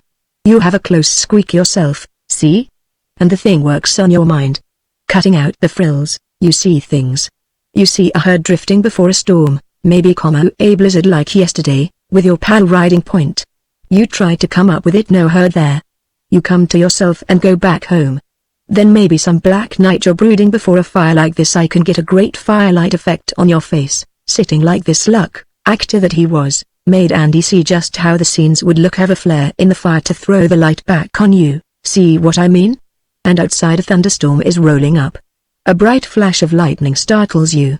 You go to the door and open it. You see the herd drifting past with Mig trailing along on his horse, black shadows, and then standing out clear in the lightning. How the deuce? I'll do that with lap dissolves and double exposures. Lots of work that will be, and careful work, but the result will be, why, Lord. It will be immense. That herd and the lone rider haunt you till you're on the edge of being crazy. Then I'll bring out somehow that it's a nervous condition, which of course it is. And I'll bring old Dave in strong. He follows you some night, and he finds out what you're after. You tell him make a clean breast of your rustling, see? Just unburden your mind to your dad. He's big enough to see that he isn't altogether clear of guilt himself, for sending you off the way he did. Anyway, that pulls you out of it. The phantom herd and rider pass over the skyline some night. Lord, I can see what a picture I can get out of that exclamation mark and out of your life. Unhewn, that's a heap better than your first story. Luck, Andy, are you boys going to talk all night? The voice of Rosemary came plaintively from the next room. Here. You go back to bed, Luck generously commanded. I just wanted to get your idea of what it sounds like. I'll block it out before I turn in. Go on, now. So Luck wrote his new story of the phantom herd that night. He had a midnight supper of warmed over coffee and cold bean sandwiches, but he did not have any sleep. When he had finished with the last big, artistic scene that made his pulse beat faster in the writing of it, the white world outside was growing faintly pink under the rising sun. Chapter 15. A letter from Chief Big Turkey. Annie Many Ponies, keen of eye when her heart directed her glances, saw the Kyle postmark on a letter while Applehead was sorting Luck's mail from the weekly batch he had just brought. Luck also spied the Kyle postmark and the familiar handwriting of George Loceder, who was a cousin of Annie Many Ponies and the most favored scribe of Big Turkey's numerous family. There was no mistaking those self-conscious shadings on the downward strokes of the pen, or the twice-curled tails of all the capitals. The capital M, for instance, very much resembled a dandelion stem split and curled by the tongue of a little girl. George Loceder and none other had written that letter, and Big Turkey himself had probably composed it in great deliberation over his pipe, while the smoke of his teepee fire curled over his head, and his squaw crouched in the shadow listening stolidly while her heart ached with longing for the girl child who had gone a-wandering. Annie Many Ponies slid unobtrusively to the door and flattened her back against the wall beside it, ready to slip out into the dusk if she read in Wagaleek Zerkonka's face that the letter was unpleasant. Luck did not say a word while he held the letter up and looked at it. He did not say a word, but Annie Many Ponies knew, as well as though he had spoken, that he too feared what the contents might be. So she stood flat against the wall and watched his face, and saw how his fingers fumbled at the flap of the envelope, and how slowly he drew out the cheap, heavily ruled, glaze paper that is sold alongside plug tobacco and pearl buttons and safety pins in the Indian traders' stores. Staring from under her straight brows at that folded letter, Annie Many Ponies had a swift, clear vision of the little store set down in the midst of barrenness and dust, and of the squaws sitting wrapped in bright shawls upon the platform while their lords gravely purchased small luxuries within. As a slim, barefooted papoose, proud of her shapeless red calico slip buttoned unevenly up the back with huge white buttons, and of her hair braided in two sleek braids and tied with strips of the same red calico, she had stood flattened against the wall of the store while her father, Big Turkey, bought tobacco. She had hoped that the fates might be kind and send her a 5-cent bag of red and white gumdrops. Instead, Big Turkey had brought her a doll, a pink-cheeked doll of the white people. In her cheap suitcase which she had carried wrapped in her shawl on her back to the ranch, Annie Many Ponies still had that doll. So with her eyes fixed upon the letter, her mind stared trance-like at the vision of that long-ago day which had been to her so wonderful. Then Wagaleegza Conker looked at her and smiled, and the vision of the store and the slim, barefooted papoose with her doll vanished. The smile meant that all was well, that she might stay with Wagaleegza Conker and be his Indian girl in the picture of the phantom herd. Annie Many Ponies smiled back at him, the slow, sweet, sphinx-like smile which Luck called heart-twisting, and slipped out into the night with her heart beating fast in a strange mixture of joy that she might stay, and of homesickness for the little store set down in the midst of barrenness and dust, and for that long-ago day that had been so wonderful. "Read this," said Luck, still smiling, and gave the letter into the flour-dusted hands of Rosemary. "Ever see a real, dyed-in-the-wool, Indian letter? Sure takes a load off my mind, too. You never can tell how an idea is going to hit an Indian. Pass it on to the boys." So Rosemary read, with the whole happy family crowding close to look over her shoulder. Kyle, P. Office, Pine Ridge, so. D. Monday, November, Luck Lindsay at Motion Pictures Ranch, Albuquerque, New M. Friend son. I this day gets letter from agent at agency who tell my girl you sisters are now at New Mexico's with you pictures. She's go away one days at night times and tomorrow mornings I no find him. I am glad she sees you. You take care same as with shows and Buffalo Bill. All Indians have hard times for cold and much haze and fires of prairies loses much. Them Indians shake you hands with good hearts they have with you. Send me blue silks ribbon, send me pictures so I can see you. Again I shake you by hand with good heart same as I see you. Speak one letters quick again, you father, Big Turkey, pretty good spelling, for an Indian letter, Rosemary commented suspiciously. Are you sure an Indian wrote it, Luck Lindsay? Why, certainly, I'm sure. Luck was shuffling his other letters with the air of a man whose mind has for the moment lost its load of trouble. George Loceda wrote it. I know his writing. He's Annie's cousin, and he thinks he's highly educated. Indians have great memories, and once they learn to spell a word, they never seem to forget it. They learn to spell in school. What they don't learn is how to put the words together the way we do. Cousin George is also shaky on capitals, you notice. Now tomorrow we can go ahead with that big cattle stuff. I can take my time about making Annie's scenes. I was afraid I might have to rush them all through first thing, so as to send her back. I'm sure glad she can stay. She's good to have around, to help in the house. Rosemary screwed up her lips and gave him a queer look, but Luck had turned his attention to another letter, and she did not say what was in her mind. Annie Many Ponies, speaking theoretically, was good to have around to help Rosemary. In actual practice, however, Rosemary found her not so good.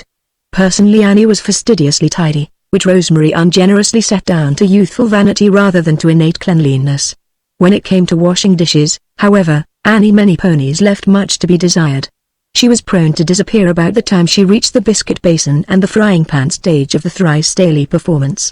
She was prone to fancy she heard Wagaleegza Conker calling her, or Shunka Chistala barking in pursuit of the cat, or a hen cackling out in the weeds. Whatever the sound, it invariably became a summons which Annie Many Ponies must instantly obey. Then she forgot to come back within the next 2 or 3 hours, and Rosemary must finish the dishes herself. But all this, as Rosemary well knew, was an unimportant detail of the general scheme of work going on at Applehead's ranch. To her it seemed wonderful, the way Luck was pushing his picture to completion against long odds sometimes, fighting some difficulty always. Much as she secretly resented certain Indian traits in Annie Many Ponies, and pleased as she would secretly have been if the girl had been recalled to the reservation, she was generously relieved because Luck could now go ahead with his roundup and trail herd scenes while the weather was mild and sunny, and need not hurry the Indian girl scenes at all. In the 10 days since the blizzard, Luck had worked hard. Some night scenes in a cow town he had already taken, driving late in the afternoon into Albuquerque with his radium flares and his full company. Rosemary's memory cherished those nights as rare and precious experiences. First there were the old-time scenes, half Mexican in their atmosphere, when the dried little man was young, and the trail herd started north. For these scenes Luck himself played the part of Dave Wiswell, turning the camera work over to Bill Holmes. Then there were the scenes of a later period, scenes of carousal which depicted her beloved Andy as a very wild young man who spent his nights riotously. One full day of sunshine had also been spent at the stockyards there, taking shipping scenes. On this day the two women had stayed at home, and Rosemary had nearly quarreled with Annie Many Ponies because Annie would not mend her stockings, but had spent the whole afternoon teaching Chunkachistala to chase prairie dogs, the game being to try and frighten them away from their holes and then catch them. Annie Many Ponies attended to the strategic direction of the enterprise and let Chunkachistala do most of the running. The high, clear laughter of the girl and her unintelligible cries to the little black dog had irritated Rosemary to the point of tears. There had been no more days wasted because of spoiled film. Luck was carefully guarding against that, and it seemed to Rosemary that there were miles of it developed and dried and pigeonholed, ready for assembling. That part of the work she was especially interested in, because it was done in the house. To her it might seem that miles of film had been made, but to Luck it seemed as though the work crawled with maddening deliberation. Delays fretted him. The mounting expense account worried him, though as a matter of fact it mounted slowly, considering the work he was doing and the size of the company he was maintaining. When he took film clippings to a town photographer to have enlargements made for stills, the pictures which must accompany each set of prints as advertising matter, the cost of the work gave him the blues for the rest of that day. Then there were the Chavez boys, whom he had found it expedient to use occasionally in his big range scenes and in his Cowtown stuff. They had no conception of regular rates as extras, but Luck had a conscience, and he had also established a precedent. Whenever he used them in pictures, he gave Thomas $5 and left it to Thomas to divide with Ramon. And $5, added to other 5s and 10s and 25s, soon amounts to an amazing whole when anxiety holds the pencil. As his story had changed and developed into the Phantom Herd plot, it had lengthened appreciably, because he could not and would not sacrifice his big range stuff. And double exposures meant double work, of course. He found himself with a 5-reel picture in the making instead of the 4-reeler he had started to produce. Thus he was compelled to send for more raw stock. Also, he soon ran out of lumber for his interior sets and must buy more. As the possibilities of his production grew plainer to him, Luck knew that he could not slight a single scene nor skimp it in the making. He could go hungry if it came to that, but he could not cheapen his story by using makeshift settings. Thanksgiving came, and they scarcely knew it, for the weather was fine, and they spent the day far afield and came in after dark, too tired to be thankful for anything save the opportunity to sleep. Christmas came so suddenly that they wondered where the month had gone. Christmas Eve the happy family spent in arranging a roundup camp out behind the house where the hill rose picturesquely, and in singeing themselves heroically in the heat of radium flares, while Luck took his campfire scenes that were triumphed of lighting effects and photography, scenes which he would later tone red with aniline dyes. Annie Many Ponies and Rosemary brought out the 2-gallon coffee boiler and a can of cream and a small lard pail of sugar, with cups and tin spoons and a pan of boiled beef and cold bean sandwiches. Rosemary called Merry Christmas. When the dying radium flares betrayed her approach, and the happy family jumped up and shouted Merry Christmas to her and one another, just as exuberantly as though they had been celebrating instead of adding 6 hours or so to a hard day's work. That was beautiful, Luck Lindsay, Rosemary declared, giving him a bean sandwich for which he declared himself strong, and holding the sugar bucket steady while he dipped into it 3 times. We were watching from the house, and the boys' faces, the way you had them placed, looked I don't know, but it just sent shivers all over me. It was so beautiful. I just hope it comes out that way in the picture. Better, mumbled Luck, taking great, satisfying bites into the sandwich. Wait till you see it after it's colored with a chuck box end of the wagon showing, and the night horses standing back there in the shadows. She will sure look like $1 million. She'll sure depict me cooking and the smoke biling up, poor old Applehead remarked lugubriously. Last 5 minutes sir, so I could hear grease safe frying on my shins. Now I'm telling you, well, they don't use radium flares in cold storage plants, Luck admitted reflectively. I know, by cripes, I'm going to mend my ways, Big Medicine declared meaningly. I never realized before how fire and brimstone's going to feel. Well, I've got to hand it to you, boys, Luck praised them with a smile. You sat tight, and when I said hold, you sure held the pose. You dissolved perfectly, you'll see, or, Gwan, contradicted Happy Jack with his mouth full. I never dissolved, I plumb melted. If you boys could just see how beautiful you looked, Rosemary reproved, starting on her second round with a coffee boiler. I saw it from behind the camera, and luck had you sitting so the light was shining on your faces. Honestly, you looked beautiful. Or, Gwen, gurgled Happy Jack, reddening uncomfortably. It's late. Luck broke in, emptying his cup the second time. But I'm going to make that firelight scene of you, Annie. The wind happens to be just right for the flame effect I want. Did you make up, as I told you? For answer, Annie Many Ponies threw back her shrouding red shawl and stepped proudly out before him in the firelight. Her brown arms were bare and banded with bracelets of some dull metal. Her fringed dress of deerskin was heavily embroidered with stained porcupine quills. Her slim feet were clothed in beaded moccasins. It was the gala dress of the daughter of a chief, and as the daughter of a chief she stood straight and slender and haughty before him. The Happy family stared at her, astonished. They had not even known that she possessed such a costume. Ordinarily the Happy family would have taken immediate advantage of their freedom and would have gone to bed into the sleep for which their tired bodies hungered the more as the food and hot coffee filled them with a sense of well-being. But not even Rosemary wanted to go and miss any of that wonderful scene where Annie Many Ponies, young savage that she was, stood in the light of her flaming campfire and prayed to her gods before she went to meet her lover. She rehearsed it once before Luck lighted the radium flares. Then, in the searing heat of that white-hot flame, which will melt rock as a candle melts, Annie Many Ponies crossed herself, and then lifted her young face and bare arms to the heavens and prayed as the priest in the mission school had taught her, a real prayer in her own Indian tongue, while Luck turned the crank and gloated professionally in her beauty. The Happy family, watching her, remembered that it was Christmas morning, remembered oddly, in the midst of their work, the old story of the 3 wise men and the star, and of the wonder child in the manger. Something there was in the voice and the face of Annie Many Ponies that suggested it. Something there was of adoration in her upturned glance, as if she too were looking for the star. They did not talk much after that, and when they did, their voices were lower than usual. They banked the fire with sand, and Bill Holmes shouldered the camera with its precious store of scenes.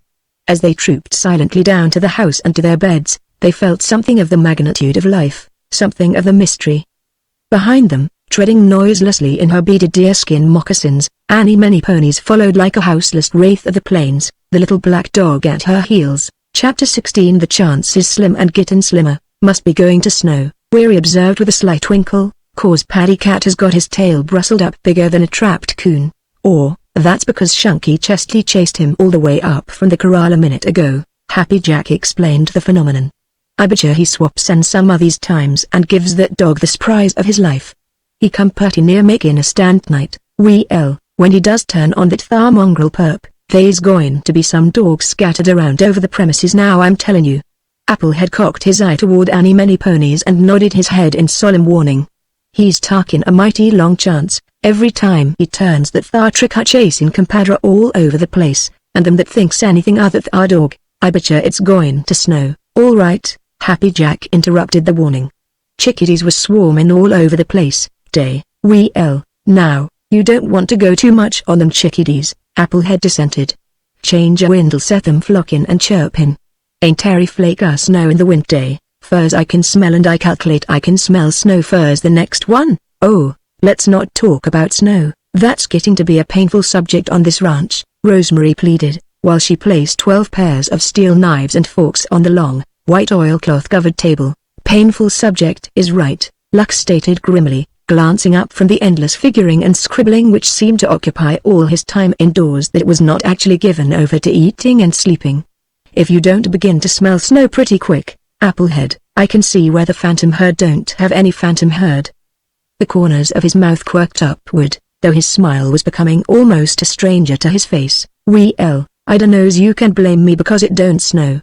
I can't make it snow if it takes a notion not to snow." "Oh, come and eat, and never mind the snow," called Rosemary impatiently. "We've got to mind the snow or we don't eat much longer." Luck laid aside his papers with a tired gesture which betrays heavy anxiety. "The whole punch of the picture depends on that blizzard and what it leads up to. It's getting close to March, this is the 20th of February, and the Texas Cattlemen's Convention meets the 1st of April. I've got to have the picture done by then, so as to show it and get their endorsement as a body, in order to boost the sales up where they belong, Mama." Weary looked up at him, open-eyed. "How long have you had that notion in your head, showing the picture to the Cattlemen's Convention?" "I never heard of it," I might say quite a few things you haven't heard me say before, Luck retorted, so harassed that he never knew how sharp a snub he had given. I've had that in mind from the start, ever since I read when and where the convention would meet this spring. We've got to have that blizzard, and we've got to have it before many more days. Oh, well, we'll have it, Rosemary soothed, as she would have comforted a child. I just know March will come in like a roaring lion. Have some beans.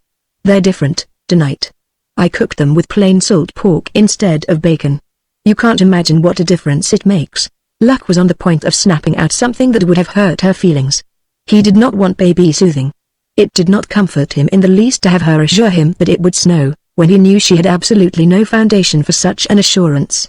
But just before he spoke, he remembered how bravely she had been smiling at hardships that would have broken the spirit of most women, so he took the beans and smiled at her, and did not speak at all. Trouble, that month, was riding Luck hard.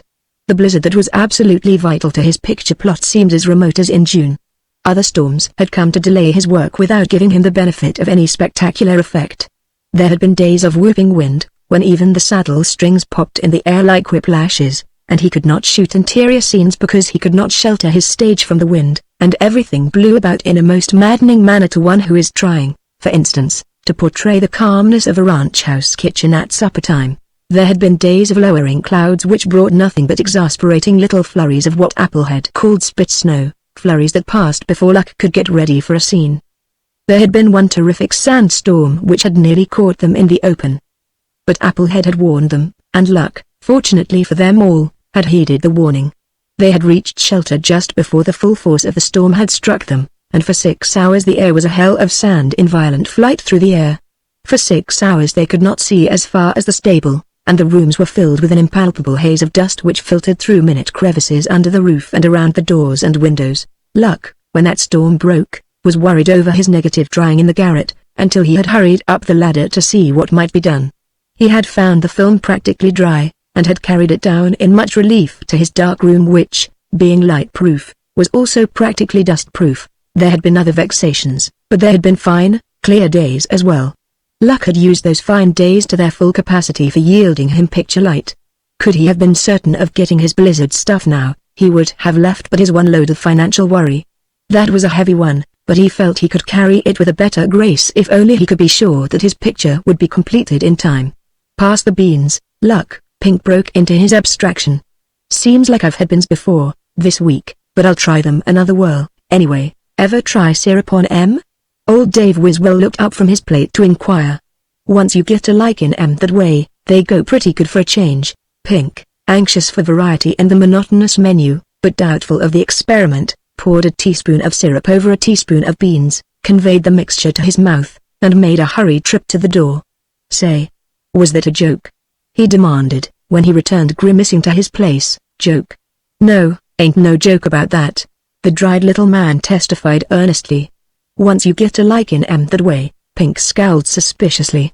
I'll take mine straight, he said, and sent a resentful glance at Annie Manyponies who was tittering behind her palm. I calculate I'd better beef another critter, Applehead suggested pacifically. Worst of it is, the cattle's all so dang poor they ain't much pickin' left on their bones after the hides scun off. If that blizzard ever does come, Luck's sure going to have all the poor cow atmosphere he wants. To Luck their talk, good-humored though it was, hurt him like a blow upon bruised flesh. For their faith in him they were eating beans 3 times a day with laughter and jest to sweeten the fare. For their faith in him they were riding early and late, enduring hardships and laughing at them. If he failed, he knew that they would hide their disappointment under some humorous phase of the failure semicolon if they could find one. He could not tell them how close he was to failure. He could not tell them in plain words how much hung upon the coming of that storm in time for him to reach the cowmen at their convention. Their ignorance of the profession kept them from worrying much about it, their absolute confidence in his knowledge let them laugh at difficulties which held him awake when they were sleeping. But for all that he went doggedly ahead, trusting in Luck theoretically while he overlooked nothing that would make for success.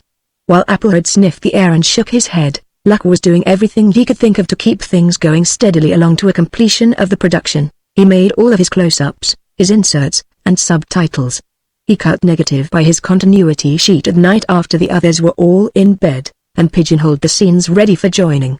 He ordered what positive he would need, and he arranged for his advertising matter. All his interior scenes, save the double exposure vision scenes, were done by the 15th of March, March which had not come in like a roaring lion, as Rosemary had predicted with easy optimism, but which had been nerve-wrackingly lamb-like to the very middle of the month, with a dogged persistence in getting ready for the fulfillment of his hopes. He ordered tanks and printer for the final work of getting his stuff ready for the market. He had at best a crudely primitive outfit, though he saw his bank balance dwindle and dwindle to a most despairingly small sum. And still it did not snow nor show any faint promise of snow. "Well," he remarked grimly one morning, when the boys asked him at breakfast about his plans, "you can go back to bed, for all I care. I've done everything I can do till we get that snowstorm. All we can do now is sit tight and trust to luck." "What day of the month is this?" Applehead wanted to know. His face was solemn with his responsibility as a weather prophet. "The 20th day of March," Luck replied, with the air of one who has the date branded deep on his consciousness. 20th of March. "Well, now, I have knowed it to storm, and storm hard, after this time of year. But comin' the way she did last fall, and all this here wind and bluster and snowin' on the Zandias and never comin' no further down, I calculate the chances is slim, boy, and gettin' slimmer every day. Now I'm tellin' you." "Well, say, ain't you got a purty fair picture the way she stands?" Big Medicine inquired aggressively. "Seems to me we've done enough ridin' and actin', by cripes, to make half a dozen pictures better'n what I've ever saw. That isn't the point." Luck's voice was lifeless, with a certain dogged combativeness that had come into it during the last 2 months. "We've got to have that storm. This isn't going to be any makeshift affair. We've got some good film, yes. But it's like starting a funny story and being choked off before you get to the laugh in it. We've got to have that storm, I tell you." His eyes challenged them harshly to dispute his statement. "Well, darn it, have your storm, then. I'm willin'," Big Medicine bellowed with ill-timed facetiousness. "Pink, you run and get Luck a storm, get him a good big one, guaranteed to last him 4 days or money refunded. You get one. Listen, bud." Luck stood suddenly before Big Medicine, quivering with nervous rage. "Don't joke about this. There's no joke in this at all. No one with any brains can see anything funny in having failure stare him in the face. 12 of us have put every ounce of our best work and our best patience and every dollar we possess in the world into this venture. I've worked day and night on this picture. I've worked you boys in weather that wasn't fit for a dog to be out in. I've seen Rosemary Green slaving in this dark little hole of a kitchen because we can't afford a cook for the outfit. You've all been dead game. I'll hand it to you for that. Every white chip has gone into the pot. If we fail we'll have to borrow car fare to get out of here. And here's Applehead. We've used his ranch, we've used his house and his horses and himself, we've killed his cattle for beef, by dash. And we've got just that one chance, the chance of a storm for winning out. One chance, and that chance getting slimmer every day, as he says. No, there's no joke in this, or if there is, I've lost my appetite for comedy. I can't laugh." He stopped as suddenly as he had begun his rapid speech, caught up his hat, and went out alone into the soft morning sunlight. He left silence behind him, a stunned silence that was awkward to break. "It's a perfect shame," Rosemary said at last, and her lips were trembling. "He's just about crazy, and I know he hasn't slept a wink lately, just from worrying. I calculate that's about the how of it," Applehead agreed, rubbing his chin nervously. "He lays awful still, last few weeks, and that thar's a bad sign for him. And I ain't heard him talkin' in his sleep lately, either. Up till lately he made more pictures asleep than he done awake. Take it when things was movin' right along, Miss Green." Luck was short talkative. "Now I'm tellin' you, my father, he got one uncle." Annie Many Ponies spoke up unexpectedly from her favorite corner. "Big Medicine Man. Maybe I write one letter, maybe Noisy Owl he come, make plenty storm. Noisy Owl, he got awful strong medicine for make storm come. Well, by cripes, you better send for him then."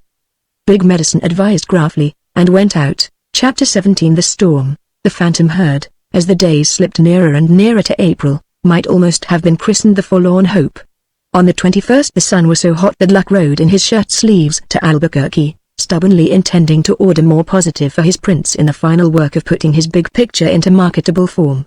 He did not have the slightest idea of where the money to pay for the stuff was coming from, but he sent the letter ordering the stock sent COD. He was playing for big results, and he had no intention of being balked at the last minute because of his timidity in assuming an ultimate success which was beginning to look extremely doubtful. On the 22nd, a lark flew impudently past his head and perched upon a bush nearby and sang straight at him.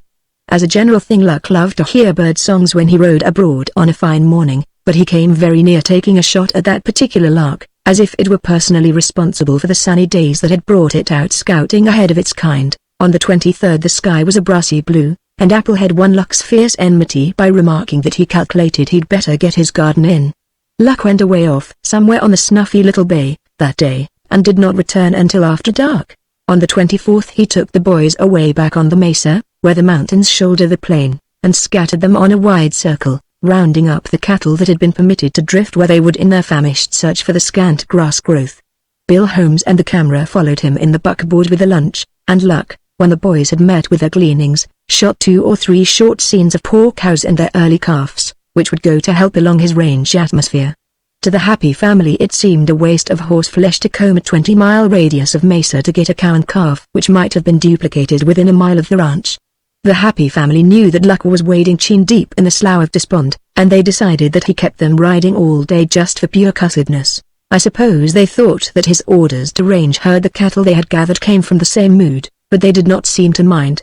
They did whatever he told them to do, and they did it cheerfully, which, in the circumstances, is saying a good deal for the Happy family.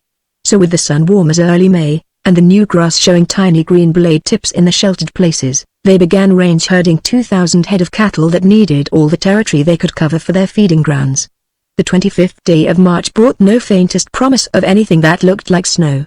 Applehead sharpened his hoe and went pecking at the soil around the roots of his grapevine arbor, thereby irritating Luck to the point of distraction. He had reached a nervous tension where he could not eat, and he could not sleep, and life looked a nightmare of hard work and disappointments, of hopes luring deceitfully only to crush one at the moment of fulfillment. It was because he could not sleep, but spent the nights stretched upon his side with his wide-open eyes boring into vacancy and a drab future, that he heard the wind whine over the ridgepole of the squat bunkhouse and knew that it had risen from a dead calm since bedtime. The languor of nervous exhaustion was pulling his eyelids down over his tired eyes, and he knew that it must be nearly morning, for sleep never came to him now until after Applehead's brown rooster had crowed for 2 o'clock. He closed his eyes and dreamed that he was shooting blizzard scenes with the snow to his armpits. He was chilled to the middle of his bones, and his hand went down unconsciously and groped for the blankets he had pushed off in his restlessness. In his sleep he was yelling to the cattlemen's convention to wait, not to adjourn yet, because he had something to show them. Well, show 'em, dang it, and shut up, muttered Applehead crossly, and turned over on his good ear so that he could sleep undisturbed. Luck, half awakened by the movement, curled up with his knees close to his chin and went on with his dream. With the wind still mooing lonesomely around the corners of the house, he slept more soundly than he had slept for weeks, impelled, I suppose, by a subconscious easement from his greatest anxiety. A slow tapping on the closed door near his head woke him just before dawn.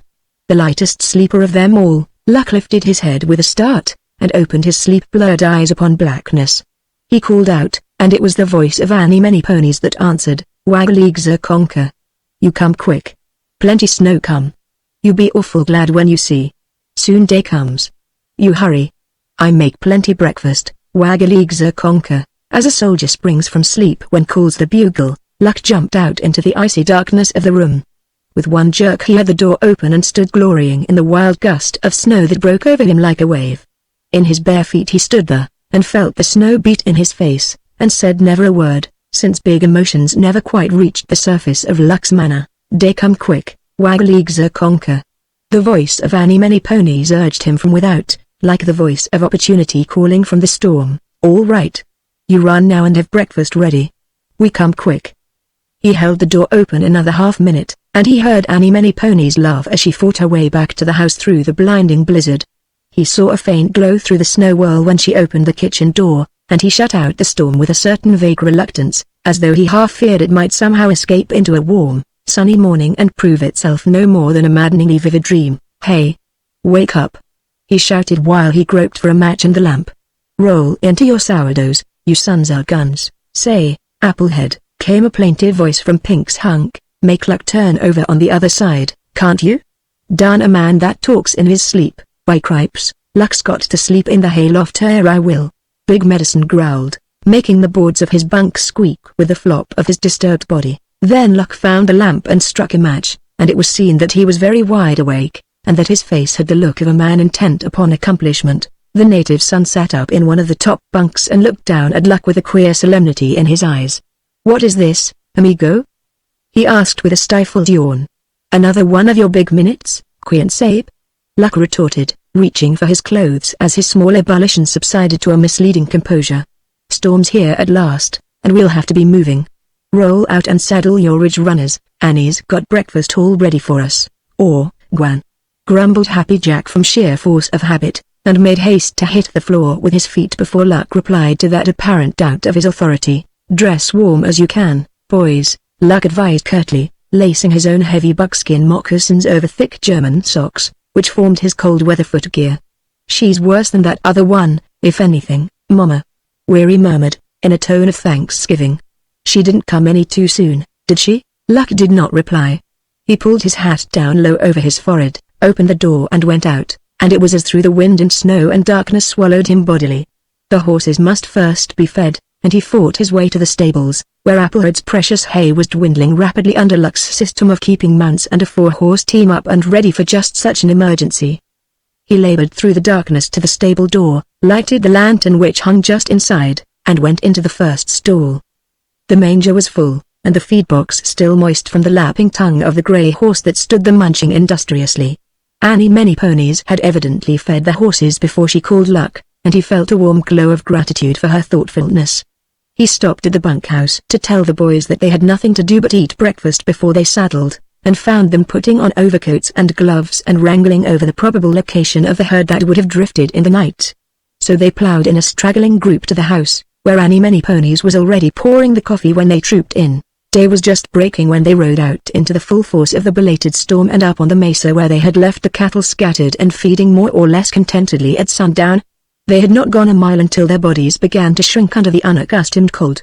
Bill Holmes, town-bred and awkward in the open, thankfully resigned to the Indian girl the dignity of driving the mountain wagon with its 4-horse team, and huddled under blankets, while Annie Many Ponies piloted them calmly straight across country in the wake of the riders whom her beloved Wagaleegzer Conker was leading on the snuffy bay. Save for the difference in his clothes, Annie Many Ponies thought that he much resembled that great little war chief of the white people who rode ahead of his column in a picture hanging on the wall of the mission school. Napoleon was the great little war chief's name, and her heart swelled with pride as she drove steadily through the storm and thought what a great war chief her brother Wagaleegzer Conker might have made. Were these but the days of much fighting, there was to be no trouble with static this time, if Luck could help it. To be doubly safe from blurred film, he had brought his ray filter along, for the flakes of snow were large and falling fast. He had chosen a different location, because of the direction of the wind and the difficulty the boys would have had in driving the cattle back in the face of it to the side hill where he had first taken the scenes of the drifting herd. Today he shot them first as they were filing reluctantly out through a narrow pass which was supposed to be the entrance to the box canyon where the two rustlers, Andy and Miguel, had kept them hidden away. Artistically speaking, the cattle were in perfect condition for such a scene, every rib showing as they trooped past the clicking camera cleverly concealed in a clump of bushes, hip bones standing up, lean legs shambling slowly through the snow that was already a foot deep. Cattle hidden for days and days in a box canyon would not come out fat and sleek and stepping briskly, and Luck was well pleased with the realism of his picture, even while he pitied the poor beasts. Later he took the drifting of the herd, and he knew in his heart that the scenes were better than those he had lost. He took tragic scenes of the native son in his struggle to keep up and to keep going. He took him as he fell and lay prone in the snow beside his fallen horse while the blizzard whooped over him, and the snow fell upon his still face. In his zeal he nearly froze the native son, who must lather during 2 or 3 cut-back scenes, and while Andy was coming up in search of him. When Andy lifted him and found him actually limp in his arms, the anxiety which a close-up revealed in his face was not all art.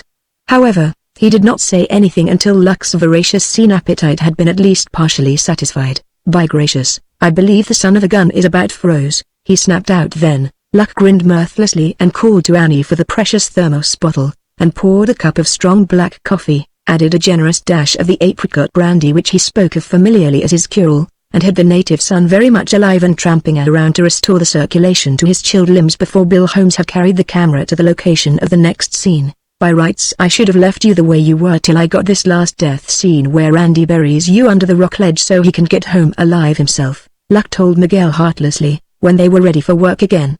"You were in proper condition, brother. But I'm human. So you'll have to do a little more acting, from now on," with his mats placed with careful precision. He took his dissolved vision stuff of the blizzard and the death of Miguel, scenes which were to torment the conscience of Andy the rustler, into full repentance and confession to his father. While the boys huddled around Annie's campfire and guzzled hot coffee and ate chilled sandwiches, Luck took some fine scenes of the phantom herd marching eerily along the skyline of a little slope. He shot every effective blizzard scene he had dreamed of so despairingly when the weather was fine. Some scenes of especial importance to his picture he took twice, so as to have the choice of action so much prized by producers. This, you must know, was a luxury in which Luck had not often permitted himself to indulge. With raw negative at nearly 4 cents a foot, he had made it a point to shoot only such scenes as gave every promise of being exactly what he wanted. But with this precious blizzard that numbed his fingers most realistically while he worked, but never once worried him for fear the sun was going to shine before he had finished, he was as lavish of negative as though he had $1 million corporation at his back. That evening, when they were luxuriating before the fireplace heaped with drywood which the flames were licking greedily, Luck became, for the first time in months, the old Luck Lindsay who had fascinated them at the Flying U. He told them stories of his days with the Bill Show, and called upon the giggling Annie Many Ponies for proof of their truth, whereat Annie Many Ponies would nod her head vigorously and declare that it was no lie. "I see him plenty times do them thing." "I know," he disputed energetically with Big Medicine over the hardships of the day's work, and as a demonstration of the fact that he was perfectly able to go out right then and shoot another 700 feet of film, he seized upon the tom-tom which Annie Many Ponies had made from a green calf hide and an old cheese box, and in his moccasins he danced the Sioux Buffalo dance and several other dances in which Annie Many Ponies finally joined and teetered around in the circle which the happy family enthusiastically widened for the performers. Work there was yet to do, and plenty of it. Even if the weather came clear on the morrow as he desired, he must make every minute count, if he would take his picture to the Cattlemen's Convention. Work there was, and problems there were to be solved. But he had his big blizzard stuff, and he had his scenes of the phantom herd. So for an hour or two, on this evening of triumph, Luck Lindsay threw care into a far corner, and danced and sang as the happy family have never known he could do. "Here, Annie, take the drum, it's call the dog and put out the fire and all go home. If my luck stays with me, and the sun shines tomorrow, we'll take these interiors of the double exposure stuff. And then we'll be eating on the run and sleeping as we ride, till that picture pops out on the screen for the old cattleman to see. Good night, folks, I'm going to sleep tonight." He went out whistling like a schoolboy going fishing. For Luck was with him once more, and his phantom herd was almost a reality as a picture, chatterating a few of the minor difficulties, however obliging fate may desire to be, certain of nature's laws must be observed. Whether Luck was disposed to stay with Luck Lindsay or not, a storm such as the fates had conjured for his needs could not well blow itself out as suddenly as it had blown itself in, so Luck did not get all of his interior double exposure stuff done the next day, nor his remaining single exposure stuff either.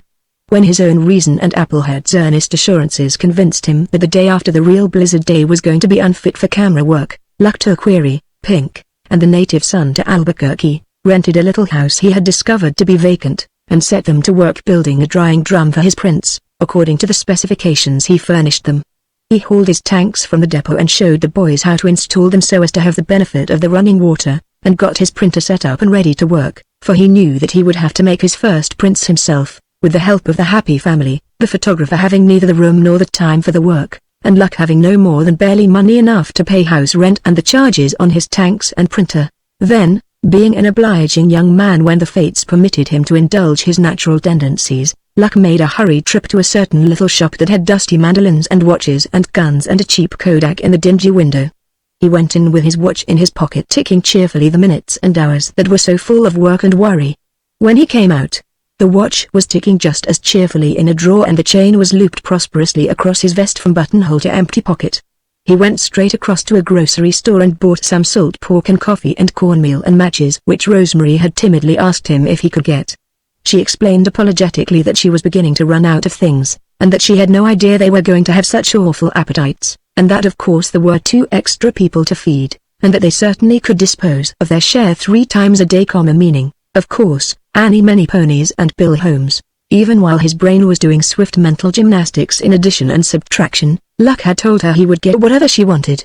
His watch brought enough to buy everything she asked for except a can of syrup, and that, he told her, the groceryman must have overlooked, for he certainly had ordered it. He called the groceryman names enough to convince Rosemary that her list had not been too long for his purse, and that Luck's occasional statement that he was broke must be taken figuratively. Luck breathed a sigh of relief that Rosemary, at least, was once more spared the knowledge that all was not yet plain sailing to a smooth harbor. The next day being sunny, Luck finished the actual camera work on the Phantom herd.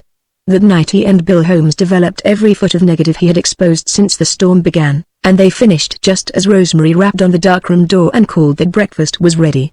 Bill took it for granted that he could sleep, then, while the negative was drying, but Luck was merciless. That Cattleman's convention was only 2 days off, counting that day which was already begun, and there was also a 12-hour train trip, more or less, between his picture and El Paso. Bill Holmes had learned to join film in movie theaters, and Luck set him to work at it as soon as he had finished his breakfast.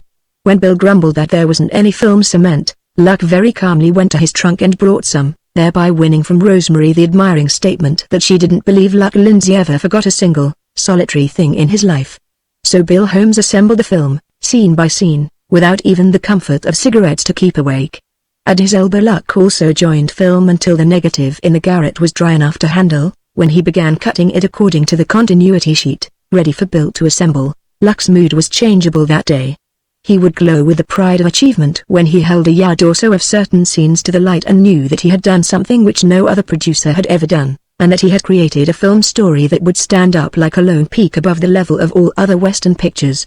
When those night scenes were tinted, and that scene which had for its subtitle opening exercises, and which showed the happy family mounting Applewood's snakiest broncs and riding away from camp into what would be an orange sunrise after the positive had been through its dye bath.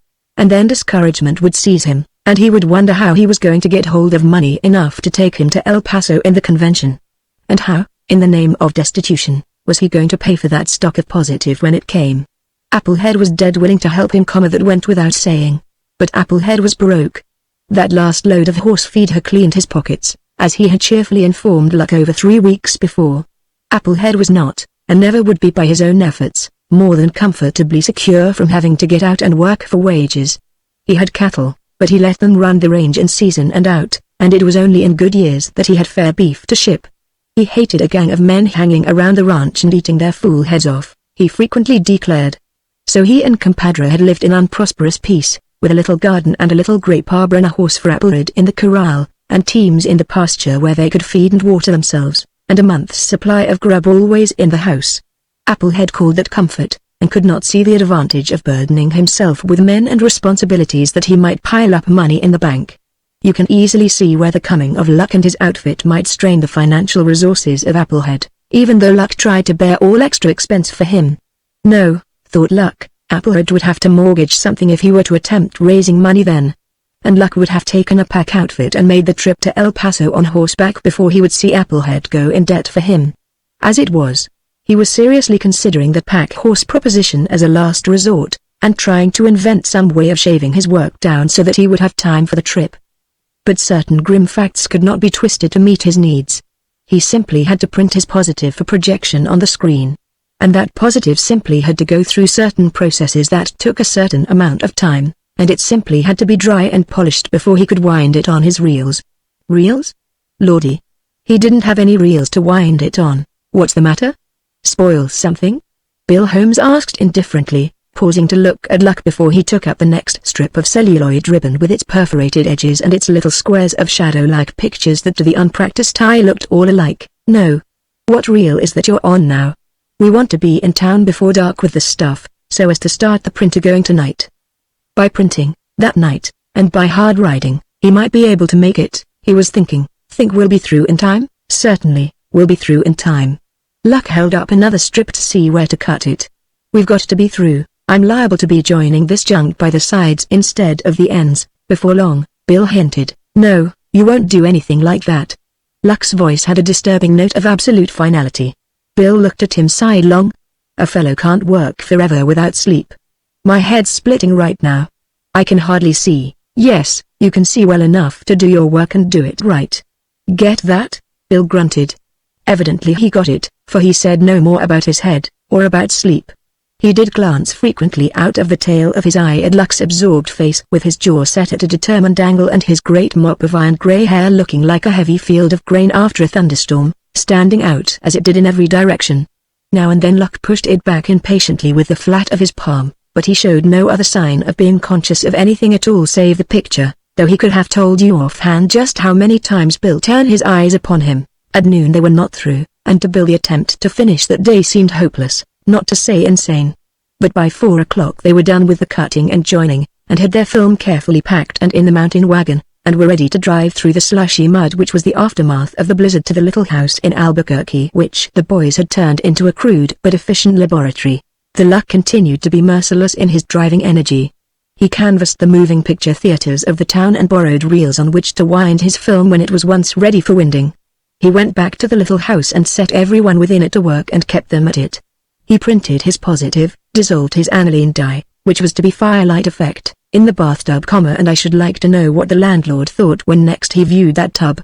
He made an orange bath for sunrise effects in one of the stationary tubs, and his light blue for night tints in the other.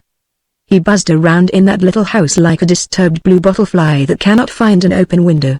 He had his sleeves rolled to his shoulders and his hair more tousled than ever.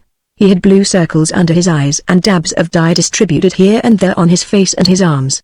He had in his eyes the glitter of a man who means to be obeyed instantly and implicitly, whatever his command may be, and if you want to know, he was obeyed in just that manner.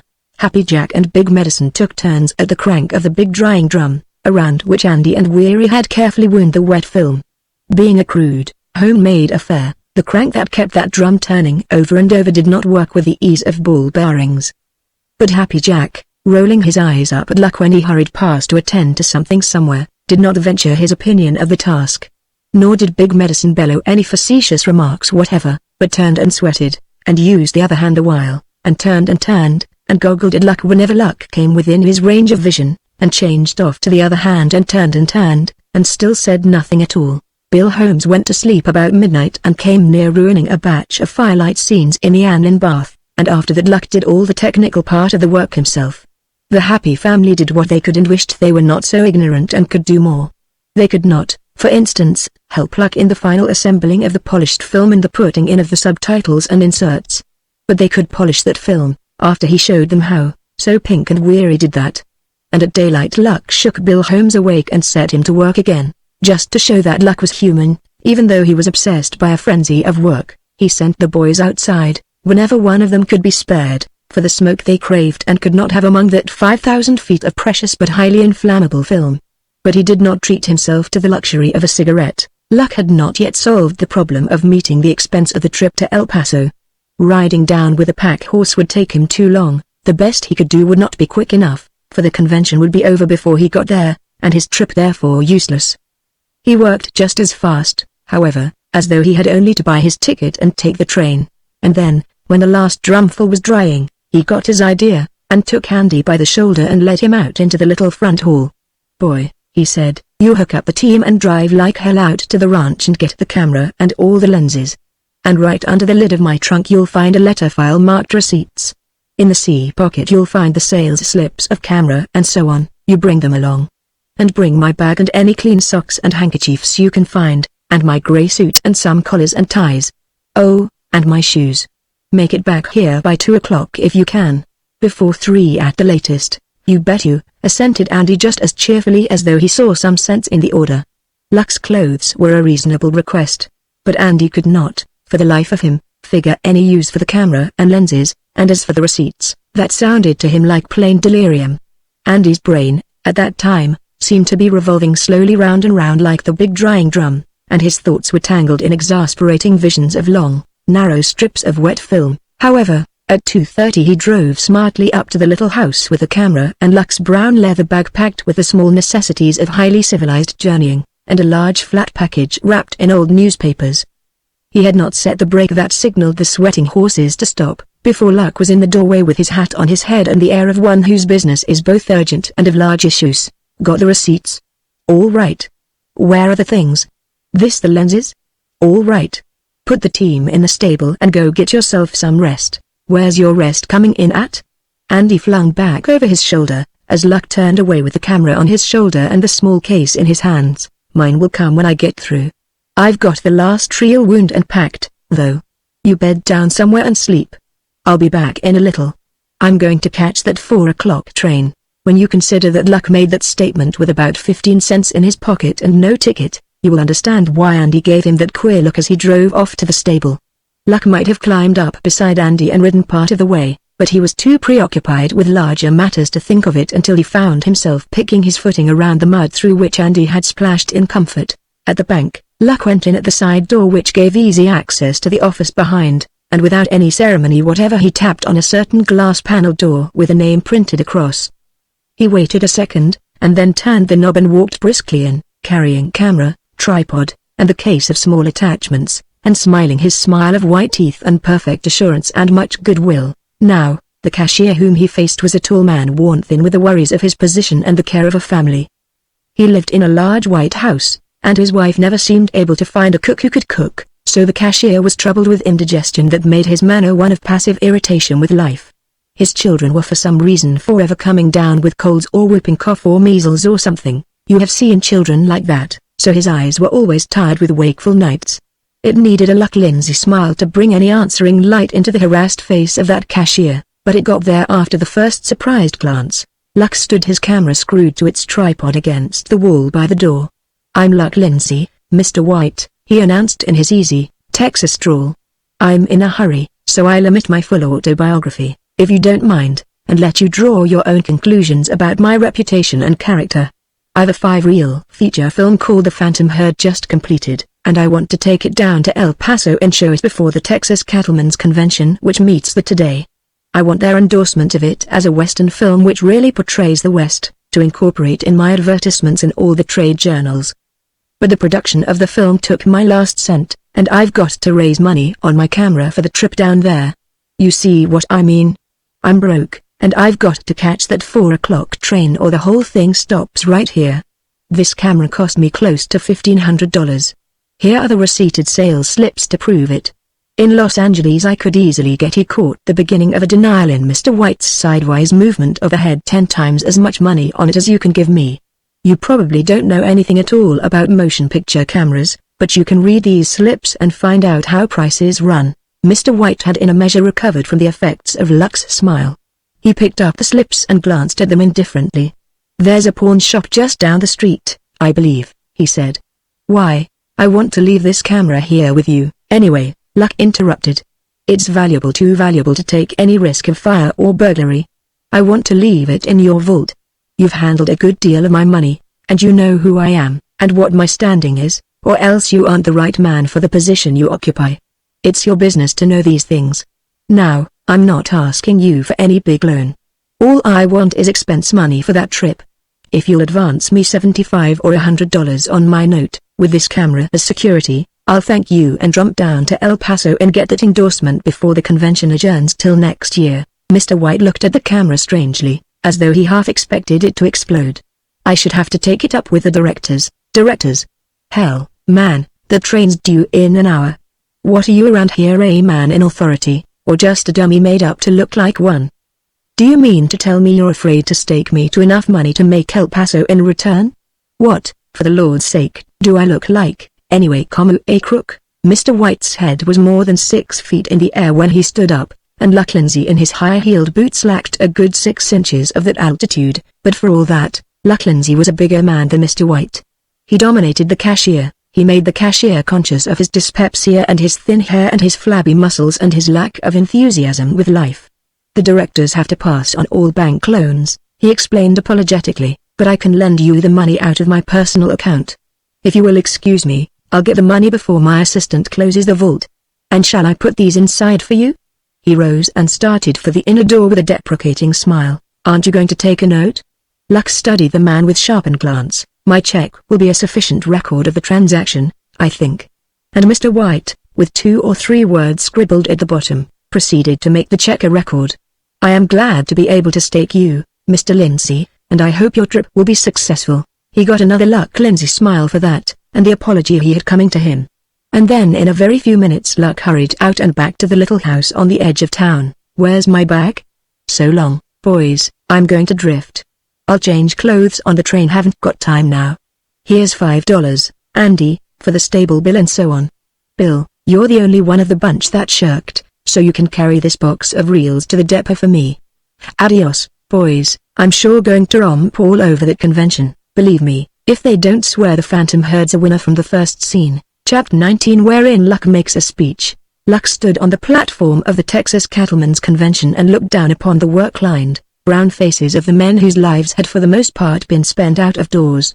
Their sober attentiveness confused him for a minute so that he forgot what he wanted to say. He, Luck Lindsay, who had faced the great audiences of Madison Square Garden and had smiled his endearing smile and made his bow with perfect poise and an eye for pretty faces, who had without a quiver faced the camera, many's the time, in difficult scenes, who had faced death more times than he could count, and what was to him worse than death, blank failure.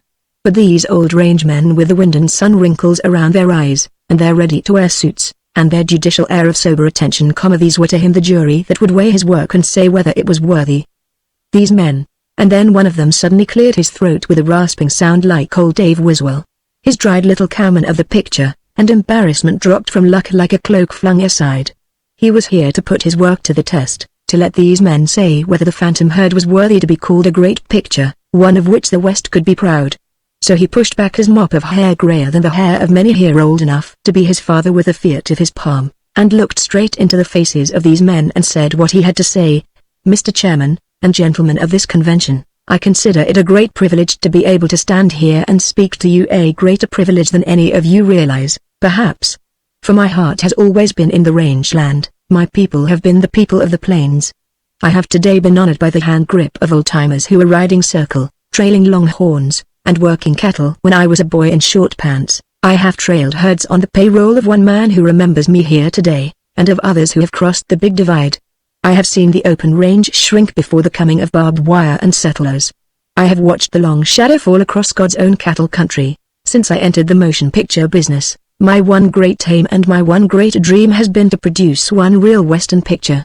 One picture that I could present with pride to such a convention as this, and have men who have spent their lives in the cattle industry give it the stamp of their approval. One picture that would make such men forget the present and relive the old days when they were punchers all and proud of it. Such an opportunity came to me last fall and I made the most of it. I got me a bunch of real boys, and went to work on the picture I have called the Phantom Herd.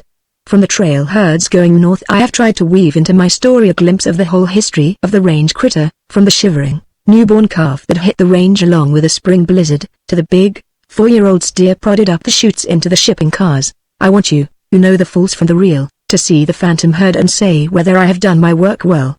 I finished the picture yesterday, and I have brought it down here for the purpose of asking you to honor me by accepting an invitation to a private showing of the picture this evening, here in this hall. I want you to come and bring your wives and your children with you if you can. I want you to see the Phantom Herd before it goes to the public, and tomorrow I shall face you again and accept your verdict. You know the West. You will know our Western picture when you see it. I know you know, and I want you to tell me what you think of it. Your word will be final, as far as I am concerned. Gentlemen, I hope you will all be present here tonight at 8 o'clock as my guests. I thank you for your attention. Luck went away from there feeling, and telling himself emphatically, that he had made a rotten talk. He had not said what he had meant to say, or at least he had not said it the way he had meant to say it.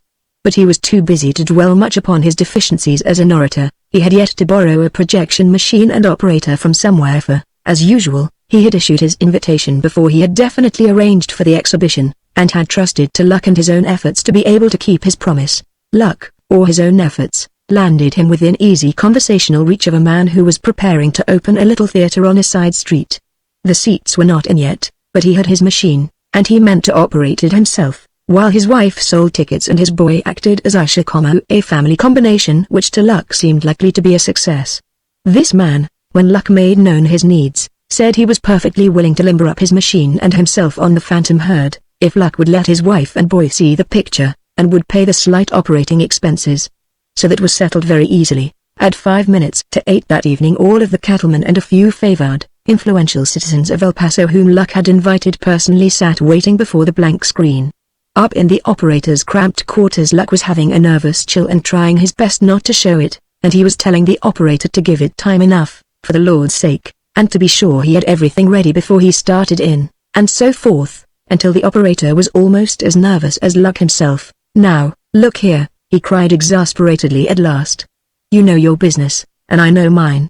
You're going to have me named in your write-ups as the movie man that run this show for the convention, ain't you?" And I'm going to open up a picture house next week in this town, ain't I? And I ain't going to advertise myself as a bum operator, am I? Now you vamos out of here and get down there in the audience, if you don't want me to get the fidgets and spoil something. Go on, beat it. Luck must have been in a strange condition, for he beat it promptly and without any retort, and slid furtively into a chair between two old rangemen just as the operator's boy usher switched off the lights. Luck's heart began to pound so that he half expected his neighbors to tell him to close his muffler, only they were of the saddle horse fraternity and would not have known what the phrase meant. The phantom herd flashed suddenly upon the screen and joggled dizzily, away over to one side. Luck clapped his hand to his perspiring forehead and murmured, "Oh, my God," like a prayer, and shut his eyes to hide from them the desecration.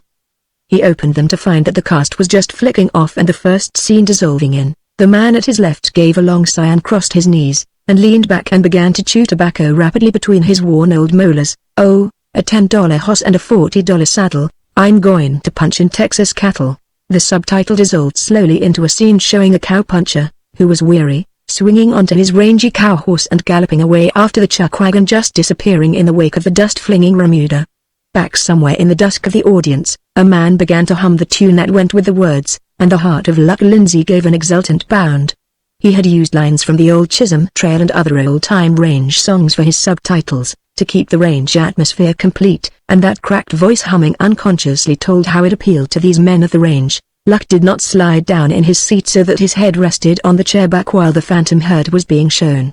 Instead, he sat leaning forward, with his face white and strained, and watched for weak points and for bad photography and scenes that could have been bettered. He saw the big trail herd go winding away across the level, with Weary riding point and Happy Jack bringing up the drag, and the others scattered along between, riding slouched in their saddles, hat brims pulled low over eyes smarting with the dust that showed in a thin film at the head of the herd and grew thicker toward the drag, until riders and animals were seen dimly through a haze. "My, I can just feel that dust in em throat," muttered the man at his right, and coughed. Luck saw the storm come muttering up just as the cattle were bedding down for the night.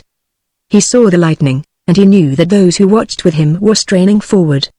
He heard someone say involuntarily, "They'll break and run, sure as hell." And he knew that he had done that part of his work well. He saw the night scenes he had taken in town. He almost forgot that all this was his work, so smoothly did the story steal across his senses and beguile him into half-believing it was true and not a fabric which he had built with careful planning and much toil. He saw the roundup scenes, the day herd, the cutting out and the branding, the beef herd driven to the shipping cars. True, those steers were not exactly prime beef, he had caught the culls only late in the season for these scenes, but they passed, with one audible comment that this was a poor season for beef. "We rounded 'em up and we put 'em in the cars." The subtitle sang itself familiarly into the minds of the rangemen.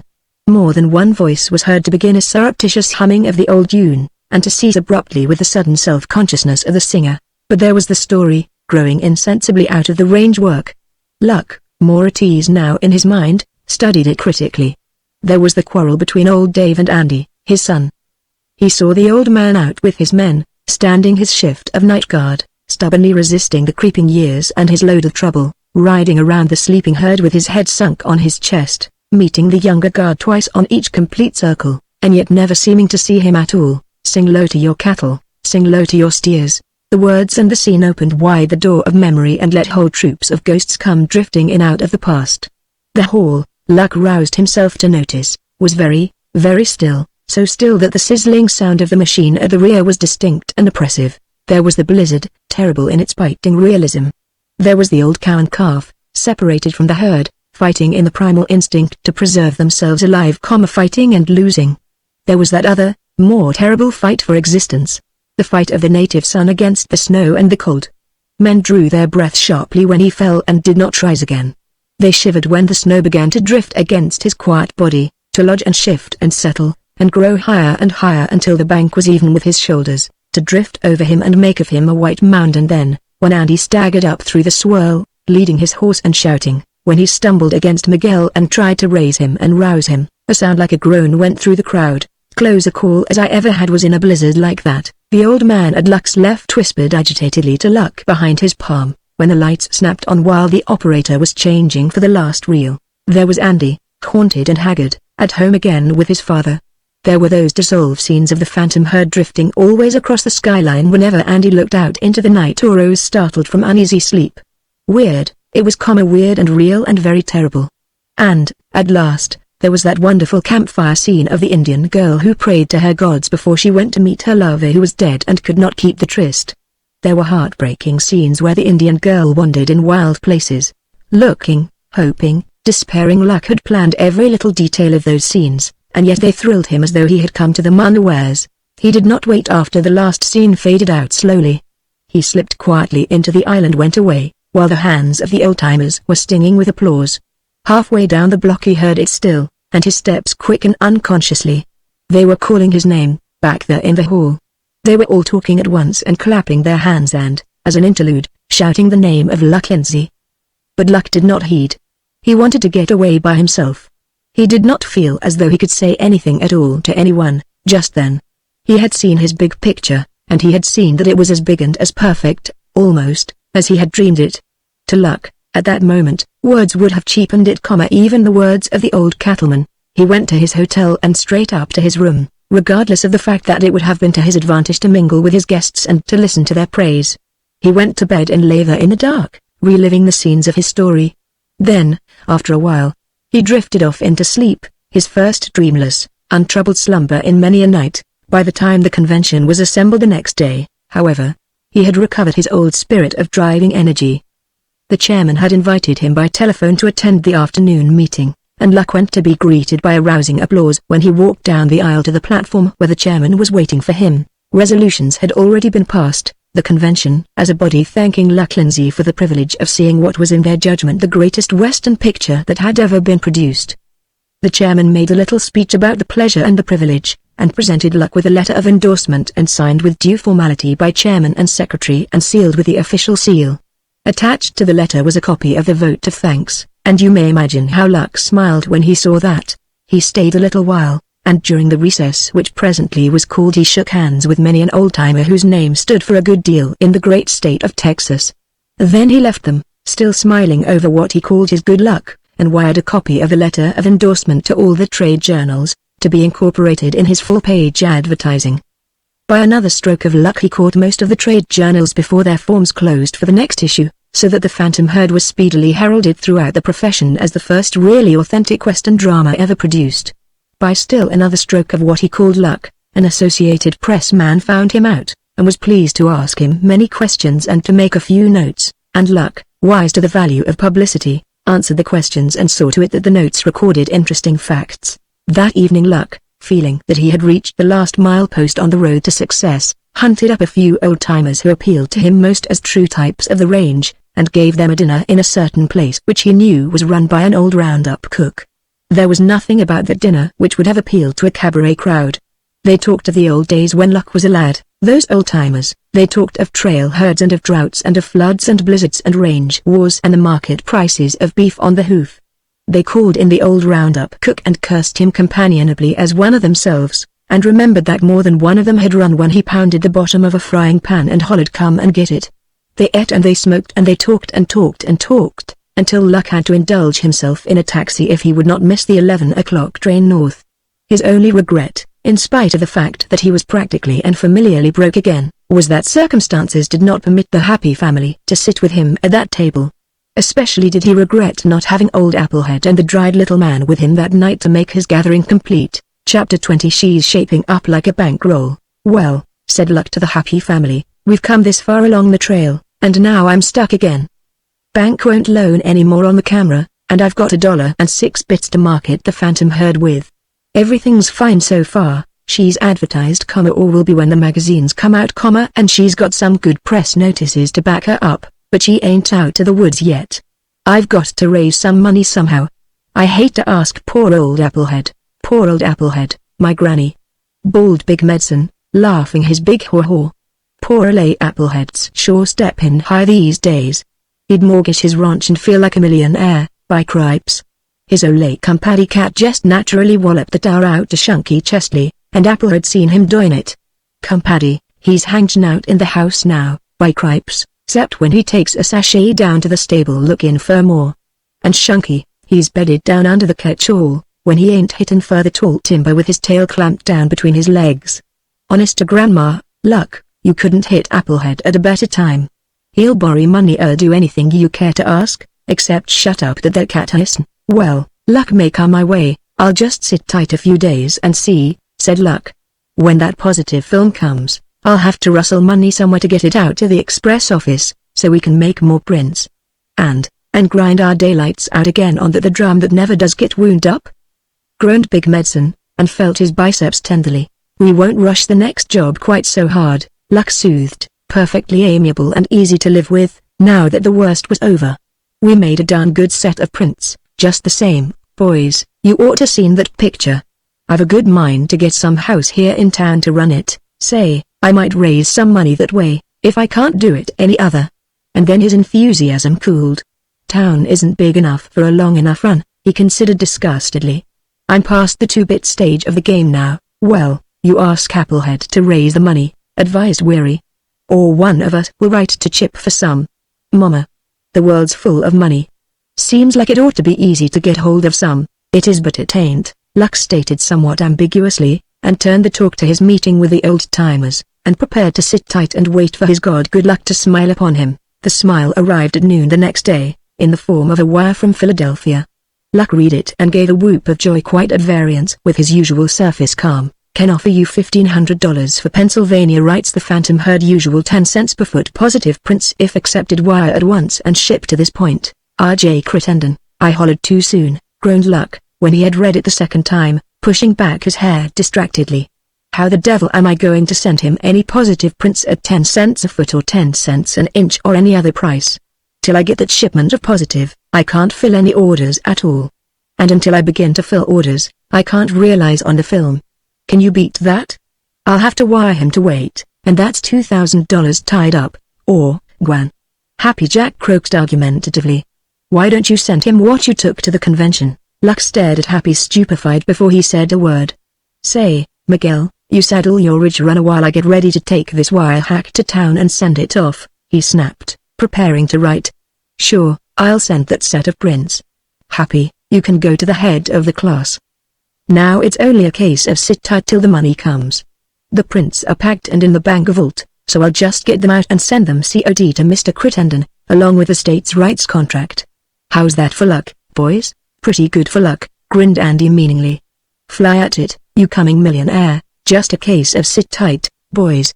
Adios, cried Luck jubilantly as he hurried away. Once start along a smooth trail, and everything seems to conspire toward a pleasant trip. To prove it, Luck found another telegram waiting for him in Albuquerque. This was from Martinson, and might be interpreted as an apology more or less abject. Certainly it was an urgent request that he return immediately to Los Angeles and to his old place at the Acme, and produce Western pictures under no supervision whatever. Luck gave a little chuckle when he pocketed that message, but he did not send any answer. He meant to wait and talk it over with the boys first. Better proposition than before, Martinson said. Well, perhaps it would be best to look into it. Luck was too experienced to believe that one success means permanent success. There are too many risks for the freelance to run when a single failure means financial annihilation. If the Acme would come to his terms, it might be to his advantage to take his boys back and accept this peace offering. At any rate, he appreciated to the full the triumph they had scored. Next, by some twist of the red tape in the Philadelphia Express office, or perhaps R.J. Crittenden was a good fellow and asked them to do it, the $2,000 came by wire, just 3 days after Luck had received notice that his shipment of positive film was being held for him at the Express office in Albuquerque. Also came other offers, mostly by wire, for states' rights to the Phantom Herd.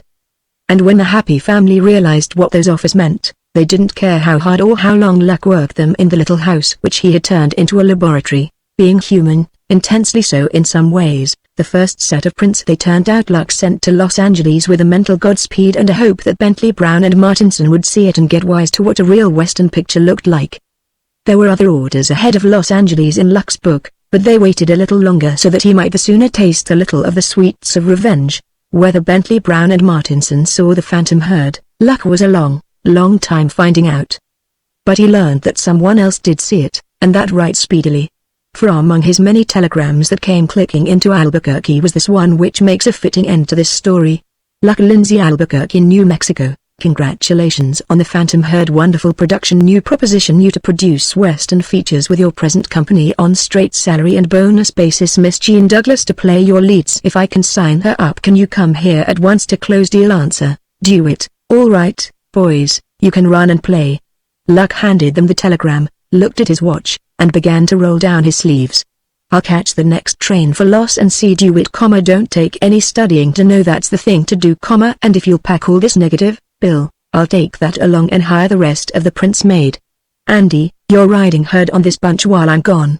Just hold yourselves ready for orders, because I don't know how things will shape up. But believe me, boys, she's shaping up like a bankroll.